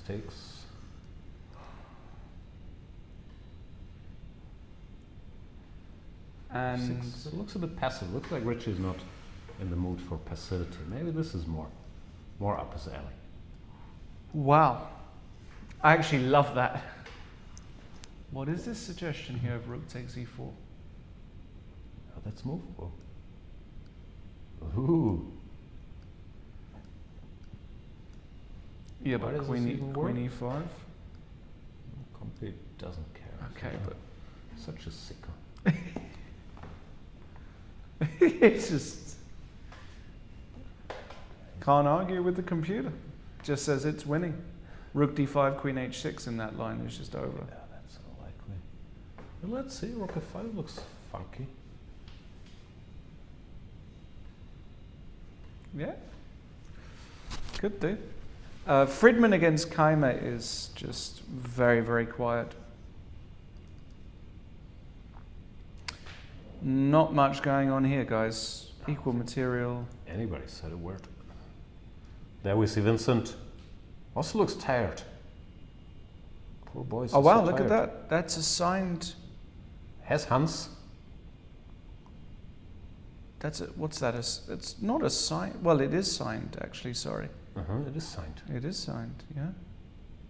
What's the word you're looking for? Chessboard? Chessboard. Oh. I don't know where that is. That's somebody's purchased that, have they? I wonder what the MVL stands Does Rapport, does he have like a Z like Zorro there? What's going on there? Yeah, what is that? Keymer? Does he sign Keymer? Yes. Or those are the signatures, and then someone wrote who it actually belongs to, I guess. But look, Neiman's on there. 'Cause most people don't sign their name in like these printed letters. So those are the signatures, and then someone wrote who it is. Ah, now it all adds up. Yeah, beautiful. Can we buy it? Well, it looks like somebody already bought it. How? Why do you know? How? Because it's sitting by the chairs, the spectator chairs. Huh. Maybe it's just someone brought a board and asked people to sign it. Also need to buy it. Maybe it's a new business for you. I know you're very business savvy. Bring boards, have guys sign them, sell them. It's exactly the sort of idea I'm looking for. You're welcome. Whoa! Rook G7 Mistake. seems wrong according to Monsieur Computer.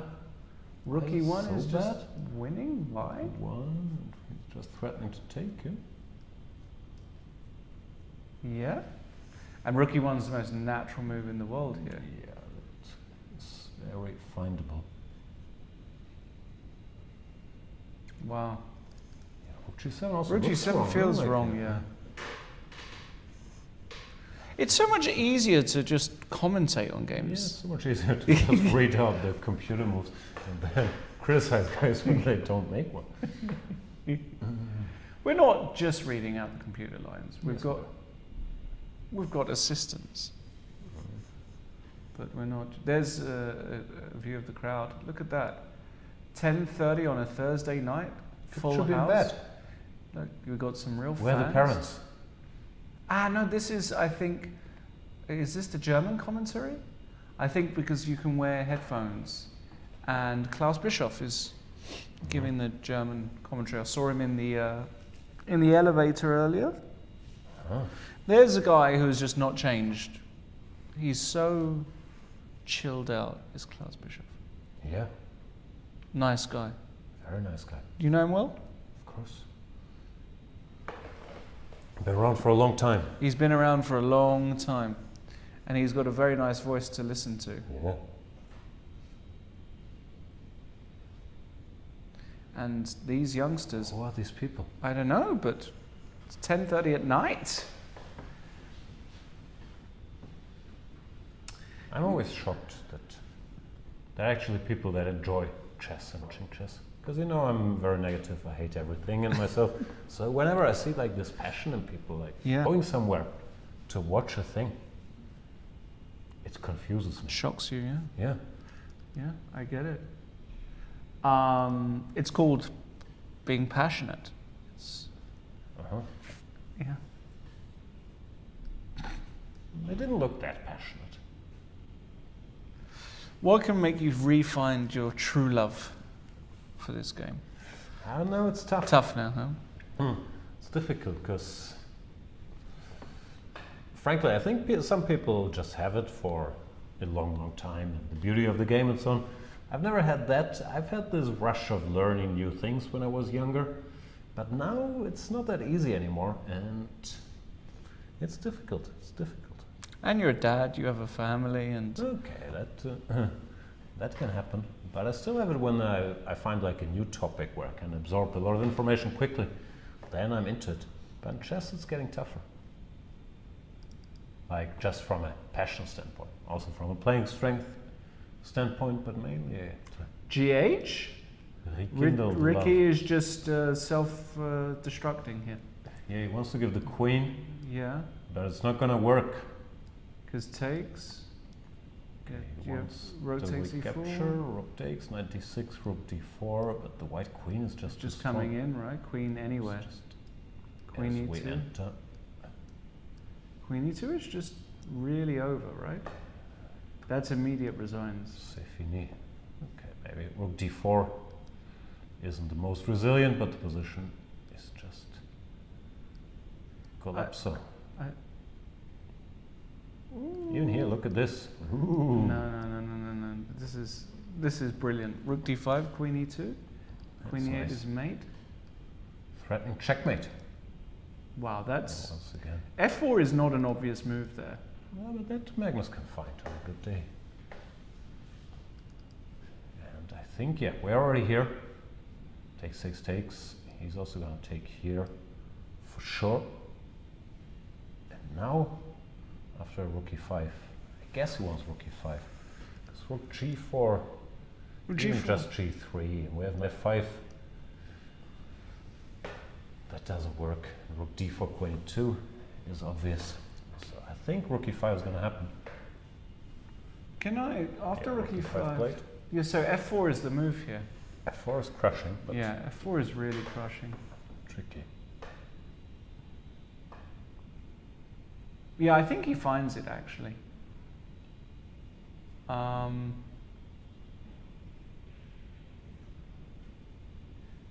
Because it does completely unbalance the black position. Because the rook is... Is there any other move here that he could try?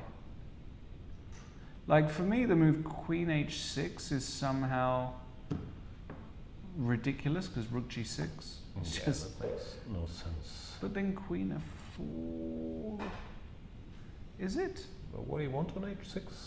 I just want to go to f6 or just Take enter. Knight takes d5? Yeah, knight takes d5 is the problem. Yeah, and I've got no tricks there. No knight at f5s, no nothing. Yeah, no, queen h6 is just utterly absurd. Yeah, it's just too good. He's good. He's just really good. Yeah, I think. You could That's argue. the conclusion one usually comes to. He's the best. He can have bad days, like he had Yes. a bad day here on day 1, and to some extent day 2. But he's really good. Yeah, and in fact, he's this rook just doesn't have a square because rook e7, knight f5. The rook is out of squares. Wow, this is just resigns actually. Yeah, this is more or less over. This is just totally over. Knight f5 is just over. Rook d5 played, queen e2, and that's just going to be the trick. That's it. Yeah, look, he played it with a panache, pleased look on his face. So what do? You go h6, and knight f5. Yeah, queens are strong. Just incredible. How many points do you think a queen is worth? Is it 9 or 10? I often say 9. I used to say 9, but I think it's 10. It might be 10. It's not worth. We've been undervaluing her. Yeah. We've been wrong. Okay, h6 played. Yeah, but queen e6, knight f5. You don't need to be Magnus Carlsen to spot those. But he is Magnus Carlsen.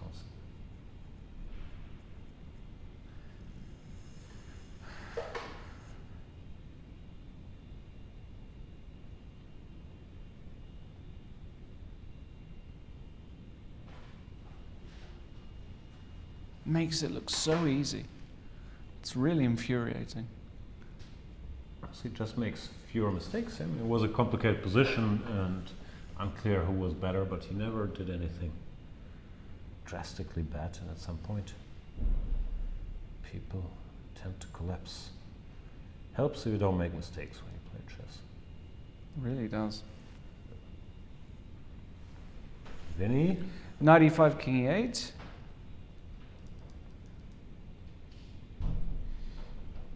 Queen e6 on the board. This is happening. Wow. Queen and knight, good attacking tandem, I've heard.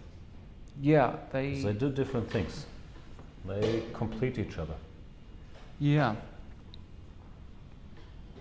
Is there a variant of chess where the queen also moves like a knight? And Rapport resigns, he's Yeah. seen enough. Yeah, Janus chess. Oh, really? Janus chess. Okay.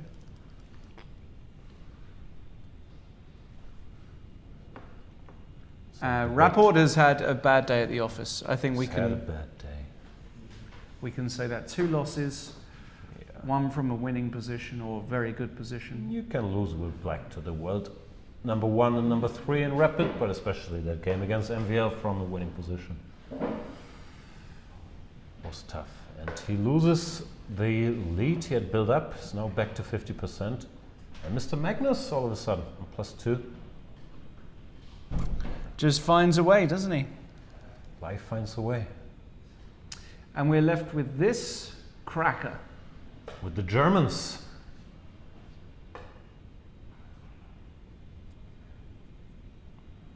Vincent with the black pieces. Have you considered calling him just Win or Vin? Vinny? No, just Vin. Just Vin? Yeah. No, I've not considered him just calling him Vin. But if you call him just Vin, you could save a cent. Yes, that is true. Win-win situation. Very good.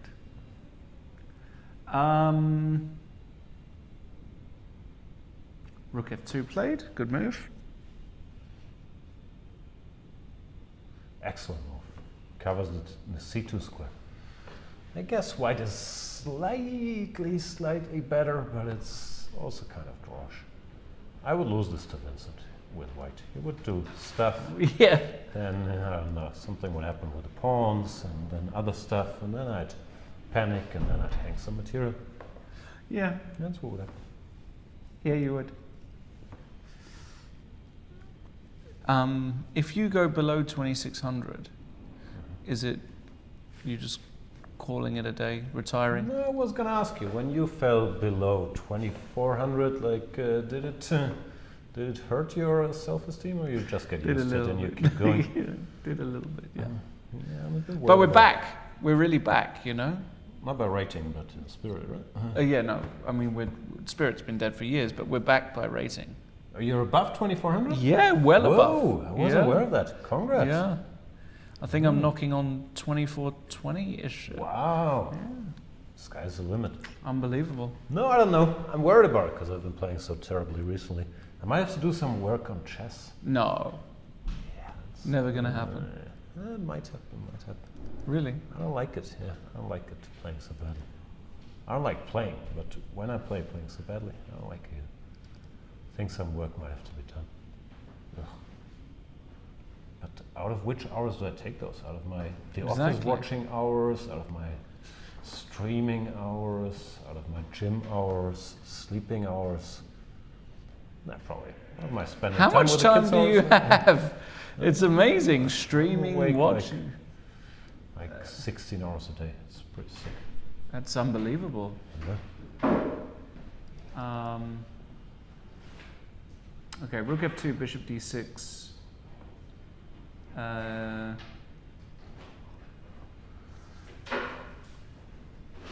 It's a very boring position. Make a draw, guys. Let's all go home.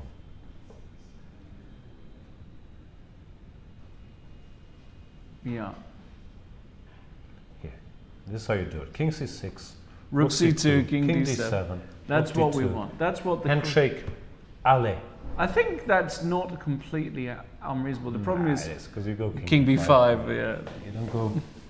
You don't go check after King C6. What do you do actually?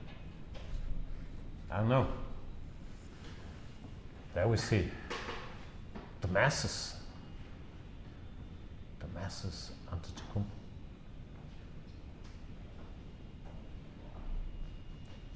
Is there a chance to sit somewhere and listen to us via the headphones? I hope I'm not sure if they have us. I think they might just have the German commentary. And there we have the face of German chess, the Wunderkid, the real one, the Mozart. You think he's going for the Mozart? He's going for nickname the with the haircut? Yes, he looks like Mozart. Looks like the guy in the Mozart. Hold on, King E7. Can we get It's Rook probably E2, Mozart. King D7? That's a nice repetition. More signed chessboards. You should get a nice chessboard tomorrow and just ask people to sign it. As a business idea? No, just for your For private me? collection. When you have the chicas come over, you can show them. Look, my chessboard was signed by MVL. Yeah, they're going to be really impressed. Yes. Yeah. That's always a winner. It's a door opener. Yeah. Mm-hmm. Can we just get rook e2, king d7? Or is he going to put his king on f7 or do something?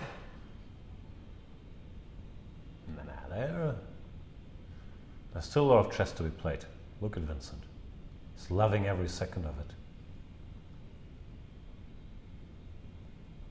So tired, poor Vincent.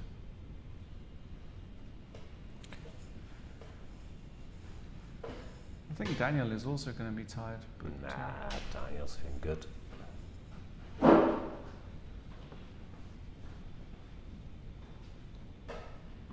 Wow, look. They beat me to it. Oof. People must have been watching the show and picked up on my genius idea. They're really waiting for Vincent to finish. Vincent, all your The fans are real waiting. question is- Don't keep them waiting. No. Trying to grind out this position. The real question is, do you think they will ask us to sign a chessboard when we No. get up? They don't even know. I went to get this little bracelet. He didn't even know who I was. Yeah, okay. But I really meant, will they ask me? Oh, right. No. I'm also not sure. Like sometimes you get some stuff like, can you sign on the backside? And like not here where the good players. Don't ruin the board. Yeah, exactly. But also maybe I'm too aggressive about these things I always say. All right, I'm here. Let's do this. Who wants selfies? And then people ask, okay, who are you?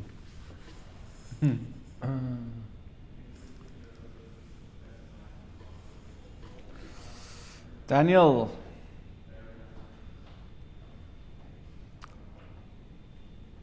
Oof. Wow, they're really waiting. Waiting for Vinny. I mean, they must think that the game is over quick.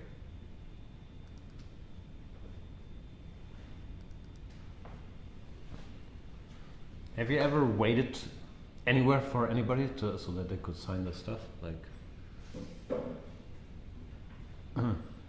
no. Not. If you were at an Eminem concert, would you Triv- wait in the blistering cold for 4 hours? Trivia. Have I been to an Eminem concert in my life? Probably yes. I'll say yes. No, I didn't. But I was supposed to go. I had a chance when I was about 13, 14 years old. Wow. Yeah, he was in the UK. And my friends went and they had a wonderful time. Why didn't you go? I can't remember exactly, but I didn't go. I don't know if I can't remember. I've got some great stories that I'm going to tell you after the show. But I don't want to talk to you after the show. I know. Jan is not joking, guys. He literally just blanks me. He just completely ghosts me. It's really poor. It's really bad. Knight c1. Beautiful. What's going on here? Great move. I'm not even sure if I can trust my eyes anymore. Does the computer say knight d4? Yes. So we covered that. Rook bishop d4. Rook c2. Very deep. Rook c4. See, I would lose this so effortlessly. Right. Do I go h5? It's just. Do I go h4? Do I go h3? I don't know. Yeah, I would lose this effortlessly as well to Vincent. Knight b3. Yeah, he's going to go h5 in here, you know it. You just know he's going h5. He's going to just run his fingers through his bishop c7. Bishop c7. He wants to relocate the bishop to b6 and cover a5. Yeah, the white bishop is just not doing very much. Very difficult to find it good work here. And h5 is coming at any moment, and yeah, I think it's a bit easier to play, but king f3 and knight d4 makes some sense. Time to bail out. What about just knight d4 immediately? That takes. Bishop takes. Yeah, also fine. Ooh. Come on, guys. Let's close the door. I heard you. Thank you. Yeah, king f3.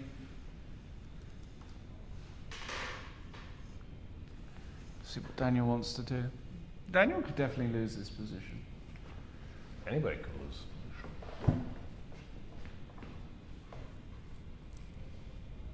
But Vincent might fall asleep.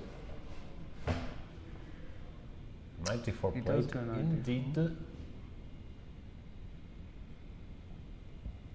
guess you have to take. I think you probably have to take as rook e2 just is annoying. So I think you do have to take. And then he's going to play king e6 to put his king on a light square. And then we start phase 3. Yeah, king f3. Still very drawish, of course. Just Of take. course.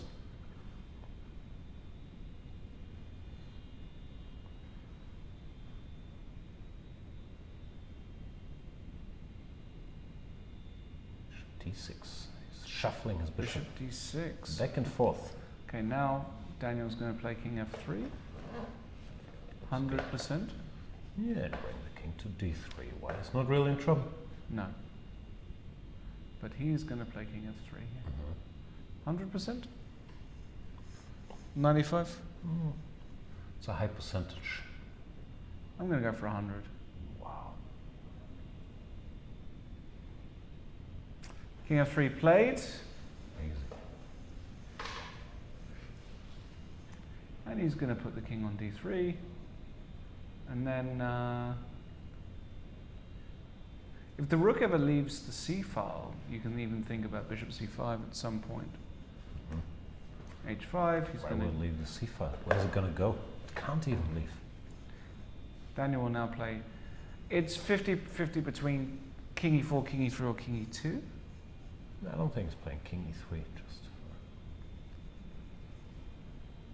Or king e4, because you have to. Yeah. But yeah, it could be anything, you're right. King e2 is favorite. It's a tough choice. But I'm going to give king e3 32%.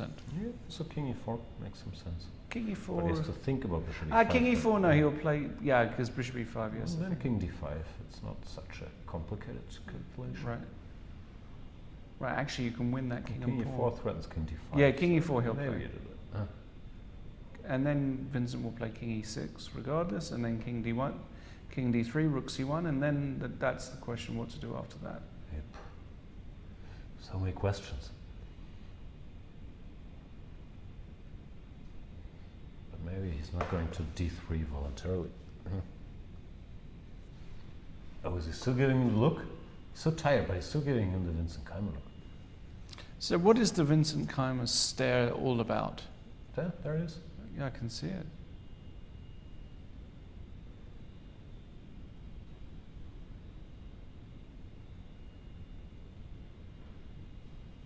Wow, intimidating. Yeah, it's very scary.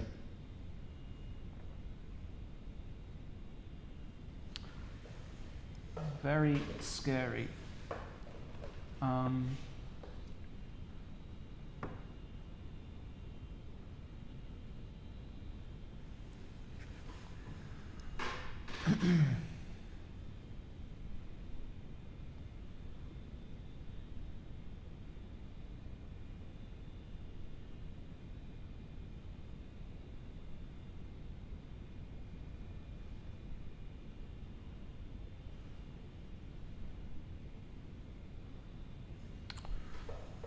Friedman in the tank, trying to work out what he's going to do after that variation. Just make him move, Daniel. Come on. H3? H3? Wow. Okay. Why? He wants to go G4? He has chess culture, so he doesn't like his pawns fixed on That's good. the wrong color, blah, blah, blah. But still, king to the middle is also supposed to be a good idea. I kind of like this decision though, actually, by Daniel, to just get in G4 quickly.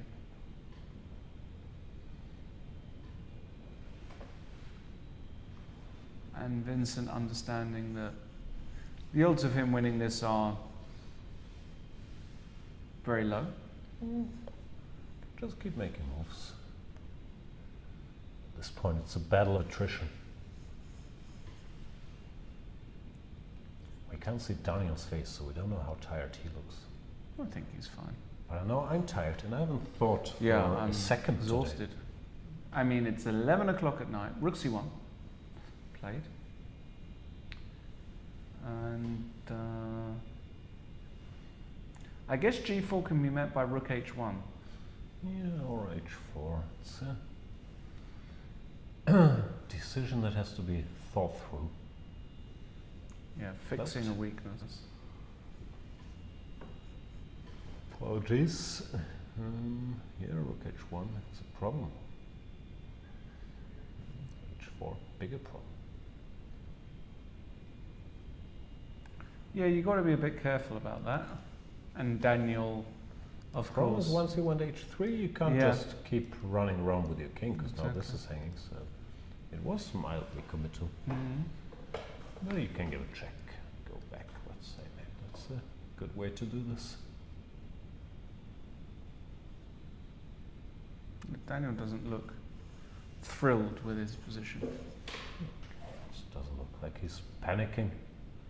He looks tired as well. Everybody's tired. Yeah, it's 11 o'clock in the evening. There's not many tournaments where you play this late, especially having played an earlier round. In fact, I can't even think of any tournaments where you play at this level. I mean, I've played tournaments this late. I remember the Spanish island, what's it called? Mallorca Open. We would start around at 8 o'clock in the evening. Sick. But it wasn't as tense as this. Well, maybe. Yeah, so these Spanish tournaments start ridiculously late. Yeah. Rook d3. Also makes some sense. Keeps an eye on this.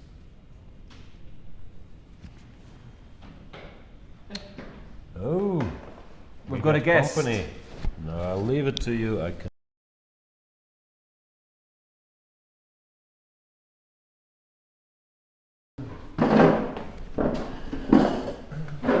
How are you? Well, quite good today. Quite good. Yes. Hello, welcome, Magnus.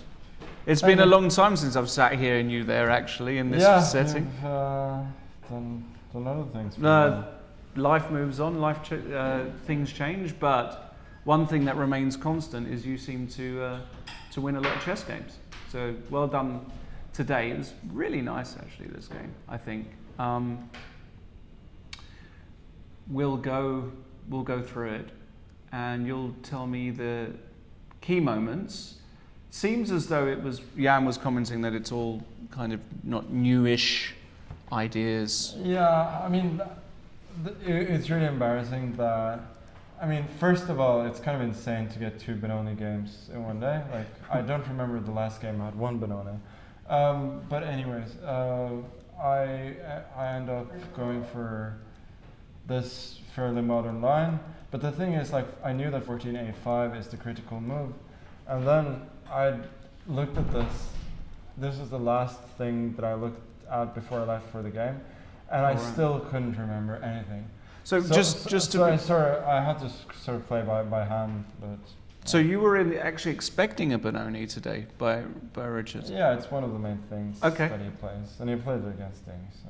Okay, so you saw a5, and then you left the hotel, and you couldn't remember much after this moment. No. I mean, I thought I remember like bishop f4 was often making a move, but not much more than that. For instance, I had no idea what would happen if you'd gone rook a6 there, but I suspect it's not a great move. And then like try and put the bishop on d4. The engine says the white's much better. Why? I have no idea.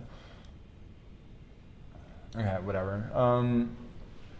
This rook a3. Knight a6. Knight a6, castles, knight b4. Yeah. Blah blah blah. I mean, maybe queen d2 was inaccurate. I don't know. Maybe that was just unnecessary. Looked totally. Yeah, whatever. Okay, queen d2, b6. This is normal. Was good. Yeah. Looked good. Yeah, I was really surprised by rook a7. Really? Yeah, I thought he'd go bishop a6. Yeah, we were looking at that as well. And then I was thinking of going b3. Yeah, b3 looks normal. And then rook a7 or something like this. It was not obvious to me, like who's better and why. I mean, I'd go h4 and play. Yeah. Okay, so he played rook a7. Honestly, like these positions are just really complicated, so I was kind of figuring it out on the fly. Well, I went h4, which is logical. Rook f. Yeah, so rook f7. Maybe he could have gone queen f6 immediately here.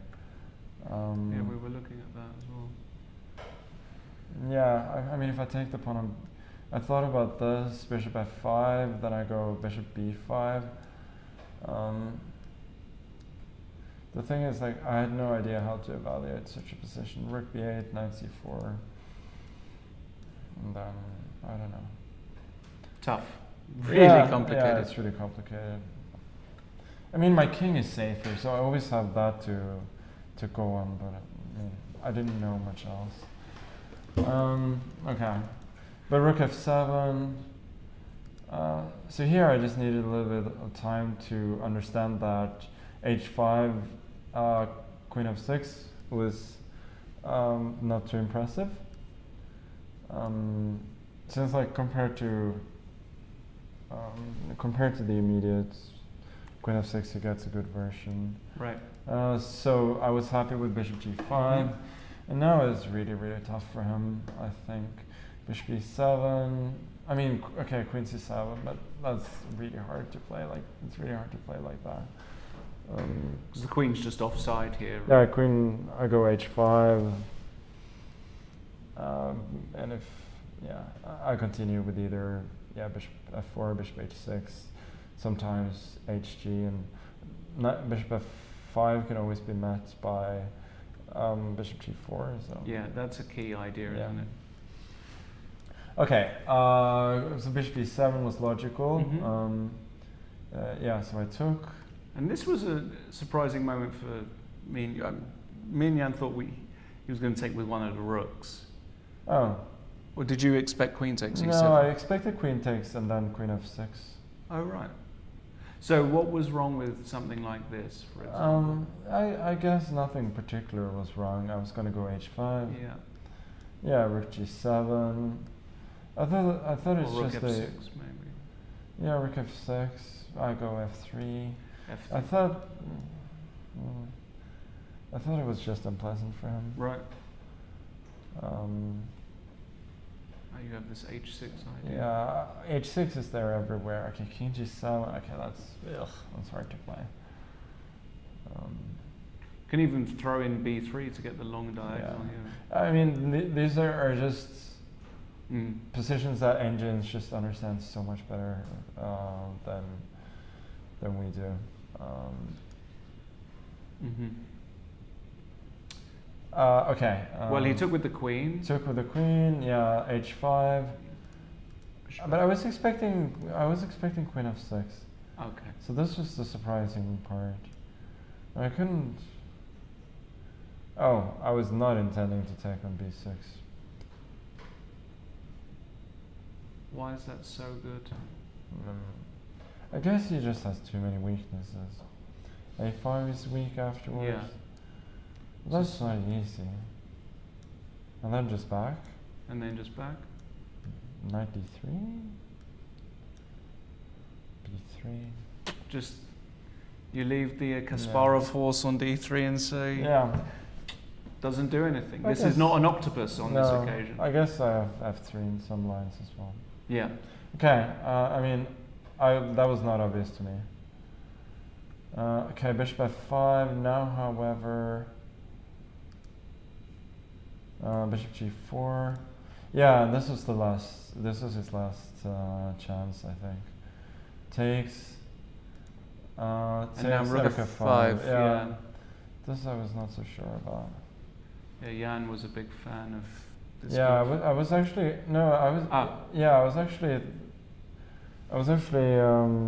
thinking of going queen h6 and go for that endgame. Instead of hg? Yeah, I was not so sure about this.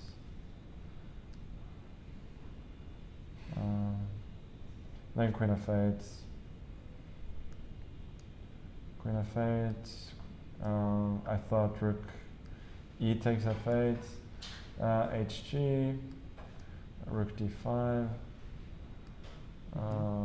GH. I thought this is very pleasant for me. Yeah, Rook E4. Okay. Yeah. Okay, he played Rook G7. Rook G7 felt far too passive. Yeah. Okay. No, but it was. I think it was just a trick. H6 Queen D7. Just would have been kind of a call shower. Oh, I have Rook F4, Rook F6. Okay. Yeah. And if I have Rook F7, you can yeah, take. Yeah, I just couldn't see anything clear after Queen D7. Mm-hmm. But I just needed to find this F4 idea to go for Rook E1, you mean? Yeah, for Rook E1. Yeah, and it's just already curtains. So yeah, I think it's just gone. It's just immediately gone. So yeah, it's takes everything. Here, and then yeah, F4, key idea. Yeah, Queen C3 wins as well, but that's kind of a bit too fancy. F4 is just so clean, and Queen E2, and there's nothing you can really do to stop the invasion. Yeah, and the thing about the knights on B4 have sort of an interesting. They have a bit of an interesting story in King's Indian / Benoni structures. Like, often they can be a strong piece, but only if they can support other play in the center. Like, oftentimes it ends up like now that the knight never moves again. Yeah. And because the action is happening on the king side. Obviously, like, there were moments where you could go knight d3 and so on, so it wasn't bad from the start, but I think it's quite telling that in this game, like, everything happened and the knight never moved again. And even when the knight does land on d3, you can play around it sometimes as well. That was something that I couldn't quite appreciate, but yeah, even then. All right, well, I think we could say that was a pretty good day. Pretty good bounce back day for you. Yeah. After a very, I mean, I know I didn't see you last night, I see you after the game, but I was speaking to Jan and I said how disappointed you would have been not converting the piece up position against MVL last night. Yeah. Or maybe you weren't that disappointed, I don't know. No, I was extremely disappointed. Right, that's what I thought. I mean, it was, to be fair, like, he found some amazing ideas. Yes. And my clock management was horrible, but yeah, I mean, not winning that is obviously not good enough. Right. But today, beautiful game. Yeah, two really, I mean, I think flawless. I mean, that last game at least was, I think it's flawless. It was a flawless game. So yeah, it wasn't put to the greatest of tests. Right. Of course, the opening worked out amazingly against Vincent. Yes. Yeah, of course, a great day. And very quickly before you go, this is the last game remaining. Friedman against Keymer. I would be worried here as white. Yeah, I think Friedman is going to lose. You think Friedman? I mean, he's done a lot of wrong to get in this position. Yes. But yeah, I mean, it's you know, Vincent is a better player, so it's not too surprising. Actually, but this also means that I think we're gonna have four. Like, we're gonna have one, if Vincent wins, we're gonna have one player on +2, 4 players on even score, and then one on -2. That's quite nice. Nice symmetry. Yeah, and I think the problem is here you have this, and then Rook B3 is. Yeah, Rook B3. This is bad. This is very bad. Yeah. I mean, if you survive this, fair play, but I don't imagine. Yeah, I don't think he's gonna. No. All right, it's been a long day. Look, we'll let you go. Thanks, Magnus, for coming, and we'll hopefully see you again here very soon. Thank you. Thank you. Magnus Carlsen, ladies and gentlemen, with a perfect day for the GOAT. Really nice explanation there. I like how he was talking about the knight on b4, the role the knight plays in the King's Indian /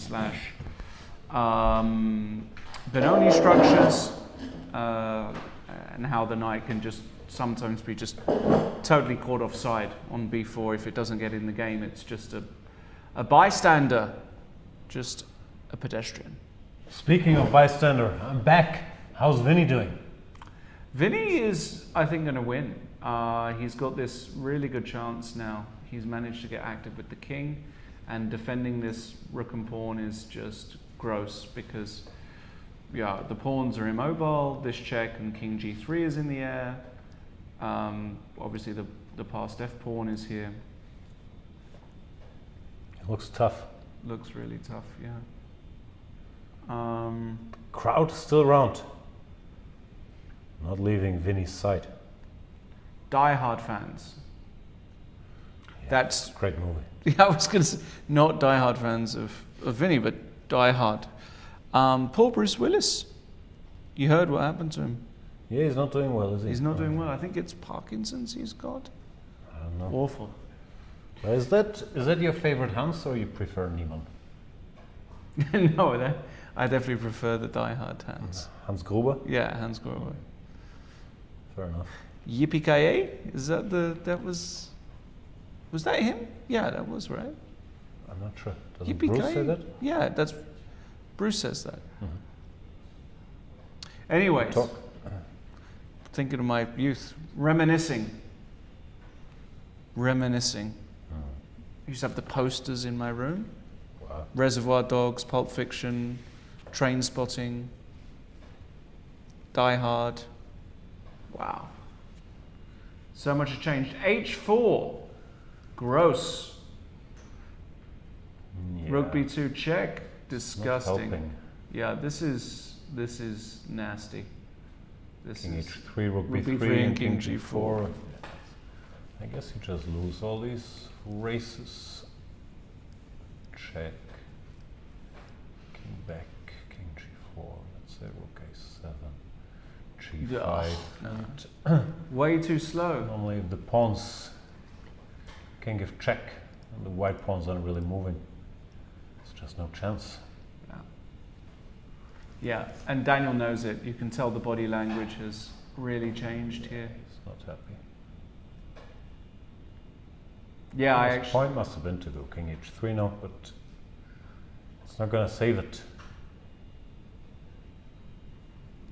No, this is not going to happen. Well done to Vincent for grinding this one out. He could have easily just made a draw, but he understood that he was running zero risk. And let me just catch up. What happened here? Some moving around. Oh, bishop f4. Well, that's a committal decision. Really committal good, decision. but now the king came in with tempo. King f3, check.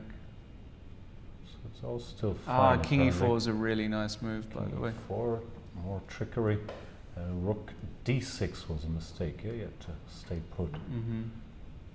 Not easy. Now you go rook a1. Yeah, apparently. G3. White is still holding, but of course, yeah. Already under some pressure. Good job by Vincent. Yeah, looking fantastic. tired, but Fantastic job by Vincent. he's gonna grind this one out.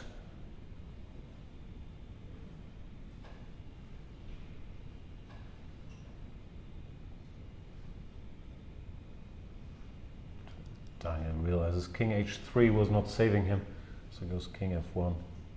King f3. King f3, apparently not the most precise, because now there's rook e6. King e1 he's played. King e1 looks more natural, but you just lose the race. That's the problem. King g3. Once again, rook a7, g5, or a threatening g5 either way. I guess his idea is to go king d1 and just run over here. That's not in time.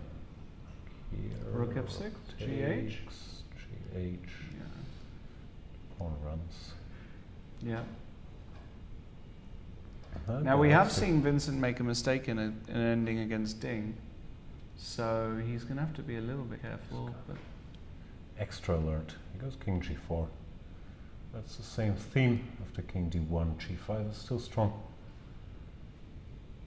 But yeah, that's, I'm not sure how obvious g5 is.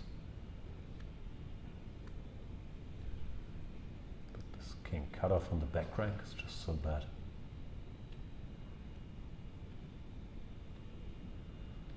yeah. King h4 is less clear. Then King c1. And yeah, he does go King h4, but now King c1. There's hope for Daniel. Whoa! So now either King he has to let h4 is the b pawn run. Yeah, this is so surprising that he didn't go g5.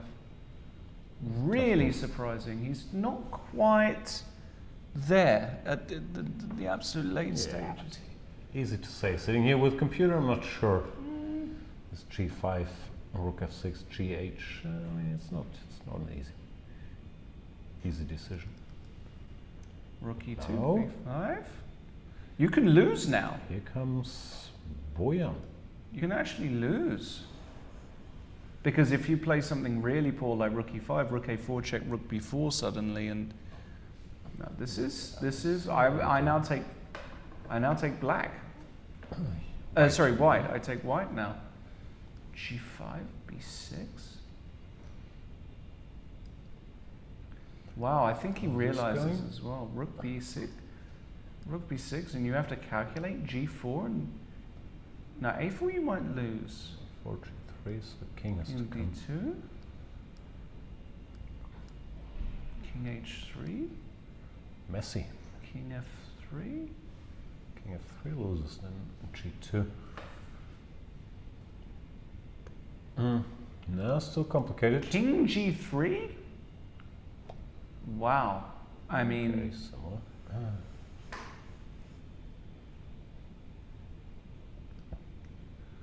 No, I understand, but I think Vincent's really unhappy. So after b6 here, rook e8. Yeah, because h4, b7 is over. Yeah, no time, so you have to go back. So let's try b7. No, still. He could still win this. Yeah. So rook b8. Rook b8, rook b6, and I lose as white, or what?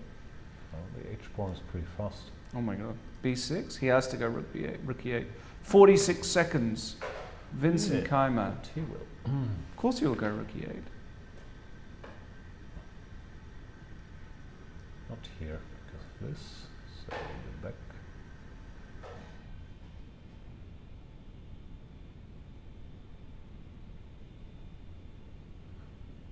No, he didn't play this. He went back. Mm-hmm.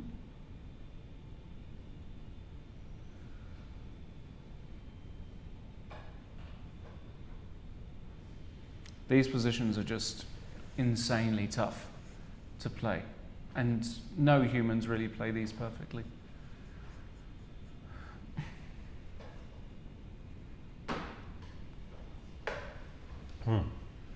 Apparently rook a7 is a strong move. I'm trying to figure out why g5 is not great here. And now the rook can get behind the h-pawn, and white is in time with pushing these guys. Wow, and you lose, rook h7? Yeah. Gee. Oh, this will be heartbreaking for Vincent if he loses this. Well, he doesn't have to play g5, but yeah, that's a key resource, so the h-pawn can be stopped. I think you'll play rook a7 as well. I think you'll find it.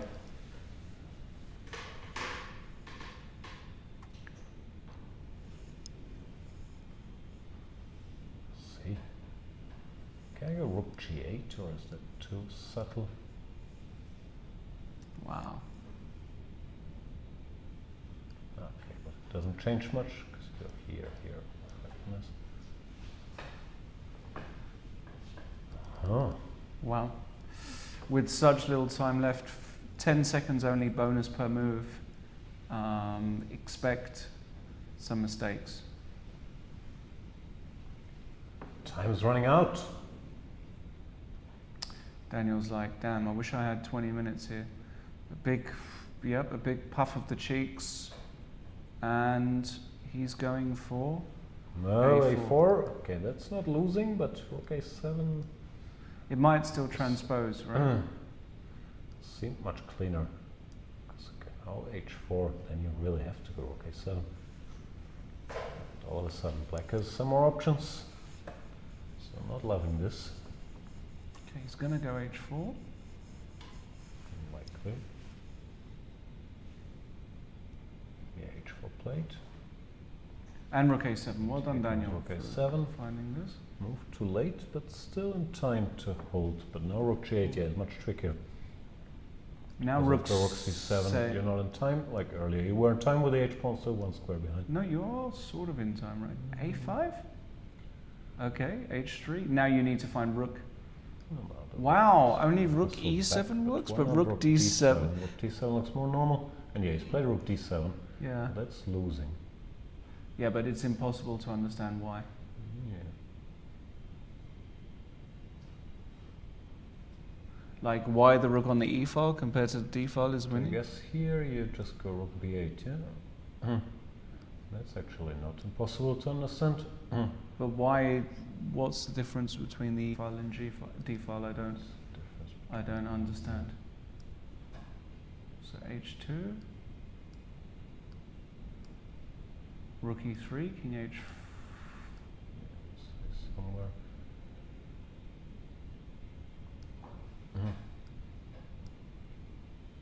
So here the checks save you, but they don't. Anyway, we should focus on the action. Rook d4, king h3, rook d3, king g4, rook d4, king g5. Draw? Did they draw? I think so, yeah. He also didn't see how to get out of it. Wow. He's gonna be disappointed when he sees it's minus 5. Minus 5, but why is it? But this is impossible. Because here rook b8 is not in time because of rook h1, that's what they saw. Right, yes. So the way to win is rook c8 check and rook c5, which is very difficult.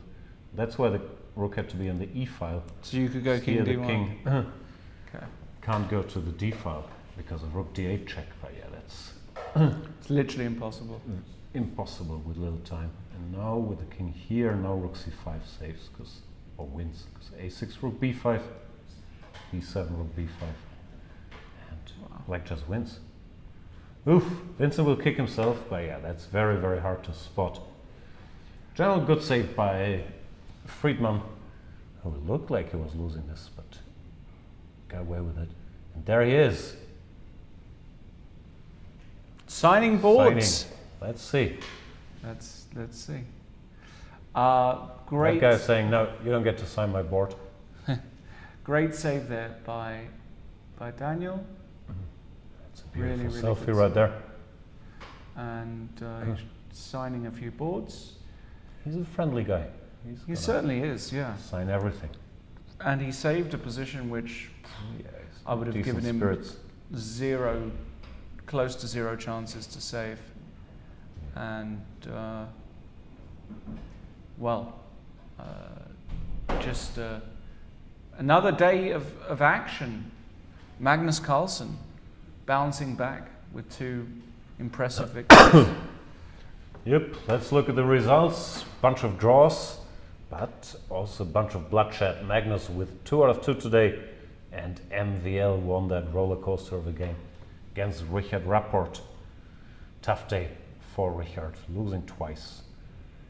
Losing the lead to Mr. Magnus, who's now point ahead of the field. Bunch of guys on 50%. Ding, unremarkable so far, but hasn't lost a game. And the Germans stay on -1 in shared last place, but they're very, very close to at least second place. So anything still in play. Tomorrow's a rest day because of the infamous Easter Friday. So we won't be here, but you will return bigger, better, faster, stronger with star power. Anish Giri will take my seat on Saturday, 3 p.m.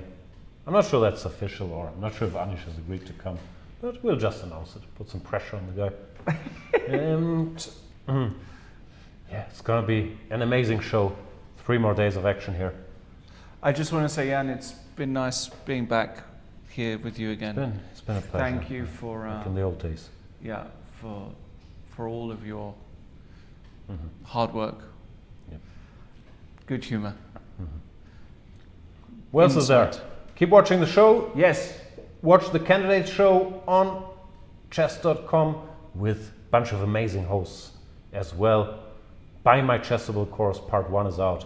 An aggressive 1e4 repertoire. I worked very hard on it. Check that out. And come back Saturday. Or come to Karlsruhe. Lawrence Trent is buying drinks for everybody who asks him for a signature. Not true, but certainly can have a drink if you do pop down. It's been a pleasure, guys. See you all Saturday for the next round of the Grenke Chess Classic 2024.